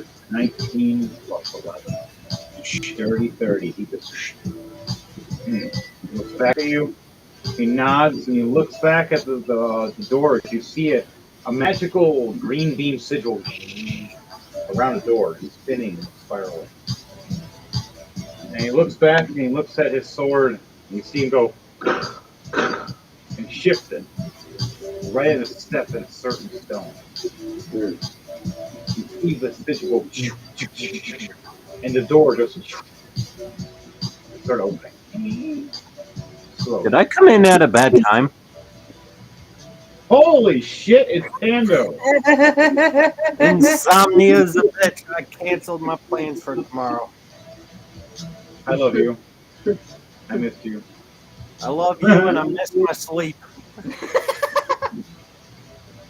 Right? Alright, well, what's your character? You let me know. It's level 15 Assassin's Story. Mars. The one with only the loud guns. Oh, the bird with loud guns, yes. The flying bird with the guns, yes. one of my favorites. Although I think I No, do he's have done a some crossbow. death with a bird. Mhm. As a bird. Let me go double check my equipment. You are here. But yeah, surprise, surprise, folks. It's your neighborhood Pando. Top of the morning to you, fucktards. It's your boy. Everybody else is fucking falling asleep and shutting down, and we're sitting here going like, damn, man, we might have to just end this in like fucking like 30 minutes, and now we're like, Pando's here. Yeah. I'll have you roll and bring you out in a little bit. We'll explain you. Introduce yourself while we're doing this. What was the last thing you're doing beforehand? Letting him know I have little coming on the way. All right, two more assassin people to help out, and he nods. He wants to wait. And he opens the door, and you see him just nudge his neck. The door just, as it's about to swing open, goes like you psychically control it. And then you see the sigils just lock back up for a second. As he unlocks, he's just like, I'll let them know what this is. Only certain people I talk to. Don't talk to anybody. You want to pull up the assassin paper and explain it to him? I'll pull up the contract. He nods again. And he just goes, hands you back the contract. We wait. So his turn is over, your turn's over. Yep. Holy shit, did we fulfill the contract? Did we actually do it? Not yet, no. Damn near. No. You're almost there. Damn near. I'm kind of speedrunning this. Panda, what's your character's name? Kamarsh. Kamarash.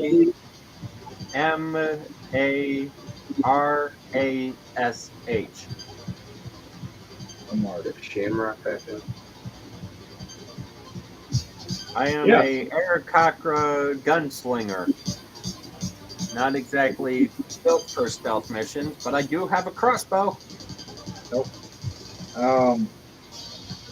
Roll two d20s for me, please. For rolling to die. All right. You're getting too tired living already. 16 and a 5. Better than me, dude. I rolled 2 nat 1s in the start of the session. No, I had a nat 1 after that. But I haven't had a nat 1 since, thank God.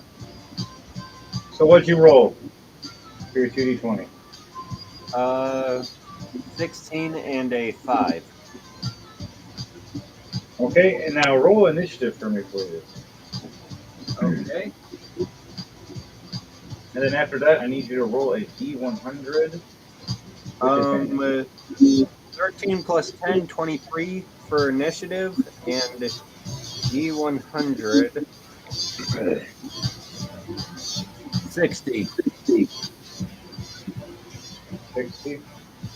Yep. Okay. All right. Pando, for Oh, that's great. Never mind.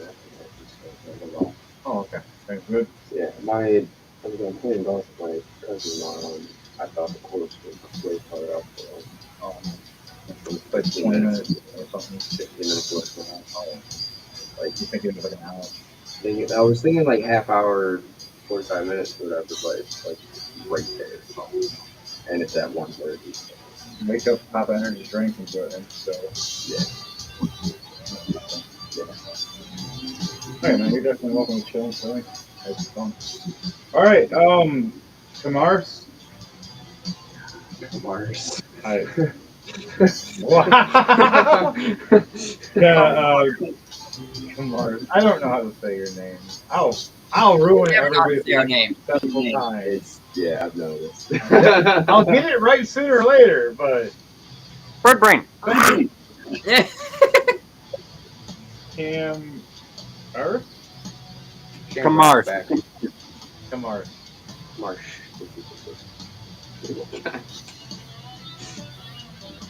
I'm gonna do a Kamars that way under it, just so I can do it.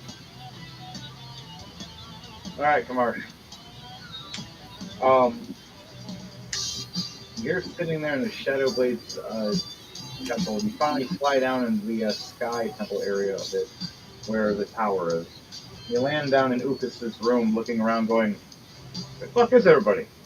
You walk downstairs, looking around, and you see Crom Tombcrawl teleport in, kicking the crap out of Kevin's character, throwing him across the room, saying, "How dare you, you scared little bitch!" And looks over at you and goes, "You!" and smiles. "I don't care about stealth missions anymore. We need certain people dead. Get there. Don't start shooting until you get to the top room. Someone needs to die. Everybody else will fill you in time." She grabs you up and chucks you into this portal she makes. You just fly right in, rolling a 60, making it so you land safely. You teleport, opening your wings. You land down and you see a door in front of you.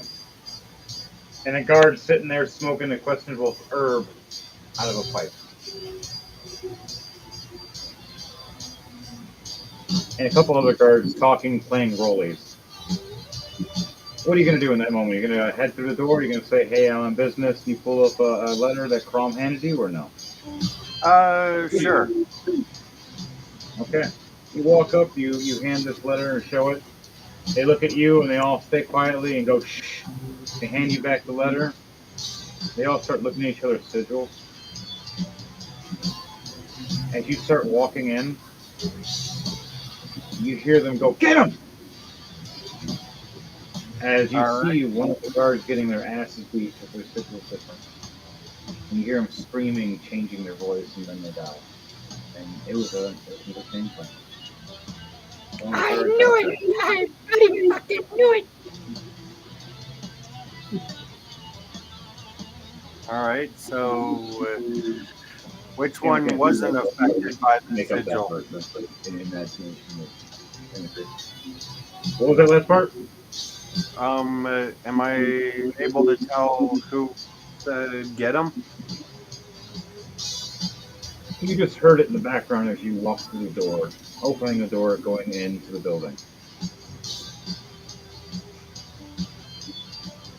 And in that moment, you walk up and you see Captain Glitch from the Cobalt Soul with a couple of guardsmen walking into a room, angrily saying, "We'll get the traitor and fucking kill these fucking changelings. Crom has helped us, and so is Izrin, whatever her name is." How are you Arissa? saying? Arissa. Arissa, thank you. Arissa and Arissa. They confirmed it. Our owl friend knows too. So, get in there, take out the two blondies and that fucking lizard.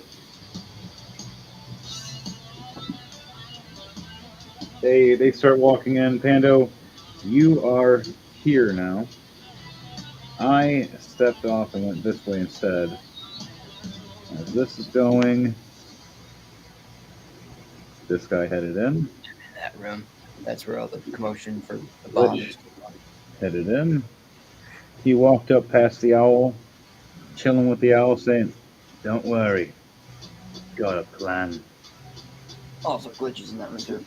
The other door opens up from this side as another guard comes through. As they look over, like, "What the fuck?" realizing they're kind of surrounded. Not playing. Their eyes start sweating. Good guy. Good guy. All right, Pando, do you want to walk into that room you've seen that Glitch walked into, or do you want to walk straight down the hallway? Or do you want to take a far right down to the mystery room?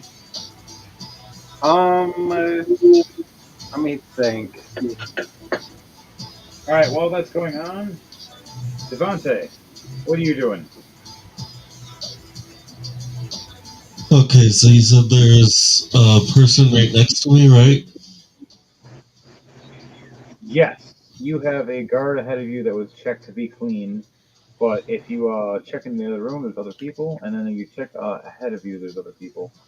You still have your 25 feet of movement, or you can start flying if you want. You're in a higher up area. You can fly up into, or go into the other rooms that are on your left, as other guards have moved around.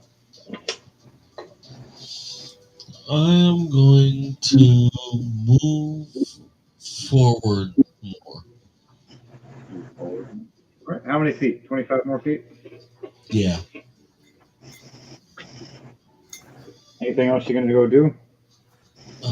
Just gonna do an investigation check. All right, you head up to the steps of stairs as a guard woman walks past you. Gives you a funny look at first and then goes, okay. This guard has this one attacked and figured out who this was. This guard came in here, had a scuffle, headed over here, My investigation. attacked over here.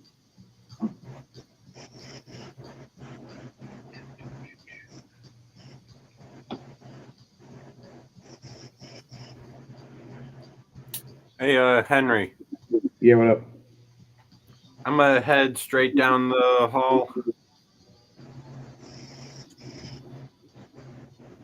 Straight down the hall. Okay. You see Eli Hartsmace right there standing with you, with it, looking at a guard, talking to the guard about what the hell's going on as a beholder is scanning both of you, trying to make sure you are not evil. And while it's looking at you, magical weapons don't work. Uh-oh. They're just basic. And same thing with your armor. It just It's scanning for evil, right? What was that? So do I know it's scanning for evil, or does You are Eli... roll a history check for me, or an arcana check to know what the hell this is. And then after you end your turn, it is going to go 6. And my alignment, which why I said uh-oh, is neutral evil. Okay. It's looking at you. And it wonders who you are. Do you want to pull out your paperwork? Yeah, the paperwork and the hit notice. It scans it and looks at you, and then you see some of the eyes wave you on. So you're clear. I want you to still roll either a persuasion or exception check just in case for me. Or the guys you roll a damn 1, I want to know. I want to know. I want to know. No, really. I want to know. All right, deception. No fucking way. Fuck you, Henry. You jinxed me. Nat 1, -1, 0. Ooh. You fucking jinxed me. I'll let you roll the advantage because of Nat that. 0. That's Nat 0. I'll let you roll with a.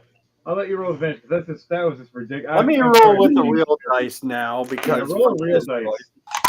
That's hilarious. Oh, fuck you! Are you shitting me? What? Twice in a row. No. It's just decimate. The real dice rolled him a nat 1. These dice are cursed. It was destined for a nat 0. You raise up your paper as you're trying to deceive. You drop it like an idiot, and as you drop it, you touch down in your firearm and accidentally hit the hammer. And it fires off across your hip. What do you mean? I don't have fire armor. Your firearm, your pistol. Your firearm, your weapon, your gun. Oh. Fucking shooty bang stick. You rub your hand across the hammer accidentally, making it go off. You rolled a 2 double nat 1, trying to not look hostile. As now all these beams looking at you. I take out my rifle. Misfire. You see a rifleman elf looking at you as a fighter, gunslinger, artificer. His scope on you, and then you see another archer, ranger, elf with his sights on you. They're both looking and going, Are you sure? You have to put a hole in you, or 5, or let just the fuck of a hole that eats you. Fucking bird boy. You see him cock back the hammer. Roll a deception or persuasion check for me. Are you trying to actually be honest, or are you trying to lie? Which one do you want to do? Roll to die. Well, for deception, I got a 16 minus 1, 15. You just passed. They look at you, and he lowers down the hammer slowly, puts his rifle down, and goes, "So what you say is true. We have to look up the sigils." They start looking at each other's sigils. Even the beholder's looking at itself with his eyes. Do I have a sigil? As is like all confused. They're like, no, you're a real fucking beholder. No fucking changeling can do that. And if they can, how do they have the anti-magic field? As all the eyes blink in different order, all like confused, going, you're right. Someone outsmarted the beholder, and the beholder's kind of pissed. Fucking elves. Looks around. Zzz, I'll take the bird. Beholder likes you now, Evan. You're lucky. Nice. So I okay, your turn is done. Devontae, what was the rest of that you were doing when you moved up? I had rolled an investigation to see on the person that was near me. I rolled a 16 on it. All right, you walk past as you see the corridor way. This room with this person in a coat. And then you look past this woman that ran past you. You did the investigation. You realize that You just fry a hello? bug? Did someone just zap something? On me, I swear. Daniel, was that you?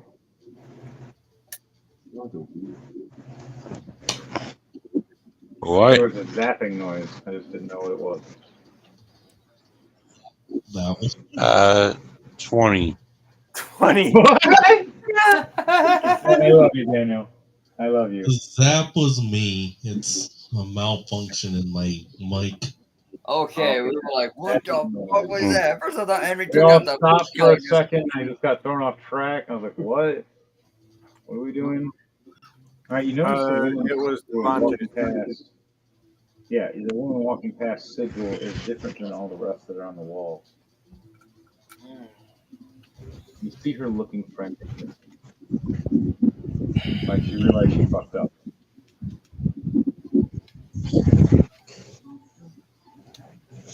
That's how they can get past the folder, though. They're changelings and shapeshifters. They don't use magic means, they actually shape. It's harder with them. A little harder. Besides certain people, certain skills or magics can be past beholders sometimes because it's actually part of them, like a tiefling. I'm actually good with protecting fire. Natural. I didn't think about it. Yeah, they're pretty nifty. I have two changeling and two shapeshifters. For neither of them have painted yet. All right, guys. Girls and school world. So let's keep going with this. DJ Thunderbase, what are you gonna do when you see her run past? She's about 5 feet and going past you. I just yell after, what's the hurry? She stops and kind of has that whole like anime teardrop in the back of her head and looks back at you like, I have a meeting to go to, and what What are you doing? Um, uh, what's your name?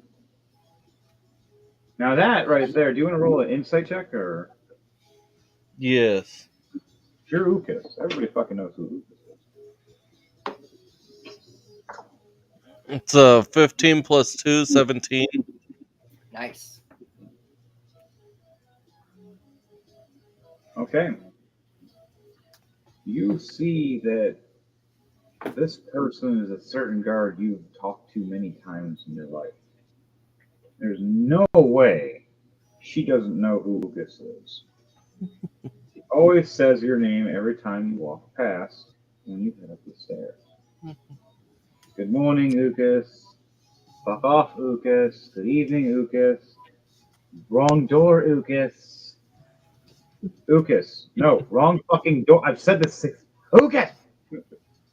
And just, you know for a fact she knows your fucking name. What do you do on that note? As I hear them ask what my name is, I'm like, take a good look. Are you sure you don't know me? She looks at you and goes, Tambrin?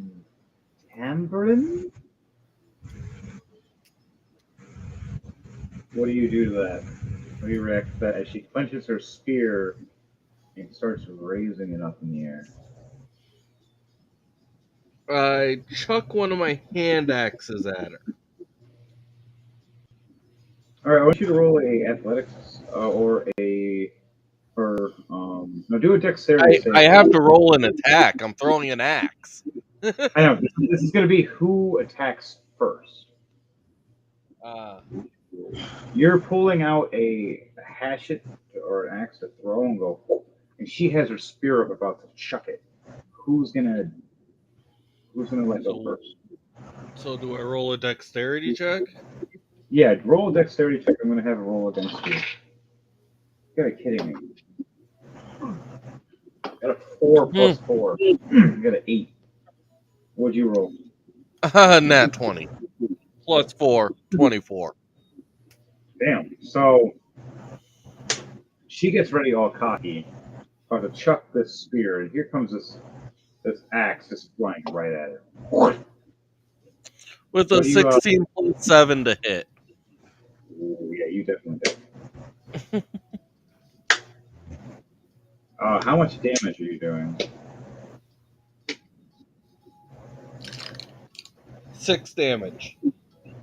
6 damage. You see this hatchet stick into her shoulder. She drops her spear for that turn. She has to waste an action to pick it back up now. Is there anything else you're gonna do?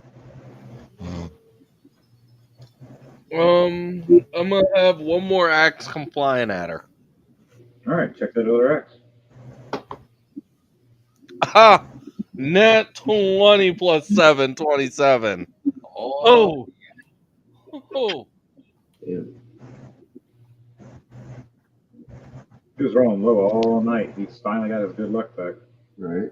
You burn out that luck sometimes, and he'll give you some bad rolls for a long time, and then 11 damage. Oh yeah. She screams wretchedly. You hear like it change a little bit in her vocals as another guard stops and turns around and looks over as his hounds start sniffing and start growling.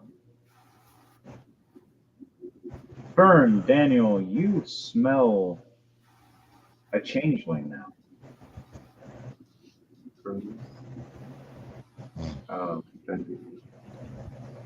Thank you. Fern is important. Yeah, And Finril. to end off, I just say, you better be explaining who you really are. I'm ruining that. But Finrir, do you answer? What did you say, Devontae? I said the only other thing I do is just say to the one I just threw the axes at, okay, you best start talking as to who you actually are. I don't have to tell you anything. And she has this ripped up face. It looks a little different than it should. Not bleeding red blood. Bleeding more of like a tealish, bluish kind of S. She's grabbing at her wound. So. But that's all I can do. Daniel. Daniel, it's your turn. Daniel, you awake? Yeah, I'm up. It is your turn. You smell a changeling as Devontae is 20 feet behind you. Just let everybody know, hey, there's a changeling over here, and you just like threw 2 hatchets in this bitch. You want to turn into that werewolf if you wanted now? Finally got loose. Or do you want to wait?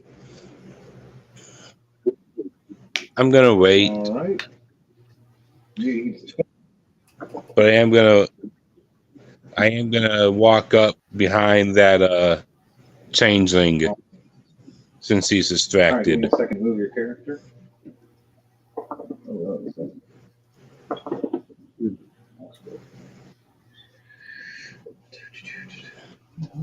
All right, you're actually right here. Shit, you're actually 5 feet away. You're actually right there anyway. So right when he turned around and he threw his hatchets at her, you're standing here, running down the hallway, and see her as she took the hits. So her back is to you, so she doesn't even know that she sees you as you're standing behind her.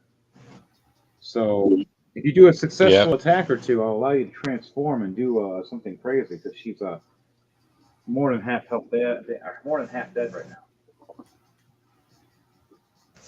Devontae kind of messed her up.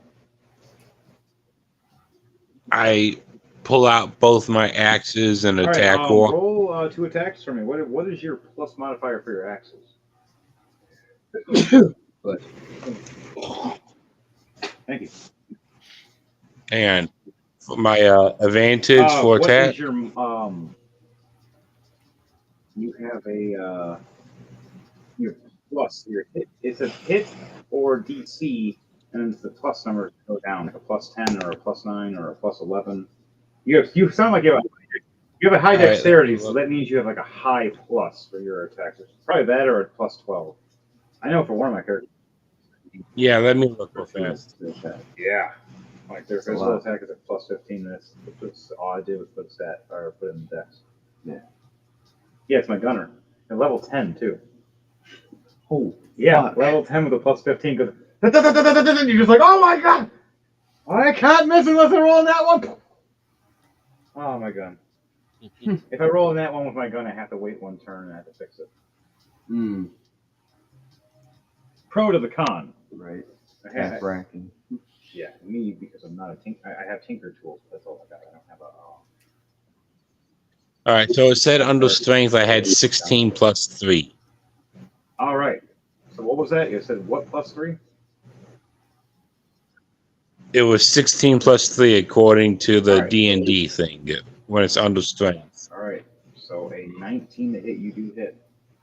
You hit with your axe with 1 axe. Now roll again for your next attack. And then tell me the damage for both of them.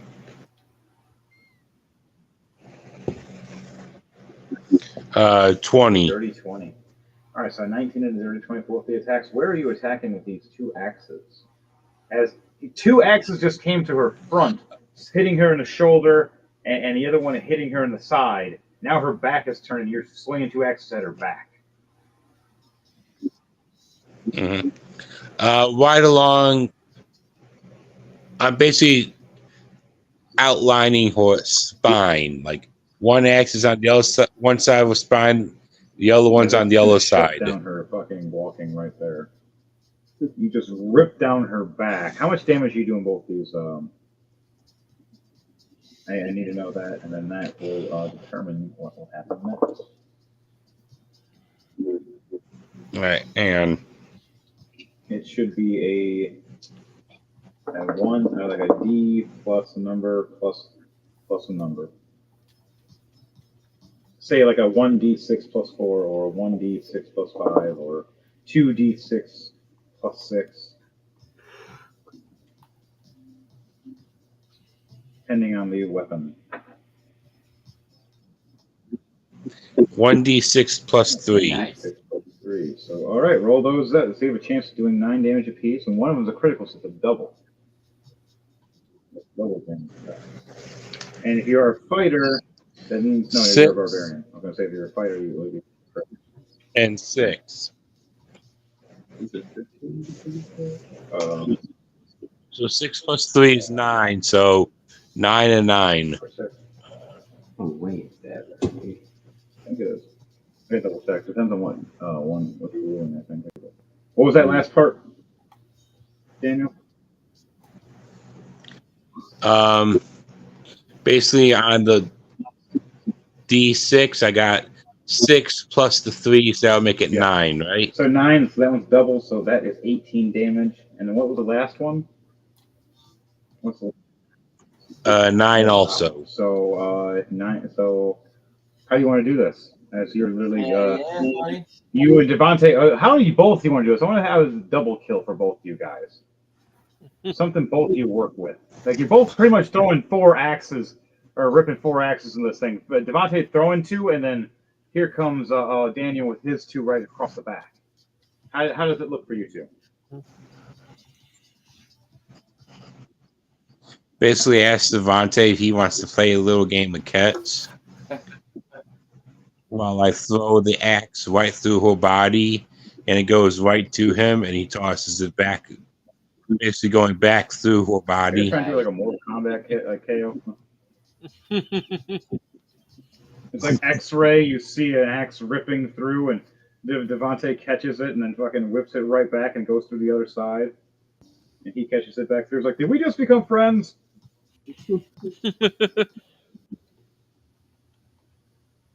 When you double KO somebody in a really messed up way, we become friends.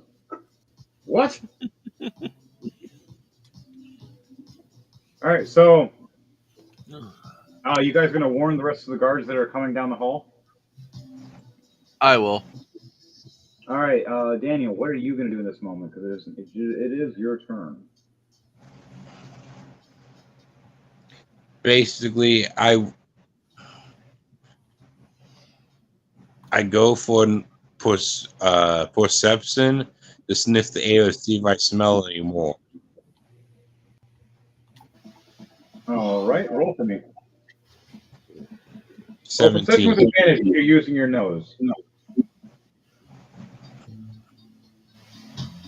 All right, so 17. 17 good. You sniff and roll down the hallway. Further down, when the guards are running towards you, there are scents down that hallway of another change. Not the one you're trying to originally hunt for the contract, but another like a grunt. Just like the one you just killed. All right. Yeah.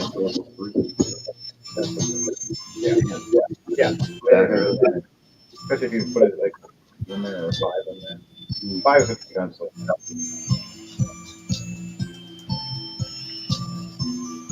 One for the gun. You could be like that one. Be bulletproof mode. I think boats have to have the unarmed. Yeah, just the thing you could technically do is get a monk at like say like level 15, and then the last 5 levels into fighter with the gun. And then before these pistols, you use like a chakra fight, like bullets. Yeah. And like amplifying with shoot shot. Right. They still technically count as like punches. Like Iron Fist can't charging up his ability into a bullet and firing it. It actually is something you can do. It's magic monk shit. But back to it.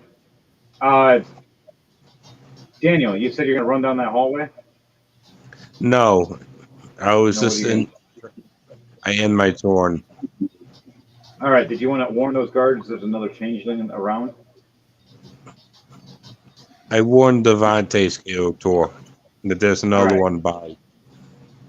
All right, Devontae, do you want to warn these guards as they're running past, going, "Hey, Yes. would you? Oh my God, that is not Cassandra.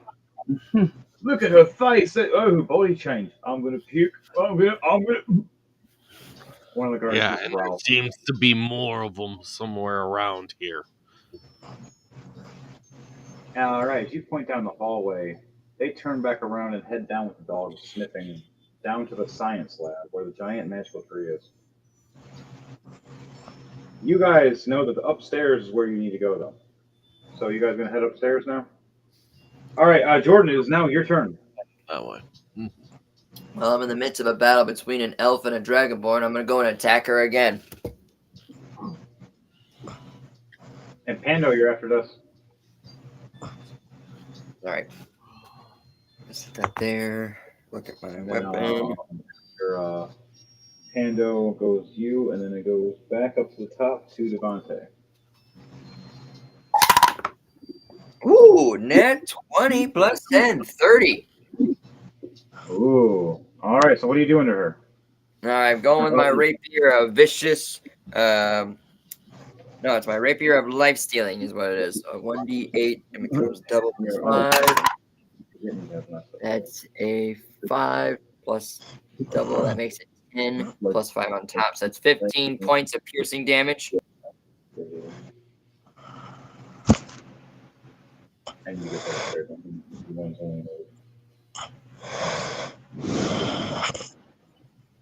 I'm gonna go for another attack on her again.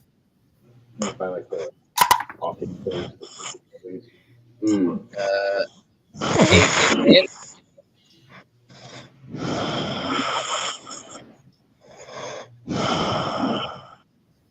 Don't fall asleep, Daniel.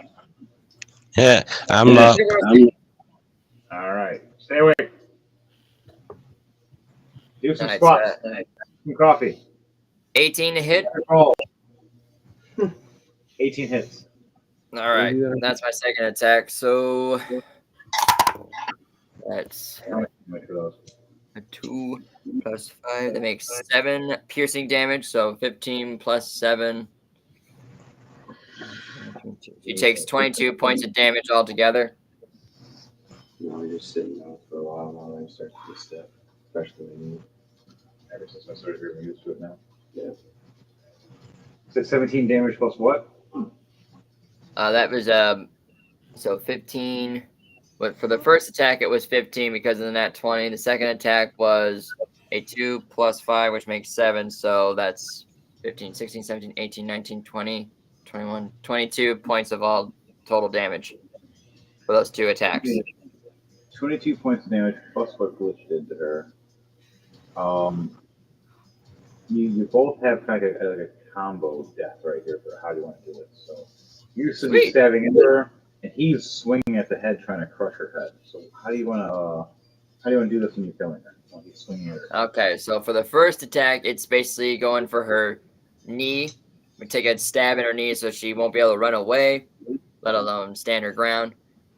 So pierce right through that, break through the bone. My second attack is straight through the heart. So you stab her in the knee. She drops to her knees. Right when she tries to cast a spell in her hands to reach at your face, to touch you, doing where is it?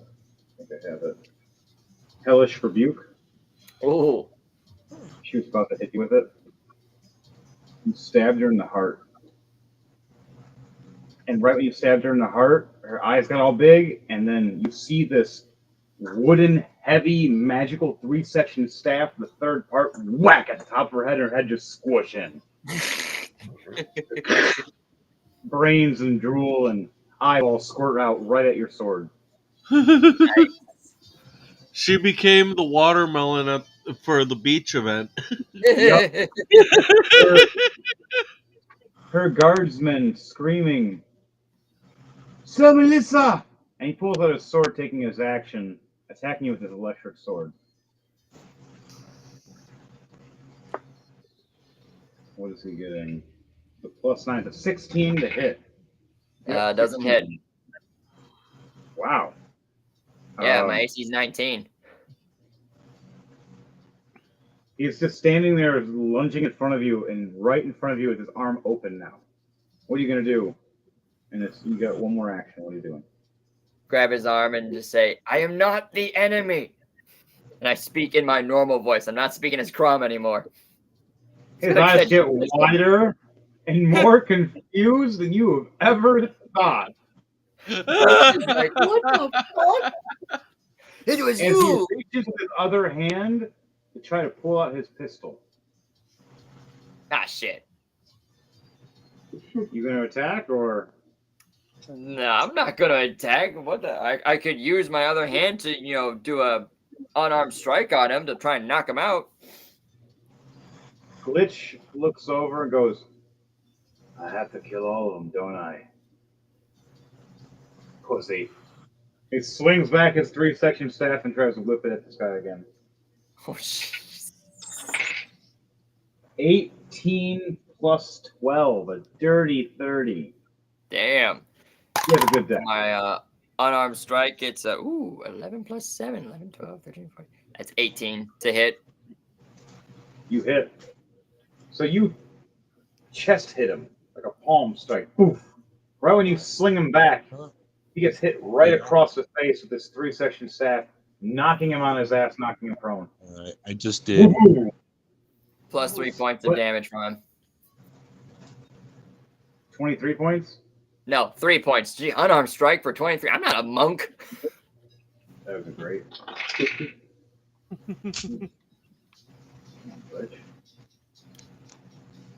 28 points from Glitch. Carry on. 28 points plus your 3.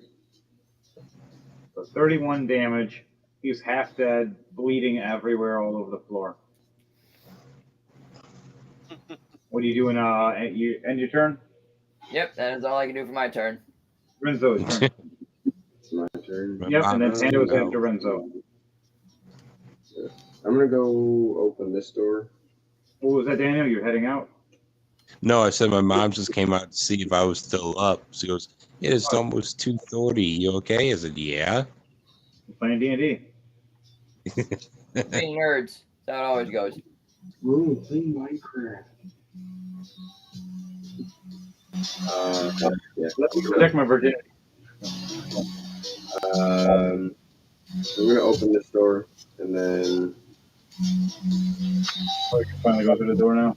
On this door coming off through the whatever. Alright. Through the hallway so that the other stuff can Alright, so you have the door open. Alright. A light comes down at you, Devontae, realizing the door ahead of you is open now. I think it's a hint to go that way. And same thing for you, Daniel. The light for you guys to head up that way is where you got to go. But now it's still Renzo's turn.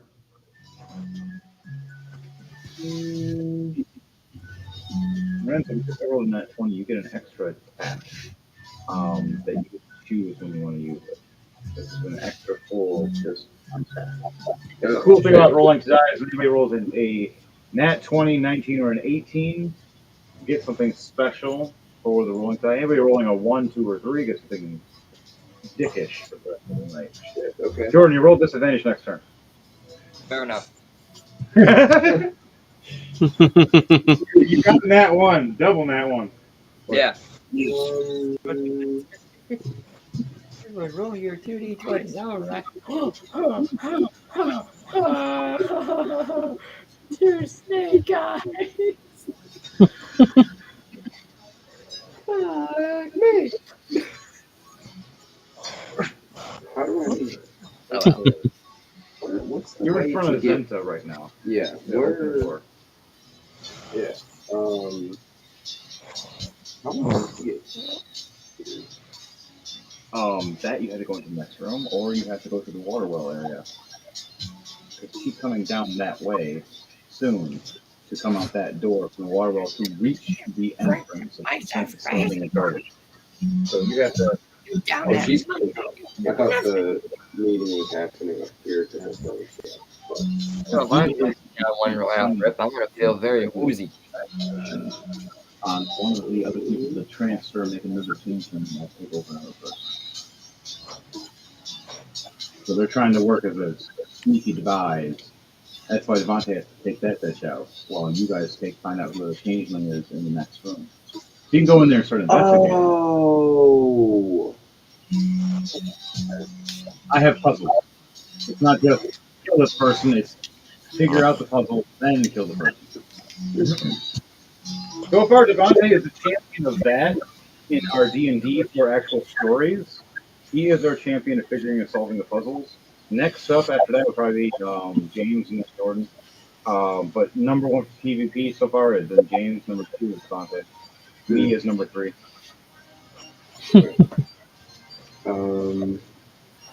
My Chrome has never gotten further. She's only gotten further than Devontae one time. Every other time, Devontae survived longer than I did. Is this all looking funny characters? We all have PvP depending on the level. Like if it's a 15, I'll say all 15s or all 5s or all 20s. So you can choose between any of your level 20s if you have numerous level 20s, which we do. Everybody has 2 at least. So you choose between them. You're like, okay, we're using these, and we get stuck into a mini world where we can fight to the death, die, and still come back and not figure out actually die. It's a big tournament where everybody gets to watch and observe for like a magical meal. Okay. Like a fucked up Hunger Games. Okay. Yeah, I want to have a stealth into the next room. Then opens the door. And I want to basically as soon as it starts to open up, slip through and like it hasn't even fully opened and have it shut again. Like you ask him to do this for you? Yeah. Like basically shut it as soon as I get it. How about, or do you want to just have him not even open it and just have a seal shut off and just phase through? I can do that, yeah. You tell him that? Yeah. He looks at you and goes, I want to watch. He turns around, shifts his sword, and he watches the seal turn off. And he wants to watch you go through this book. He's so interested. Ghost walk, I turn incorporeal, just slowly being more and more translucent and just start just kind of hovering and just walk right through. Now explain incorporeal, like translucentness, like do you go more shadowy or more clear or like a certain color and then you start vibrating, or are you just smoky, or is it just like you just turn like a ghost and then fade through? Everybody's different, so that's why I want to ask. Devontae is like a shadow. He just shadows through, hops through the next room and fucking stabs somebody and hops through the next room and shadows through again. I basically look like a smoky, dark thing. Like, all right, like a wraith. Kind of, yeah. Just you go in there and look at this dark veil that just covers over you, kind of like the Harry Potter soul suckers. What are they called? Dementors. Dementors. Yeah. Like in a sense, you just right over and it's dark, cloudy veil, and then you look translucent, and now it just looks like a shadow going into the wall. Yeah.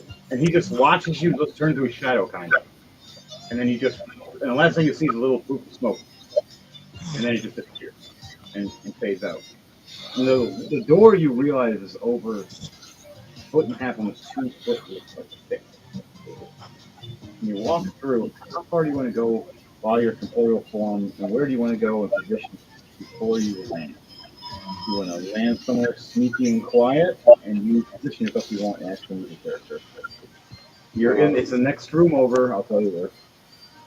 Yep, it's in here. Yep, you're right here.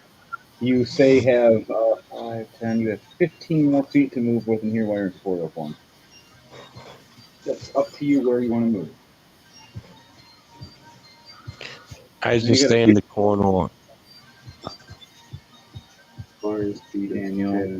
Daniel is here now. Devontae is here now. You guys are both in that room. I have a total of 10 feet of movement. 10 feet movement with it? Okay. Total Okay, so you got 5 more feet then. You want to move more ahead, or do you want to move it to a corner, or? I'm just gonna hide again.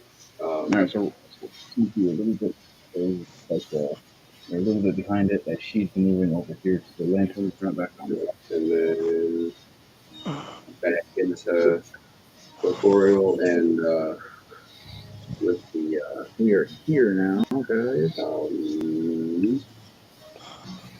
what's it called? The Golden Kind. Koga of a kind. Oh, wait, roll a stealth check with advantage for me, please. While that's happening, Evan is here. I am over here. I am going to run this way. Jordan, you are murder fucking over here. There's a guy with a hammer now that's attacking this the blonde dude, and just how do you want to do this to him? 25. No one noticed you. You needed a 23.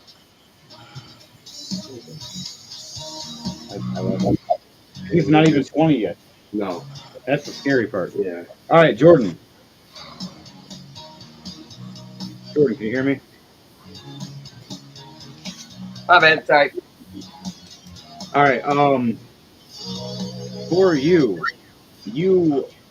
see that one guard originally asking for you to sign papers. Throw his papers down and slam his hammer right across this blonde dude's head as he's laying prone. And you just see his head explode, the brain splat against the wall. And you see a dragonborn across the room. You see Glitch, and you see Danielle attack over here. Oops, the death bomb got knocked over. No! Everybody died. We all died. We all died 1 mile radius. I'm joking. It's a 1 mile explosion. I wasn't joking, death bomb. It rolled all the way down here, oh god. The one guy's like, what is this? Boom.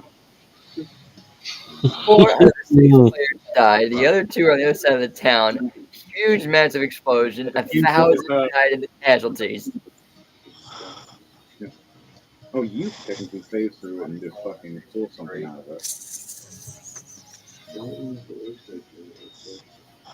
I can customize it if rolling to die. That's the nice thing about sometimes doing things. You can write down and edit things, and you can state, DM gave me this for my unique ability because of I rolled and got this. Yeah. That's how I roll sometimes with people getting their abilities and little extra boosts, making you more unique as said character, making your story more about you. That's why I like making our stories unique of D&D instead of following their books, their stories. I just take little pieces and then I make my own. All right, so back on that note, Jordan, in that room, you guys end up killing all 3 of those people, and the owl helps you guys trying to dispel this death bomb. So that's going to be after when it's back to your turn. But Pando, it's your turn, and then it's back up to Devante. All right. Where am I? I lost myself again. Oh, okay. I'm going to NPC myself real quickly. So, did I hear everyone run upstairs then? Yes, you are heading up that way as it is. We are Okay. here talking. This person's down. That person's down. We get in here. Doom, doom, doom. We find Abner's brother in here.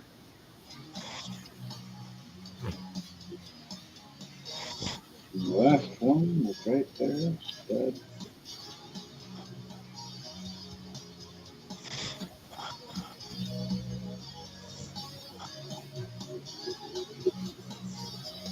He knocks everything over. Sends the pounds. Takes out the next. Alright, downstairs is pretty much all clear now from changelings happening. Or changelings and shapeshifters. Okay, on that note, Pando, it's your turn. So where am I on the map? You are right here. Where is my river? Over there. About to head up to the door, right? What are you reading your character? Is it about your shadow home or your phaser? I forgot one of the stage effects was I can do. Oh, nice. I can give you a chance on it. It depends on the character. You got to figure out who it is. If you attack the wrong person, it's not going to end All well. right. So At the least door in one front more. of me Yeah. then I'm not is getting attacked just a on staircase or what? Figure it out. Persistence. All right. What is you going up through the door? Yeah. All right. So you see Devante and Daniel in this room with you, and a guard that is from the Cobalt Soul killing the body of a shapeshifter and putting it next to another one, going, "We got two now. How many more are there in this fucking place?" You have the next door to go through to get it to the next place, but you have to have more movement or speed, which I don't think you have. Next. Let me see. My speed is.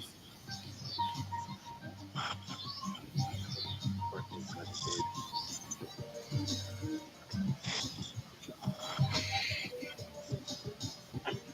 Here, get a good laugh. Oh yeah, speed is 25. Never mind. So I wouldn't be able to go through any more rooms after the first. Yeah. Did we already kill the target then, or is the target still at large? Target's still at large. You guys don't know who the target is yet. You still have to make it to that next room. You got to go through the next door.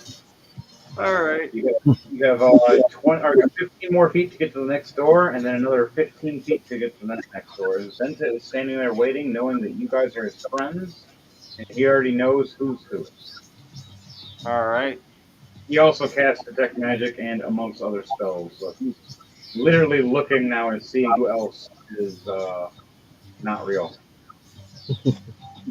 He's a little paranoid now, especially after seeing a guy face through a door, going, "What else can he do?" All right. Since I'm out of movement speed, I'll have to pass my turn then. All right. Is there any reactions or anything you want to hold, such as like a reaction with your weapon, just in case? Yeah, I'll reload the long rifle I accidentally misfired. All right, reload. And then while you do that, the next turn goes to Devontae. Goes back up to Devontae. And then after Devontae, it's going to go back to Daniel, then Jordan, then me. My stuff I'm quickly NPCing. So you guys what? I'm heading up towards the door. All right. You have. I think you actually have just enough. You go up to the door. You see Zenta after 5 to 6 feet. He looks at you and knows who you are and goes, "Ukas, you're part of this crazy bunch trying to figure things out." Yes. Seems there's a lot of imposters. He shifts his sword and opens the door. "You may enter. Give a good distraction. Find out who it is. I have a worry. I'll give you a little hint later if I think out who it is." The door opens up. They figure out who that guy is. They killed him.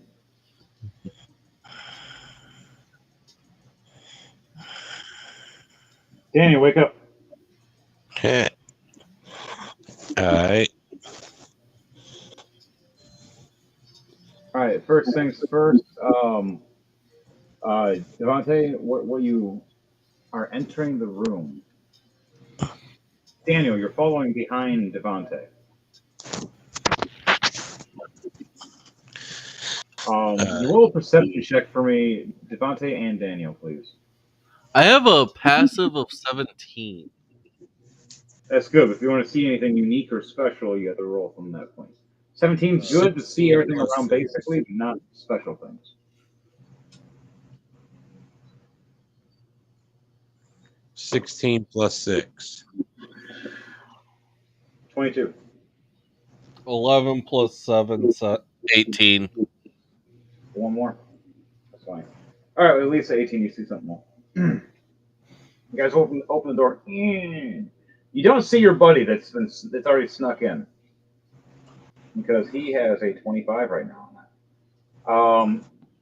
You both see a field You see a magical spiral, magical books floating, fire everywhere.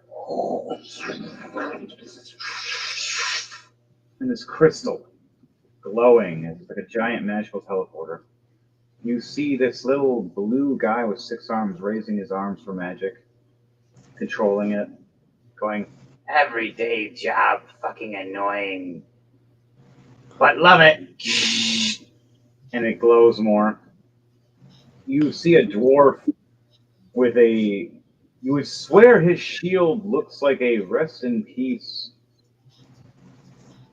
undead or like gravestone. Just and you see him magically in his other hand a flow of like a floating flaming skull as he's talking to it, chuckling. A little bit off, but he's one of the high rank guys that runs the other kind of magics. You look down the hallway and see a dwarven woman walking, turning on a lantern, powering it up and fueling it, doing her usual job. You look further and you see a female human cleric charging casting magic into a boiling pot. Next to that, you see the king wizard casting his spells in there, and a 4-armed blue-skinned woman casting 4 times the amount with all her different spells. And then you see this dwarven old man looking a little strange and shivery with this magic potion he is trying to conjure up that's smoking in a book as he keeps mumbling words and coughing. You see when you look up a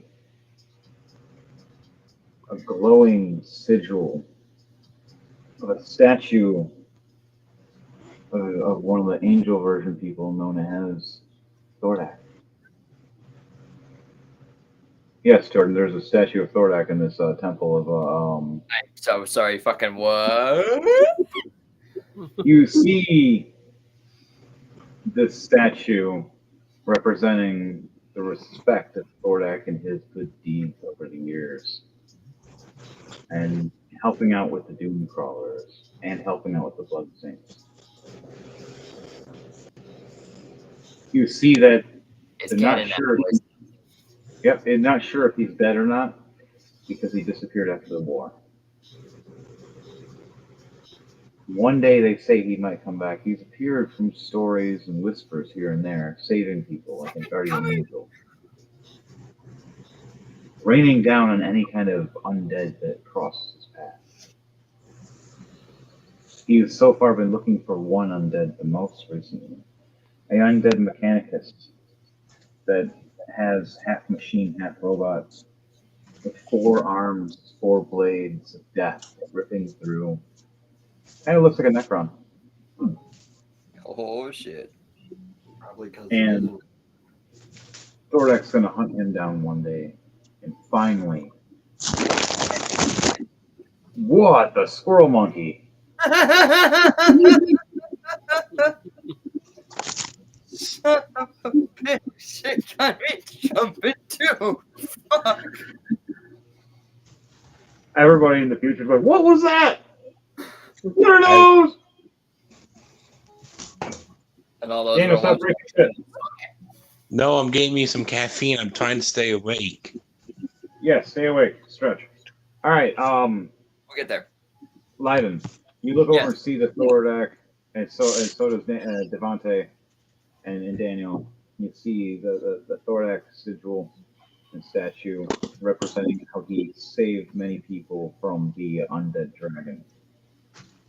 Cool. But on that note, guys, the doors open up. You came in, and you look at all these people around this boiling pot. And the only person that hasn't thrown anything in yet, Devante, is you rolled, and for Daniel for how high you rolled. One person didn't throw something in. Who was it? Who was the person that I mentioned? Oh, I am so out of it right now. Look, pay attention. Everything again? Everything again twice times 2. All right. The human cleric throwing something in. The half-breed human elf threw something in. The forearm match lady threw several things. The old man with a potion, mixing a potion, and it's been growing, steaming, and getting a little more violent. Hasn't I done know anything. which one you're talking about. As to Reading. who it was that didn't throw anything in, I know which one it is. Oh yes, and would you like to say anything about it and point it out, or The discuss it with only someone? one, the only one that didn't throw anything in was the dwarven woman down the hall. Or the old dwarven wizard man. Yeah. Yeah, the dwarven woman down the hall. She was doing her own thing. Well, the people around the cauldron. But yes, Hmm. the one that didn't was the dwarven old wizard man. He has a vile potion that is glowing right now, and it's getting worse and worse. Okay. Yep. He is the guy, and you guys are in the room right now, and no one else has gotten there except for Pando, too. He just got there. I think Jordan is almost there. Pando got to the door. Devante is here. You are behind him. He doesn't even know you're there.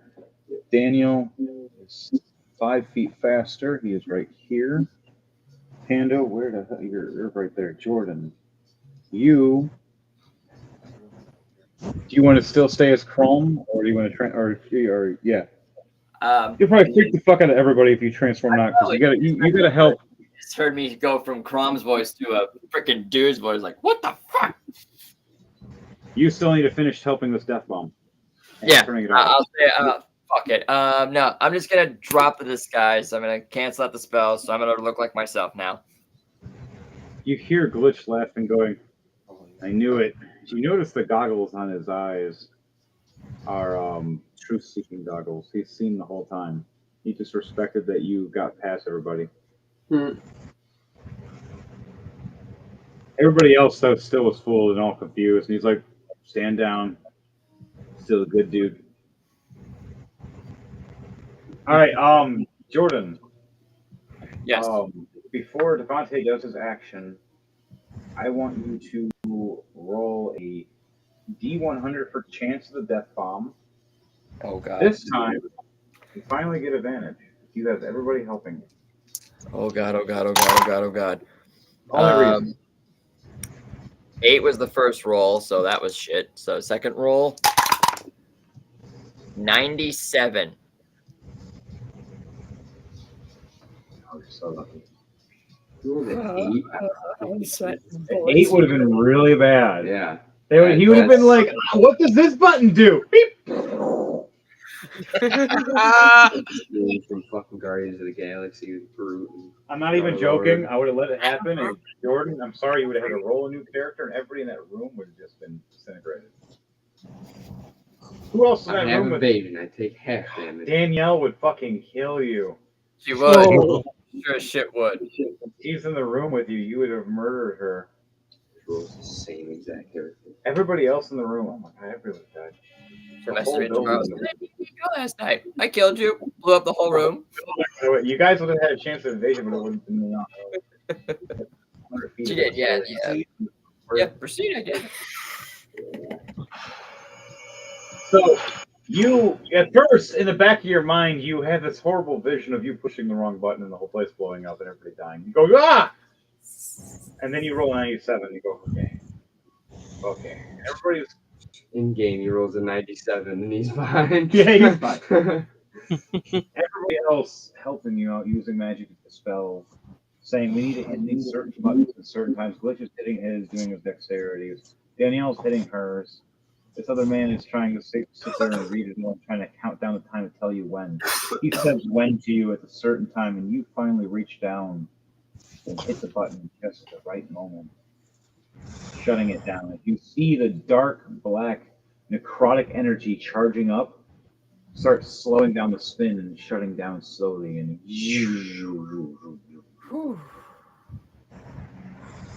then just a low pulse of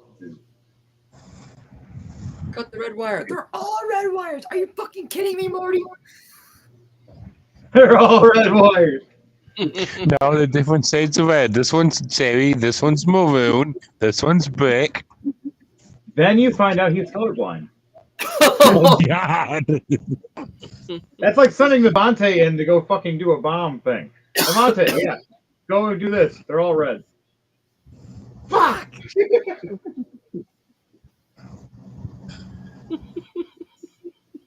I would just cry like, don't send him in. Cut the Doc was saying why or. No, I actually can see red again now. Oh, cool. Maybe it's from getting hit in the head. Brain damage actually helps. Maybe one of those car crashes. I don't know. We do Something not condone this type of stuff to fix stuff like that. No, do not condone. Yeah, do not condone this on the internet for people to reenact because we have survived some stupid and crazy shit. Don't be us. Be better. Be better. Back on that note, guys. Devontae, what's the action you're doing now? You have 2 actions. You can react right after, and Daniel. All 3 of you are right after each other. So all 3 of you have a chance to react. You know who the person is now. Do you want to tell people, or do you just straight up attack, or do you want to warn people to move out of the way? They'll figure it out after it changes back. Depending on the reaction, but yes. I'm Depending on how bad you messed it up at the same time. We got 4 dudes trying to fuck this guy up. True. You have, yes. I mean, hell, I one-shot one of the motherfuckers. That's true. My guy is in another room dealing with another one, but a different room. That's a weaker one. I'm firing my oath bow at him. You're firing your oath bow? What are you going to be doing? Reaction, You have 5, 10, 15, 20, 25, 25 feet distance. So I have 45 feet of movement. I can get there plenty. Daniel, how many feet of movement do you have? You have 5, 10, 15. You're 15 feet away from this guy. Can I use the free action that I got with the 20 here? You can use that as well. Ooh. As you're ready. 30. I also have 2 short swords. I'm dual wielding short swords. So I have the short sword of life stealing, then I just have a normal short sword. All right, that works. All right, so for Devontae, he's at 30 to react. It's the first one. He looks over at all of you. You see Ukas walk in, and which is perfect that he's the first one to attack because he's a Cobalt Soul. He looks over, they see his badge, you see his sigil. You see the human cleric look over at him and go, Ukas? Your job is only to kill people of royals or assassinate people trying to... She looks over going, things have been weird lately. And let me see if she figures it out. By the way, with it being a 19 plus 11, that's a crit, too. Oh, yes, nice. Fighter. And on top of that, she rolls a nat 20 on her investigation, realizing. She looks over everybody else and says, no, not all of us threw in. And she looks over at the wizard going, doesn't have any spells. He's making a bomb. And her eyes get all big.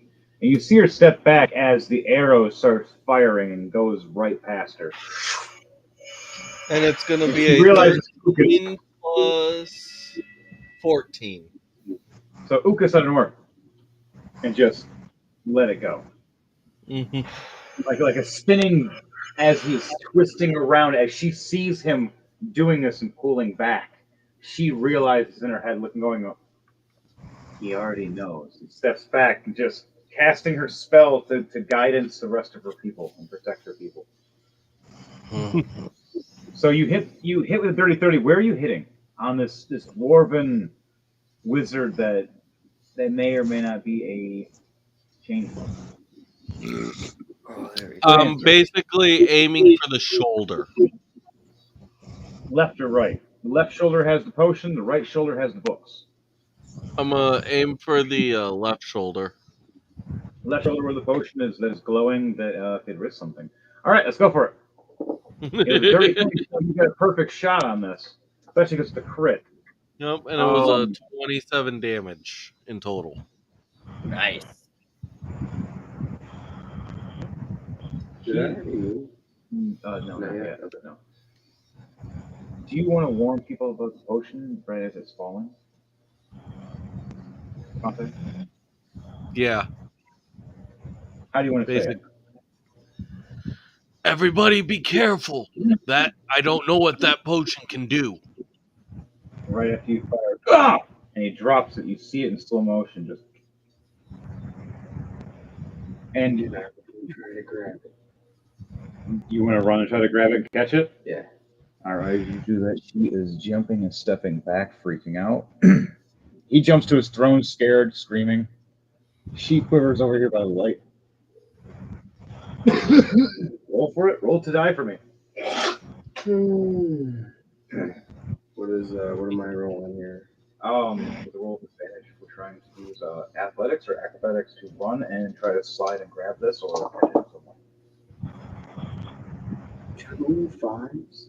Yeah, that's a 15. Oh, actually, no, I'm proficient in it, so it is a dirty 20. Okay, so with a dirty 20. How do you want to run and slide or catch this, or how do you Just straight out, forearm full. So right when you see Ukas pulling his bow, about to fire it off, you're going, oh, I know what he's doing. And you just start turn and just dart. Right as you're darting, you see the arrow fly right past you. And it hits him in the shoulder, and right when he drops it, smiling, realizing that it's still going to go, he sees you sliding down, and he's like, He doesn't see shit. I have a 25 in oh, stealth. yeah? So, yeah, randomly the fucking potion's floating. And he's just confused, like, there's a shadow there. There's a random shadow holding a potion. Confused as shit right now. Say you're in your technical, your ethereal form in a sense. Like, And I still have one more I attack. came out of That was only after I the got first the door, I'm attack. actually hiding Yeah. with the Book of Open Hand. I'm all right. actually What was hiding. that? Oh, you have another attack? I have 2 attacks. All right. What's that next attack? It's gonna be another shot. All right. After that attack, you get a free shot attack if you want to move the potion, set it down lightly. You want to attack or hold it and attack him. Okay. Or you just chuck it at him. Okay, let's see here. Drink this. Oh, 15 plus 11, so 26 to hit. Okay, so do something similar. Nice. How much? How much was it to hit? 26 to hit. Where are you hitting him? The other shoulder. Nice to drop his books. All right, 26 to hit. He hit, and you see the books just start dropping to the floor. All 3 of them. Sorry, just one book. Yes, just a different character. I was thinking of another one. With a 9 plus 17. 9 plus 17 to hit. Or 9 plus 17 for the damage. Okay, so nice. All right, he's not dead, but he is hurt severely. All right, anything else you're doing before your turn ends? Renzo, you're up after this, and then I still have a bonus action, right? That's not hit again. Yes, I believe you do. Yes, you still have a bonus action. Okay. How far away am I? Exactly. You are about 15 to 20 feet away from him. With your bow now. Okay. If you're flying, then technically flying up in the air counts a little more for adding to the distance. No, I'm on the ground. Okay, if you're on the ground. Alright. Yeah. So I'm gonna move 10 feet forward at least. Closer. All right. 10 feet forward. All right. Yep, and that'll end my turn. Okay, so you end your turn. All right, now it is your turn. What are you gonna do? I am down here. Right there, he moved right here in front of the cauldron. Devontae is in front of the cauldron now. Okay. After catching the potion, still have my short sword, and I'm gonna basically try to stab through his mouth and through the bottom of his jaw and pry his mouth open and uncork the bottom and pour it down his throat. Oh, that sounds hardcore. All right, let's see if you can do this. Roll for an attack, and if you succeed an attack, then roll for a dirty 20 for an attack. You hit. It's a 19. I'm And cool. If I could even do a help where I could hold him down with my whip. you want to help with this to amplify his chances to pour Yeah. us down successfully? Yeah, I'm All right, right in roll- front of him. I can hold him down with my whip. All right, we'll let you do your reaction as that. Okay. So Devante's reaction, yeah, he'll be wrapped up with the whip. Roll for an attack with advantage for me, Devante. And then for you, I need you to. Oh, nat 20. Nat 20. Definitely tied right up. Now you get to roll with a dex save with advantage to pouring us down his throat. Like save with advantage. Yeah. Oh, sorry, no, we can do this as like athletics or acrobatics. It's something like you're holding him down, trying to control him. Maybe it's no strength would probably be your best bet. You're holding him. You're grabbing his mouth and you're pouring this down with all the swords in his mouth. Yeah.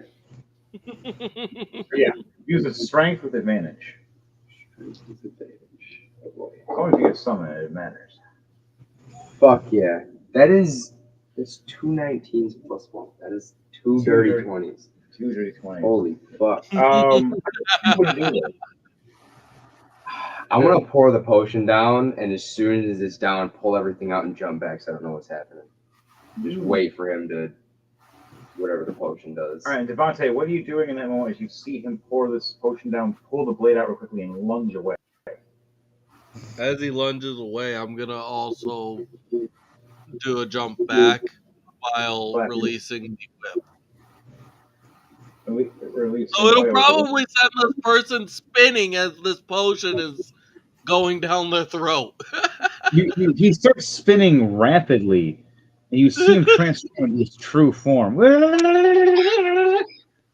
and turns into this monstrosity-looking creature with long, creepy, pale arms and elongated jaws. He's a unique shapeshifter, but now with a stomach full of explosive and unstable chemicals that just been stirred and mixed and shaken really quickly. And his stomach goes, and he looks up at all of you with his eyes all big, realizing something bad's about to happen. He turns back at you. At least in your general, no, shit. Yeah. 19 plus 11, dirty 30 look. He sees He sees you. But oh yeah, my last moments of life. Yeah, my cloak is down and just double middle fist. He looks at you. You did this to me. Fuck you. And you see him start expanding and boom. And you see the cauldron tip over and pour on the ground. And you start seeing him glow. Everybody looks over.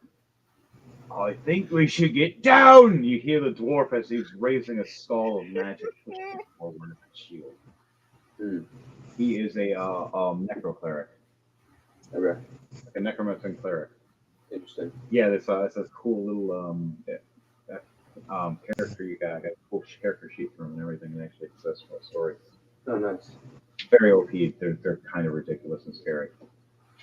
Beat your ass, heal, regenerate your friend to kill you. Is it this dude doing that? No, it's the other guy with the skull in his hand, with the big in front of the door.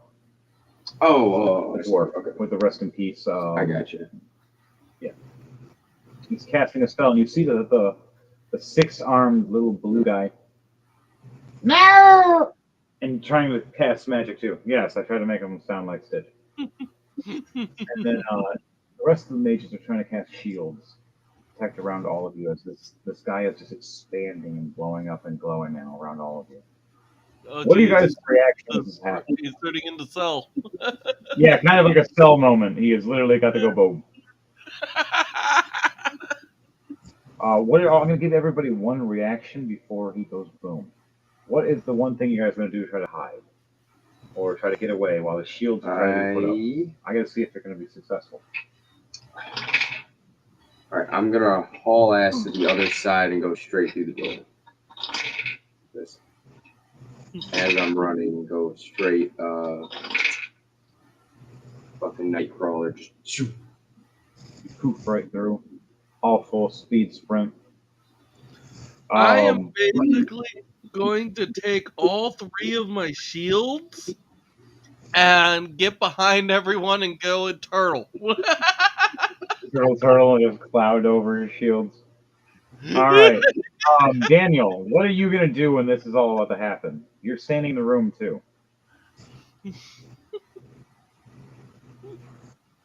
Daniel? Oh, shit, Damn I it, think Wolf. he fell asleep. He fell asleep. No, it's fine. Happy birthday, buddy. As I come through the wall, I yell, "Get down! Dick's in the dirt, chuckle nuts!" Asleep. Santa ducks down all the rest of the guards and everybody else in that hallway duck. You see a magical shield raise up as 3 of the magical shields fail as it explodes.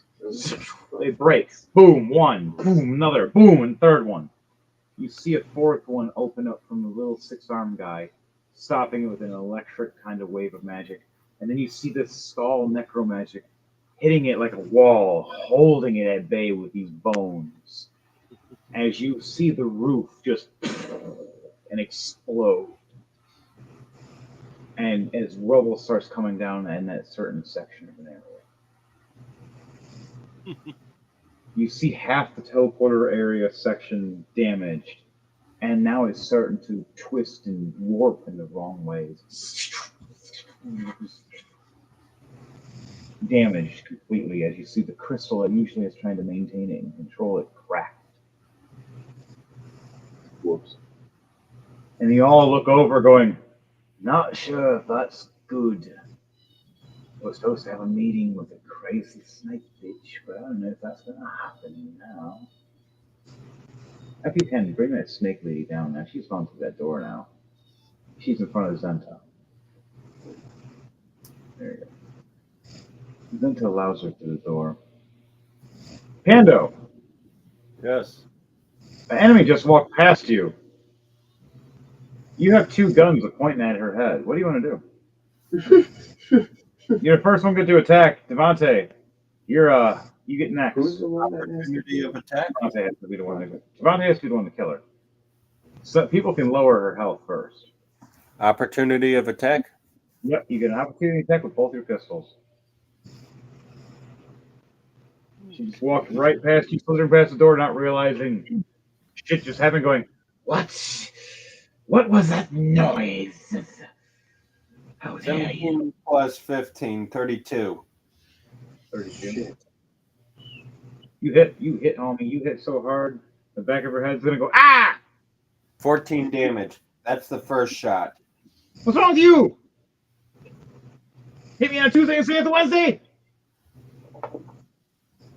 Second shot. 15 plus 6, 21. You hit with both. Nice. And damage on the second one, 17 points of damage. Where do you want these 2 shots to hit to blasting on her? She's not dead, but she got hurt. Both in the back of the head. Wait for her to turn around and scream, "What the hell?" Because I still have one more attack and waiting. 2 circular bullets fly past and smack her in the back of the head. Oh, what? Who? You little bastard! And turns around, opens her mouth wide, and you see the snake fang. Wide? Yep. I put my gun down the snake's throats. And then 23 internal. And I'm going to spend a great point to add vicious shot to it. All right, and what's that do? I gotta find it real quick. Piercing, going. Jordan, you're up after this. All right. And then it goes back to Devontae. I have finished killing the last changeling in the other rooms with the other characters, and Danielle has helped. On hit, the creature takes damage, and you make an attack roll with disadvantage against every creature in a line directly behind the target. She is the only enemy right now. So you're just blasting a hole right down her throat and just ripping a hole in her from internal, so she has internal bleeding. Yeah. All right, how much damage are you doing? Damage is 14 points of damage on top of everything else. You don't kill her, but you get her close. Jordan, it's your turn. You're at least 100 feet away. All right. Well, the good news There is a is teleport room but I don't know if you want to teleport into that portal to get in there now, because that teleport is acting weird because the crystal just got cracked. that's fine because I got a crossbow that reaches up to 120 feet. So I'm gonna take my crossbow out and I'll fire. And let you know, the whole ground is shaking around you right now. The building is kind of like unstable. Well, okay. Metagame. She's almost dead. Yeah. Devontae has to be the one to kill her. Shit's shaking. We need to get the fuck out. 21 to hit. Roll for it in a minute. 21 to hit. You hit through the window. As you see the big bay window right above where you see the snake lady. All right, that's 7 points to hit. Or she takes 7 points of damage. My bad. She's not dead, but she's hurt real bad. She's almost past the halfway point. All right, let's see. I gotta read this thing. Monte gets advantage on all royals, so when it's his turn, he's going to open a snake seat. I'm gonna go ahead and roll for another attack. Yep. Well, that's a fucking nat 1. It comes back to bite me in the ass. Ooh. Go to use your weapon and you sling it back and slap yourself in the face. Do 1d6 for damage for yourself, please. No. 5 points. You take 5 points of damage across your face, busting your nose.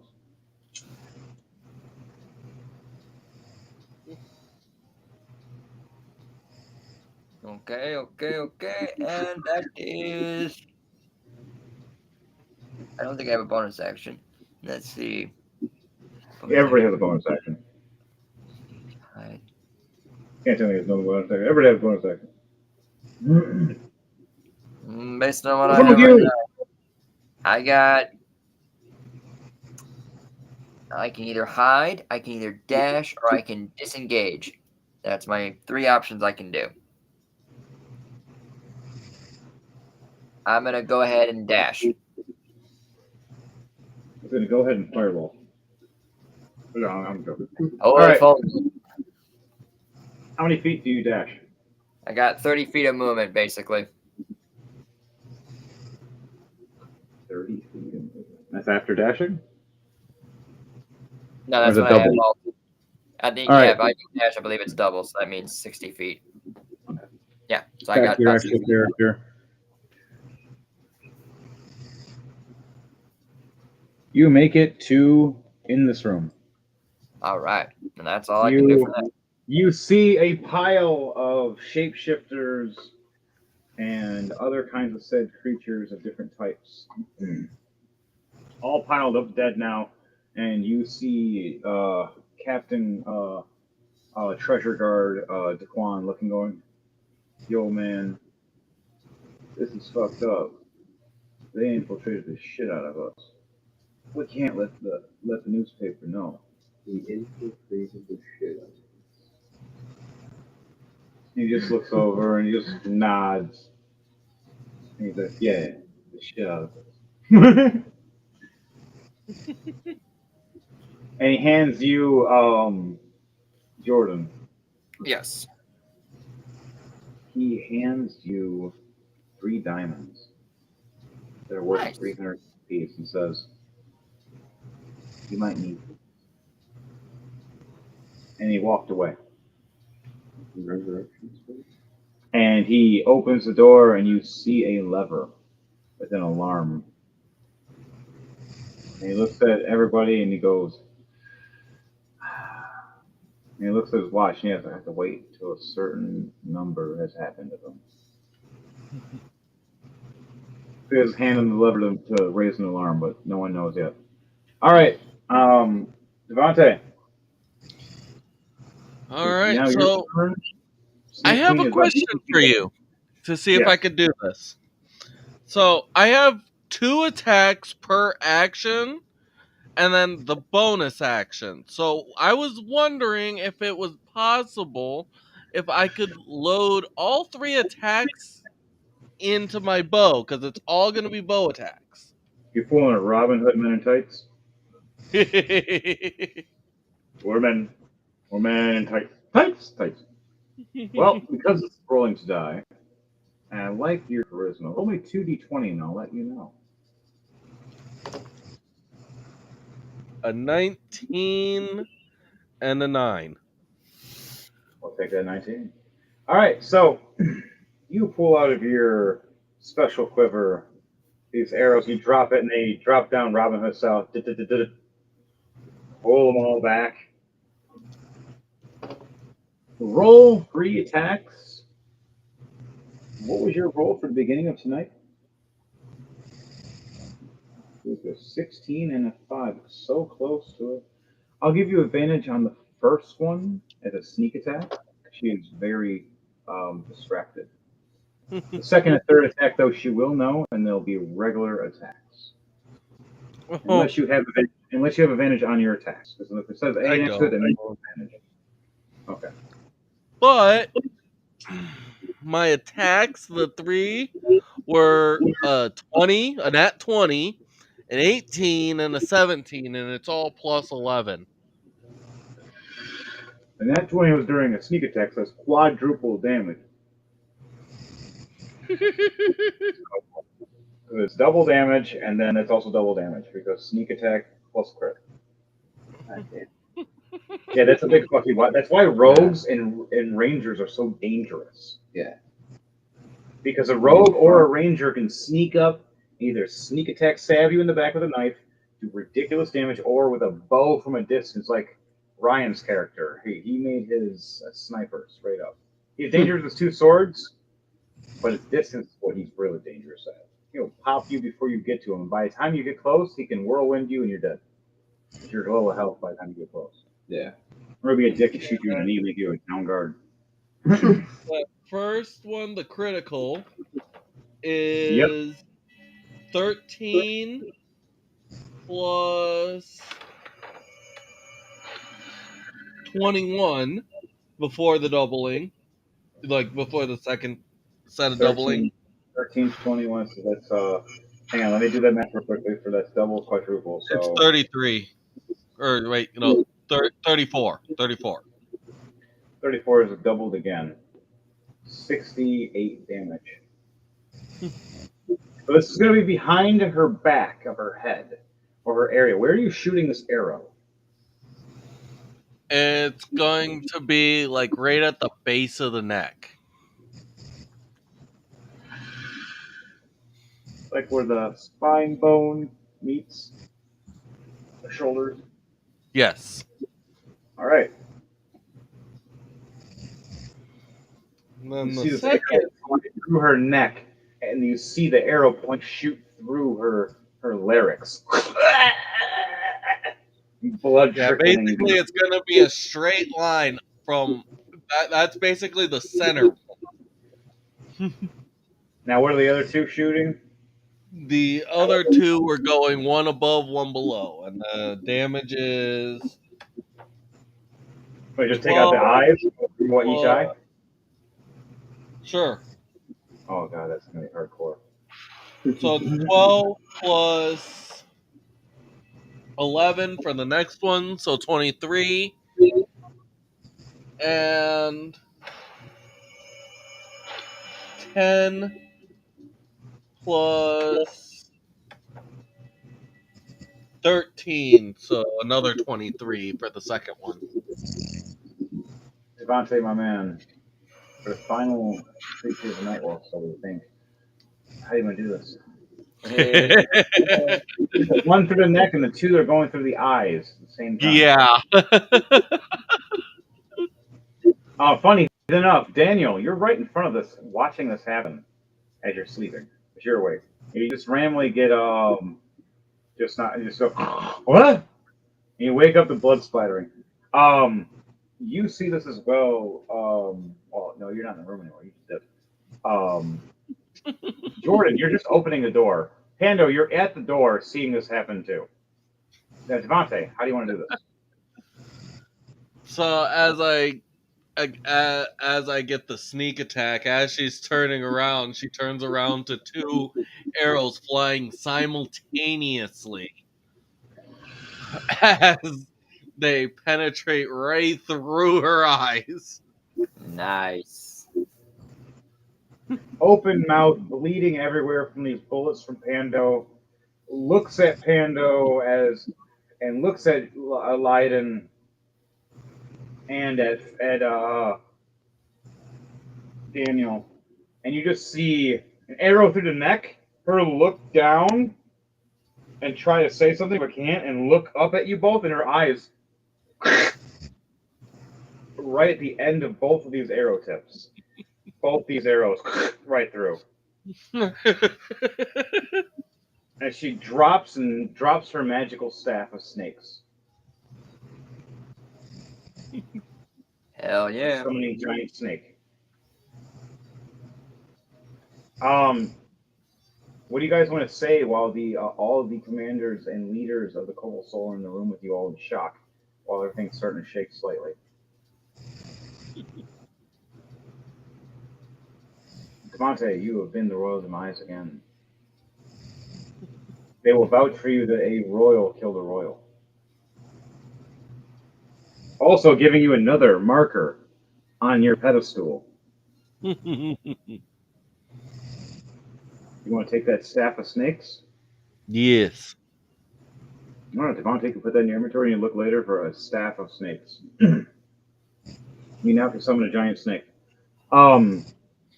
What are you guys going to say in that room as Eli Hartsmace opens the door? What the hell? Oh my god! I was trying to be helpful, but fuck. The leaders of Cobalt Soul all look at you all. I think we must leave. Yes, we must leave. All of you are fucking idiots. As everything starts cracking more, he's like, when that goes, he points to the door of the skull. That goes. In the room, he explains there's a boiling magical pot that is very unstable, kind of like a nitroglycerin. He uses it for necrotic reasons of making kamikaze skeletons, dipping their skeletons in and then pulling them out slowly, and summoning later to just go boom on somebody. Keeps them with special spells in his book. Also, as a special measure that he learned from a certain friend a long time ago to make it so his casting spells is very dangerous. Anybody touches this book? Chance do the skeletons scream out, "Allah Akbar!" Yes, they do. Most of them do, except for one. One goes wee, but it's the Wilhelm guy. They all look. One of them, the shorter one, go, "I'll kill you!" Yes. We all know who that is. That's our favorite. There it is. So you see the four-armed blue skin lady open a portal and step back and disappear. You see the cleric lady going, I think we all should leave. I have my own needs, but I don't know about you guys. She grabs her sigil and prays and just up in the air and disappears. You see the prince, or the king now, going, you fucking asshole, you left the royalty here on the throne! You hear the dwarf, down with the ship, Captain. He walks away. Oh, yeah, by the way. And he opens a portal. I can do it too. As you see the prince going, my magical stuff only does a few things, but not that. I need help. And he looks over at you guys. Can you get me the fuck out of here? The king himself is standing on the throne, freaking the fuck out. He is the only one left, and except for the little blue guy, he's trying to hold the spell to make it so everything doesn't go boom. Wait a sec. Wasn't the king the target? No, No. King was not the target. No, It the was- snake lady was, and The snake lady, yep, and the dwarf that was actually a changeling.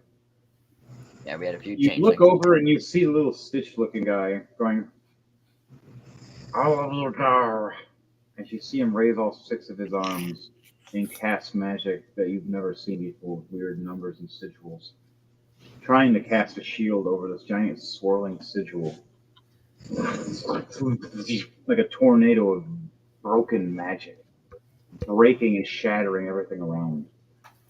I'll give you Am I able to kick 1 the minute. over? Which actually will be a real 10 minutes. But guys, you now are on the clock. You have 10 minutes to get out. And if I see this go to 0 before we're done monologuing and getting the fuck out and warning everybody, you go boom. Go. Devontae, you're first. You have the highest. And then Jordan, you're next. And then you, Elliot, you're next. Okay. Do I see a window anywhere nearby? You have seen the one that is right above where Jordan shot through originally. I'm gonna fly up towards that window to fly out of it. All right, you're gonna. You I need to do see a how you strength are. I see how you play.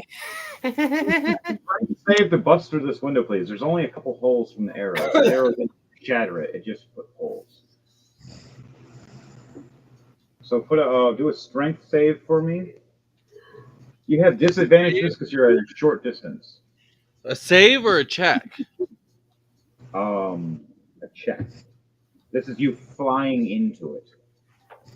Yodelay. Oh my god! Or a Tarzan moment, depending on what you roll. I got a 16. What was the other number?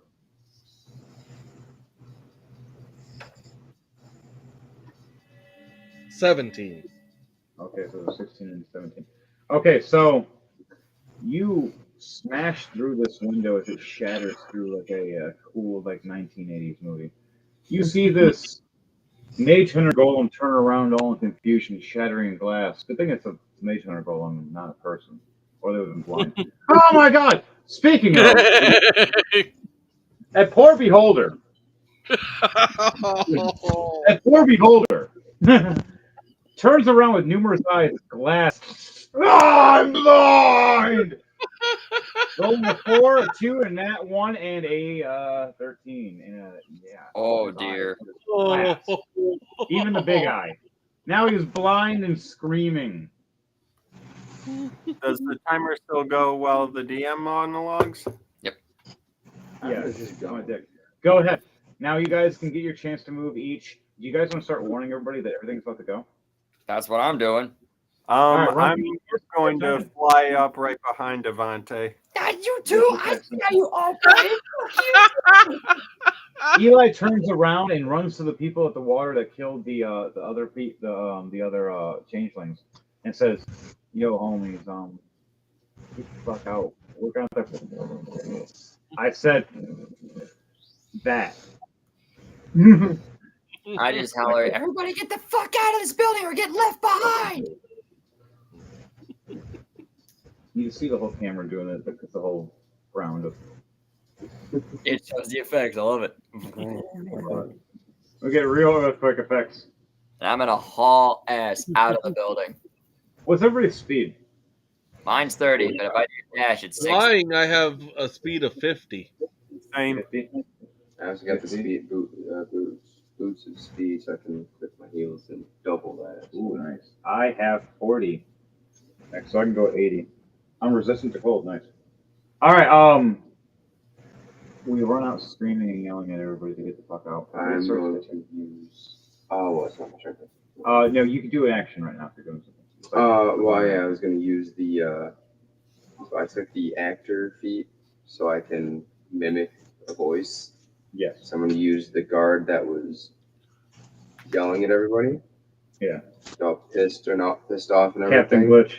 Yeah, and start yelling in his voice at everyone to get the fuck out. Hey, you little fuck twist, get the fuck out! I said no! And it just echoes. And they'll all hear like Captain Glitch. And they're like, even Captain Glitch is going, nice. You guys heard him? Get the fuck out! And then they all start running out the fucking doors, and everybody starts running. Good one though. All right. As you guys are running out, and everybody's starting to run and vacate.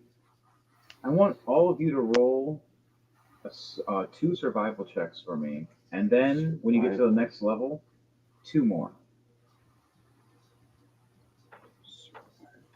Survival checks.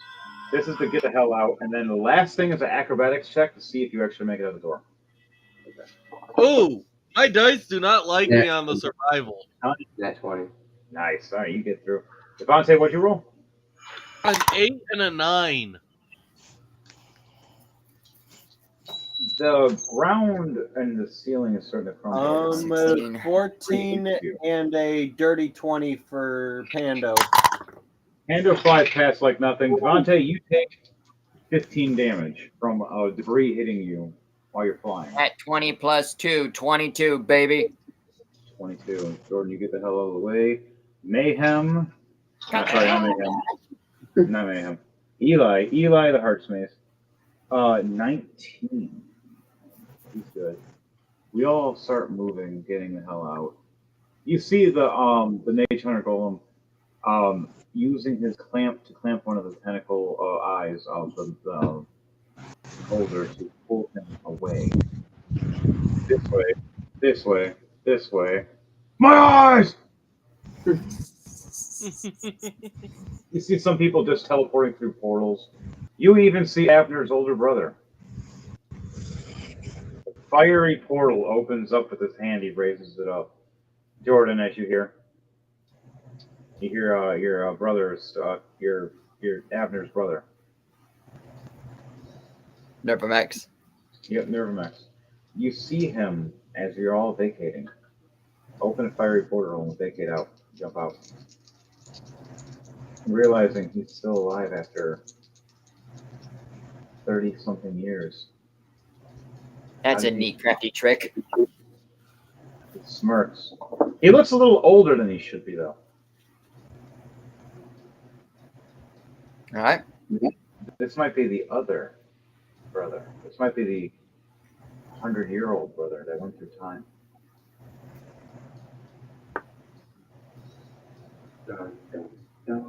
So back to that. Out of the building. All right, you guys all start getting out of the building. All right, This is Snyder. This is Abner. Different characters. Everybody makes it all the way to the entrance door for the next part. Roll me one more survival check, everybody, and then after that, I'm going to have a athletics check. All right. Or athletics or acrobatics, depending on your character. 12 for Leiden. Okay, Ando, what'd you roll? 17. DJ Thunderbase, what'd you roll? I rolled a 22 and a 22. Winning. 12. I got a 20 and a 12. Holy shit, you're alive! Oh, he's alive! Yeah, someone had me on mute somehow. That wasn't us. You must have muted You would have been the only one that could mute yourself. Yep. You probably pushed the button accidentally. Yeah. It's fine. Acrobatics 25. Acrobatics? Yeah, I forgot. 30. What's my acrobatics? I don't remember. What'd you guys get for your acrobatics? DJ Thunderbase, Fern, or God damn it, Fenrir. Wow, the new guy knows his name better than I've been here since the beginning. Wow, I've always been bad with names, though, but I've literally lost 13. I rolled girlfriends 3 and friends plus over 10 for acrobatics, so 13 for Leiden. at least at first. Yeah. 13. Yeah, for acrobatics for Leiden. I got a dirty 20. 13 I got a plus nat 7, 20. dirty 20. Lucky sons of bitches. You lucky sons of All right, so you guys just barely succeed the survival check at the final moment when everything starts crumbling. stay Everybody else otherwise, gets they're out. fucking cursed. You see the main golem fly out with the beholder through one of the big windows. Why are we even using this fucking dice? I mean, The only few casualties you see is 3 goblins in a trench Oh, it coat is. running and I went back and pulled it out. Help me, no! Ah, bitch! They all got squished. See, that would have been better. A 19. That would have been You see a guard running, realizing he fell asleep because he was too old. He trips and falls, and he looks back up and sees the ceiling falling. That's so funny. Still funny. It was so funny. You see a treasure trove fall over this halfling as he tries to run open and try to be greedy and steal money. Why do I get the feeling it was James's character? No. It was one of his sons. But finally, the little blue 6-armed kind of Stitch-esque howl holds off. It's magic. Best he can. You see the lightning and the swirls until they start shattering and cracking. And you see the last mage girl look over going, You sure? As he looks back with one of his 6 arms and turns back and turns a portal for her and opens for her. Crying and hoping that his brother remembers him. As the portal breaks, you see the swirls start cracking and ripping everything apart. The whole ceiling just explodes. But you see this blue embered light just shoot up to the sky, and these spirits fly out everywhere. You see the ceiling and the ground all start cracking. You see the building start caving in, start ripping apart like there's a tornado of vortex sucking everything into the gravity bomb. All of you jump out. Leiden, you trip and fall right on your face. Just everybody else succeeds, doing cool little hero poses, landings and everything, flipping around. We all turn around and look. Eli just barely makes it out, looking over with someone on his shoulder, just, Are you okay? Get the fuck off me. I can walk. I can walk the whole time! Throws the dwarf right off his shoulder. Sorry. And you guys see the whole building just get consumed, and it digs down hundreds of feet to a dark hole. And you see a blue flame ignite up like an explosion, like a beacon to the sky, thousands of feet up, just shaking and quaking everything. And you start seeing these blue cracks start hitting in front of your guys' feet. Is there anything you guys want to do when you start seeing this? You start hearing in the background when you guys are looking around. Crom. Assholes. Hey! Listen! I don't have to be a Navi! What do you guys do? I started looking at the contract. How do you suppose we're going to get paid? She looks over. I'll explain it to you later. And you guys head forward. Yep. You look forward as Crom's getting ready to write a stitch, which is like, never mind, there's one here. Danielle's character. Several dead bodies of a few more changelings. Just scooping up blood into bottles. Scooping up several bottles of blood and whatnot. Made a giant sigil of teleportation for all of you. Looks over going, you can kick several of these now and we'll still be okay. And looks right at Ukis with this death look. Not in the middle again. Pulls her knife out with a flaming marshmallow on it. This one's for you, you fuck up. Alright guys, the ground starts shaking and quaking. The explosion starts going bigger and bigger. The ground starts deteriorating and disappearing and turning to like a blue liquid ooze and starts deteriorating. The ground dropping more and more.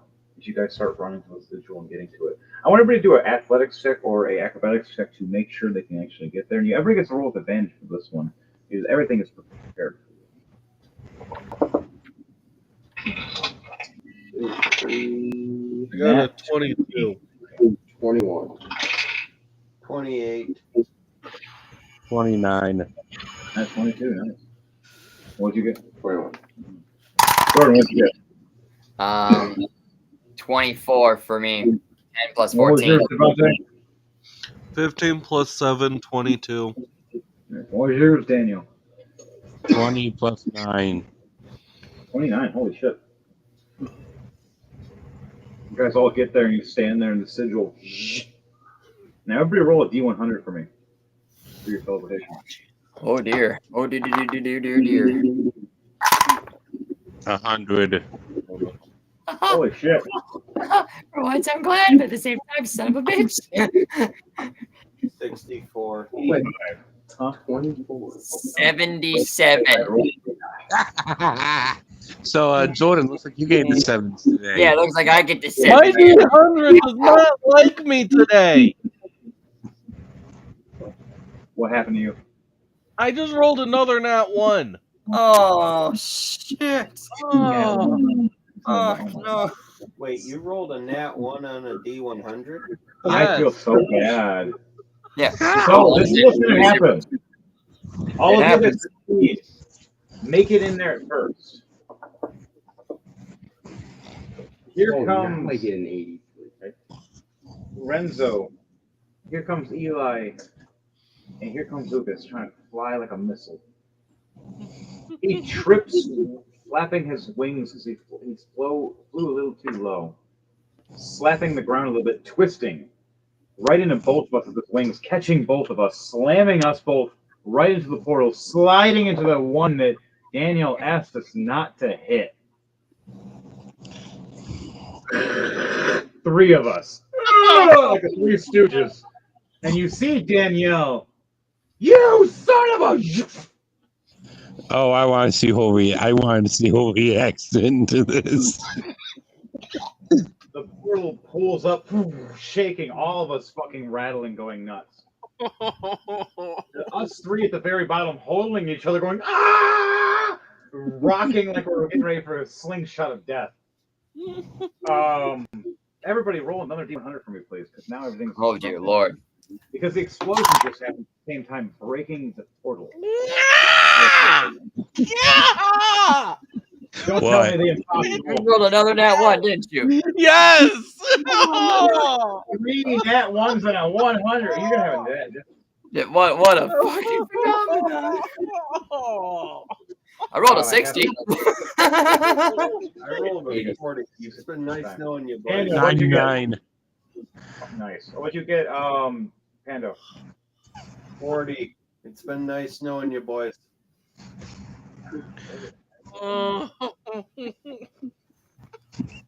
So this is how we die. I roll a nat 1 as well. TPK. What? 2. Oh no!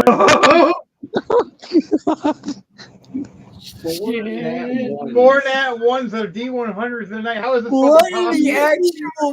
actual fuck? The math. Just doing math. Like, how? So, not good. You guys succeed, the ones that did. You launch up as the portal starts cracking and cooling. Danielle rolled at 87, pissed off, giving the finger, going, you know what? Kicks me and kicks Ukas in the face. And who was the other person that failed? That would have been Devontae. Yeah, Devontae, me, and was it Pando? What'd you get, Pando? I mean, he got a 40. I got a 40 on Yep. the last roll, but I got a 64 on the first roll. Okay. Okay, so you got 64 for this one, or would you get a 40 on this one? I got a 40 on this one, but You it failed. wasn't my fault that it kicked off.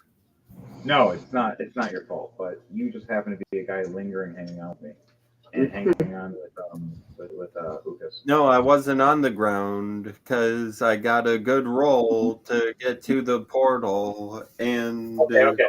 Roll 2d20 for me for your chance to make sure you can stay in the portal. 2d20. Roll 2d20. Stop arguing. No, that's why I'm giving you opportunity to chance. And then it gives you a chance to roll D100 again.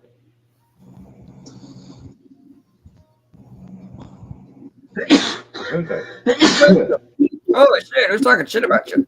13 and a 19. What was it? 13 and a 19.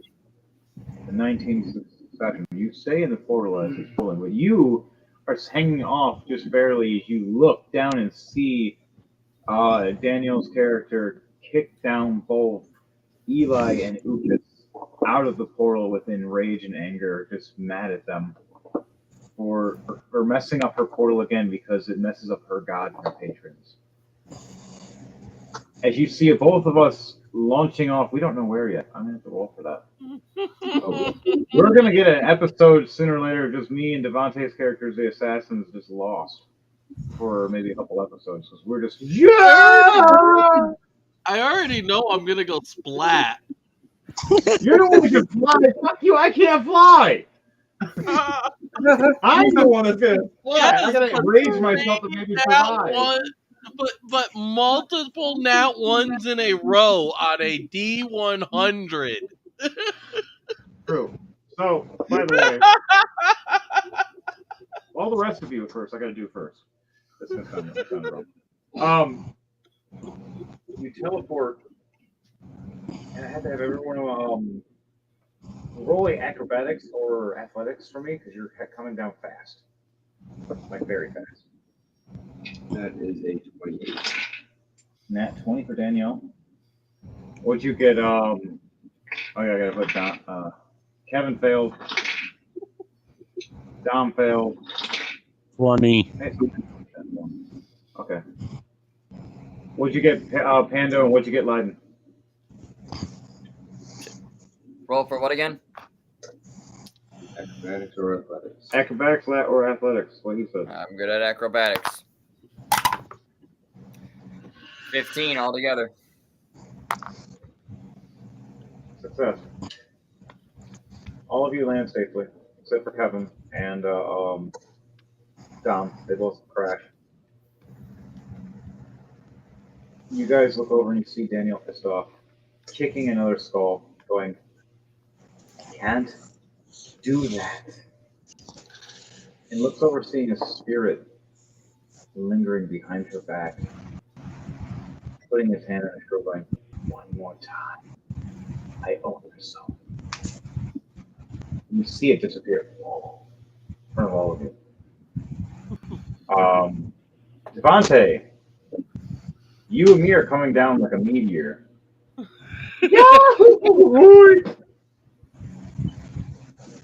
Roll in athletics or acrobatics to see if you can open your wings in time. Roll with a disadvantage, right? Yes, you got to roll disadvantage, and I did too. Mine is. It does not like me. I rolled Another two. fucking nat one? I rolled 2d20s at the same time, and both of them landed on 2s. Oh no, those two. You And make it's only mad. 2 plus 7. Plus 9. Okay, I'm gonna keep that plus 9 now. Monte, who hurt you? Who hurt you? I still succeed. I grab a few trees trying to swing down, flipping and trying to catch myself, smacking still a few trees, taking several damage. I only got a 9. Oh. 31 damage and then 12 more damage on my landing. Ukas, you open your wings. Too much wind velocity rips you up. Whoa! You fly right into the trees. Don't! All the way down. Oh. I want to get a healing spell ready. 39 damage from trees, and then the land on the ground. 21 damage after that. Just boof. How much? All together, 39 plus 21, so let's go with 60. 21 for the last one you said? Yeah, all together 60 damage. Yeah, I'm at 7 health points left. Holy shit! You're laying there gasping for air. You look for roll a perception check for me real quickly. Something bad's about to happen. You better roll on. Let's see what you roll. Roll to die for me. Ah. Really. So is it with advantage, disadvantage, or straight? We'll go with advantage for this. Is that you're still a hawk-eyed, like an equal man. You still see real good. You just, ow, your back hurts. Okay. You broke a wing. You can't fly right now. You literally broke both your wings. One of your legs is broken. Your That foot doesn't is. help me really. It's literally just a 7 plus 7, 14. You just barely see when your eyes are all fuzzy from smacking your head so hard. You open up, you see tree branches snapping and falling down at your face. We give you one chance of rolling either acrobatics or athletics to get out of the way. Or we're going to do a dex save after that because one more is coming down after you. Okay. Eli's going to try to help by trying A to jump in. 17 plus 7 this time for the athletics. You lucked out, man. Oh. You get out of the way just in time for that one. Now roll a dex save for me. Ah! Oh! That 1 plus 4, 5. Oh! You dodge out of the way of the big branches. Ah! Oof! Ah! Ah! You turn around and here comes one more that smacks you right in the face. Jeez, oh Pete, man. 9 damage, knocking you unconscious. Dropping How you to 0 much health. damage did I take? 9, you had 7 left. You drop unconscious in front of Eli. No! And he runs towards you and he gets hit in the head too. And knocks to the ground, taking 27 damage. I have 37 health left. I get myself up, bleeding, dragging myself to your body. Good thing I'm the cleric. Yeah, good thing the cleric's with you and nobody else. Everybody else is nobody just fucking can heal you. You're laying there bleeding. I want you to do one death save for me, please. It takes me a minute to get to you. At least 10 to 15 seconds. What do I roll? Do I just roll a d20 for a death save? I believe it is. Yeah, it's a D20. Yeah, it's Okay. a D20. Above 10 is a fail. Yeah. 10 and above is a pass. Below 10 is a fail. Yeah. Okay. It's like And you get 3 of each. You get 3 chances. Your first big death save. Okay. So for the first roll, it's a 17. All right, that's a succeed. Success. All right. I'm gonna come over. Oh, you're not there. You guys. We're separated. Oh shit. Okay. We got lost in the like Danielle's character it was breaking and she had to kick some people or was going to kick all of us. So she had to choose 2 people and she's looking around going, "You guys are the fuck ups. At least you got a healer. Fuck you."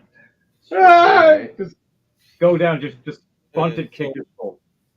And you guys made it just barely. That's why you guys had such a hard landing. But for us, we had a really hard landing. Devontae is on his death save bleeding. And I cast Cure Wounds. You get 9 points of health back. What are you going to do in your first gasp of breath? In my first gasp, I am going to first use my second wind, which allows me to regain 1d10 plus 8 HP. Smart. Do it. Second win that. You got hit. Now, I was not expecting this little side quest story, but I'm liking this little right now. This is fun. Next, you guys gotta. It's gonna go back to the other guys in 1 minute. I'm gonna do something else. I want you to roll me a D100 to let me know what change is gonna happen for me and Devontae. I got a 9 plus 8, 17 for health back. Okay. So that brings me up to 26 health now. I'm no longer on my deathbed.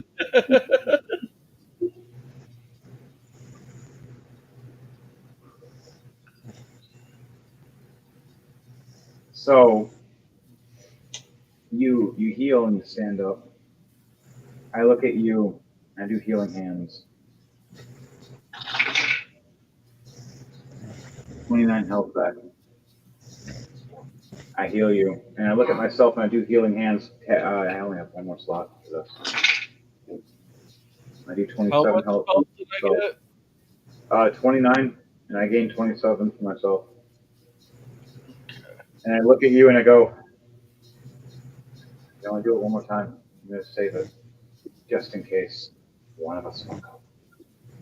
Like, and then you're sitting there going, "What if you're the one that failed?"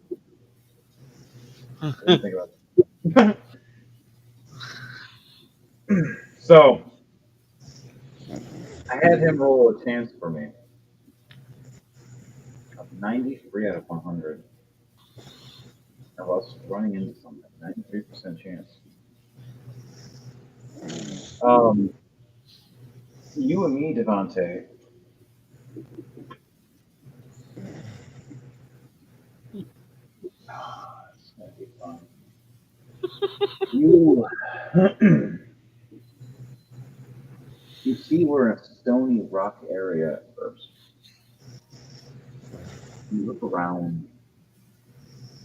You wonder what's going to happen as the ground shakes, and two rock dragons break out from the ground, looking at both of us, a male and a female, as their babies are around, realizing that we are real close to their territory and they're very hostile with anybody that's near their babies.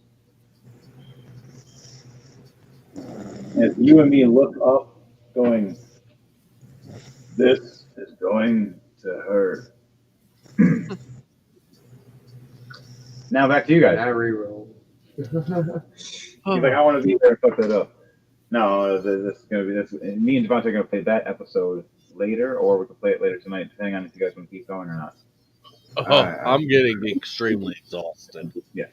Yep. All right. Well, so we'll end this one up. What are you guys doing on your side now? We have Jordan, Pando, of Elliot.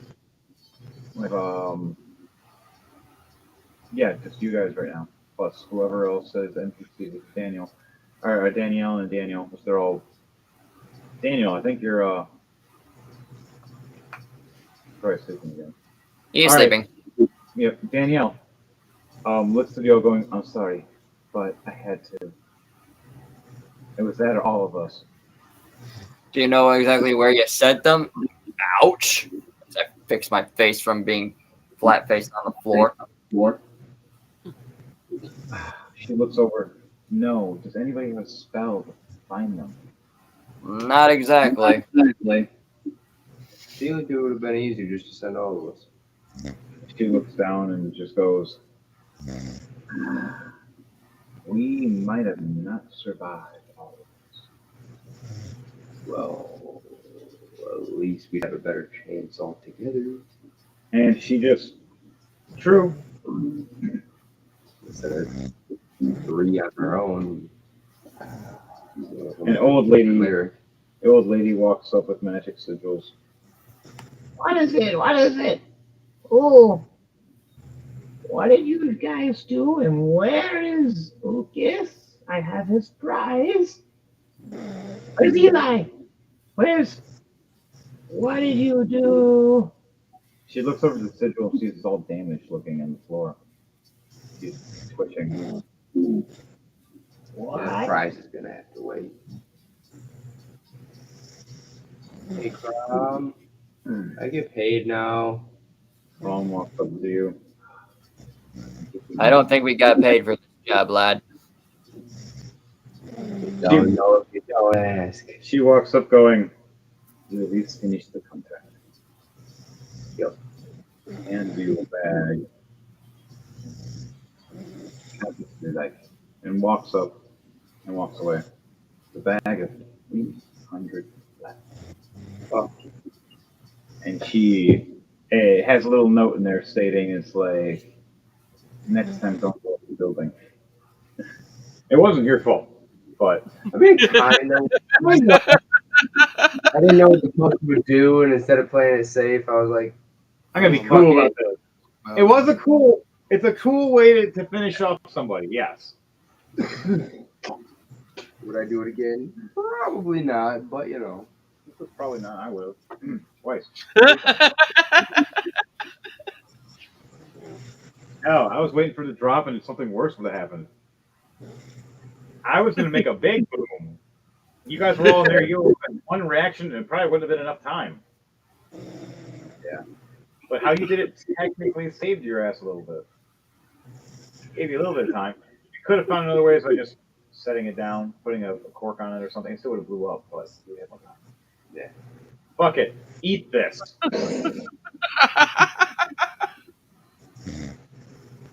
And it You probably tell 'em. didn't help that I sent the dude spinning like a top. Yes, you did not help.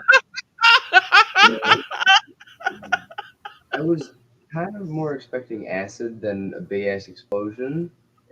But I was thinking between them, but I rolled and I seen which one. I was like, explodey or acid, and then it went to explodey. I was like, explodey. So what happens is the old lady looks at you all and goes, "I will help find him later. Each one of them I will have to cast a spell." And looks over at Danielle and goes, "You'll help me. Get more blood." She pulls up vials and so smiles. I have several now. All right. On that note, though, I'm gonna evenly spread out the platinums for. oh, they're gonna get their own handed out. Oh, that's each. For the people that got the big kills get the big amount. Devontae is gonna get a big portion once he comes back. Jordan's gonna get yeah, you did the big kill, so you got the big portion. Jordan, you get 100 platinum. Pando, you get 100 platinum.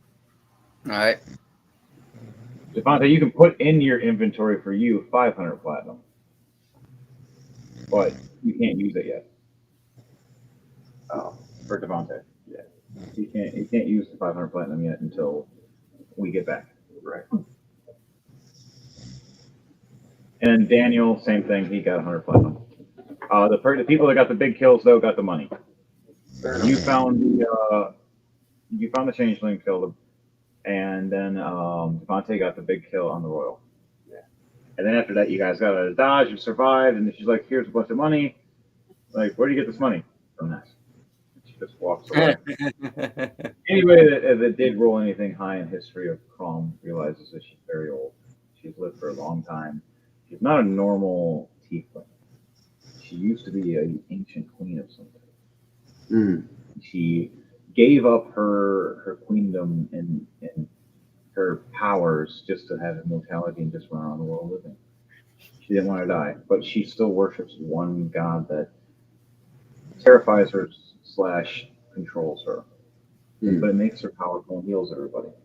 That's the only way to make her live forever. Fair enough. My dude's 133 years old. All right, guys, girls, and squirrels. And then, anybody want to say anything before we end this out? Before I do my thing? I'm all good. Remember, guys, or don't with your bullshit. It's a crazy clown world out there, and to you all, and to you all, a good night. Jordan, Lyden, anybody else want to end this out before we hit this? Thanks for joining us, everybody. Hope you had a good night. Remember, wash your face, wash your hands, wash your ass. You know you have to.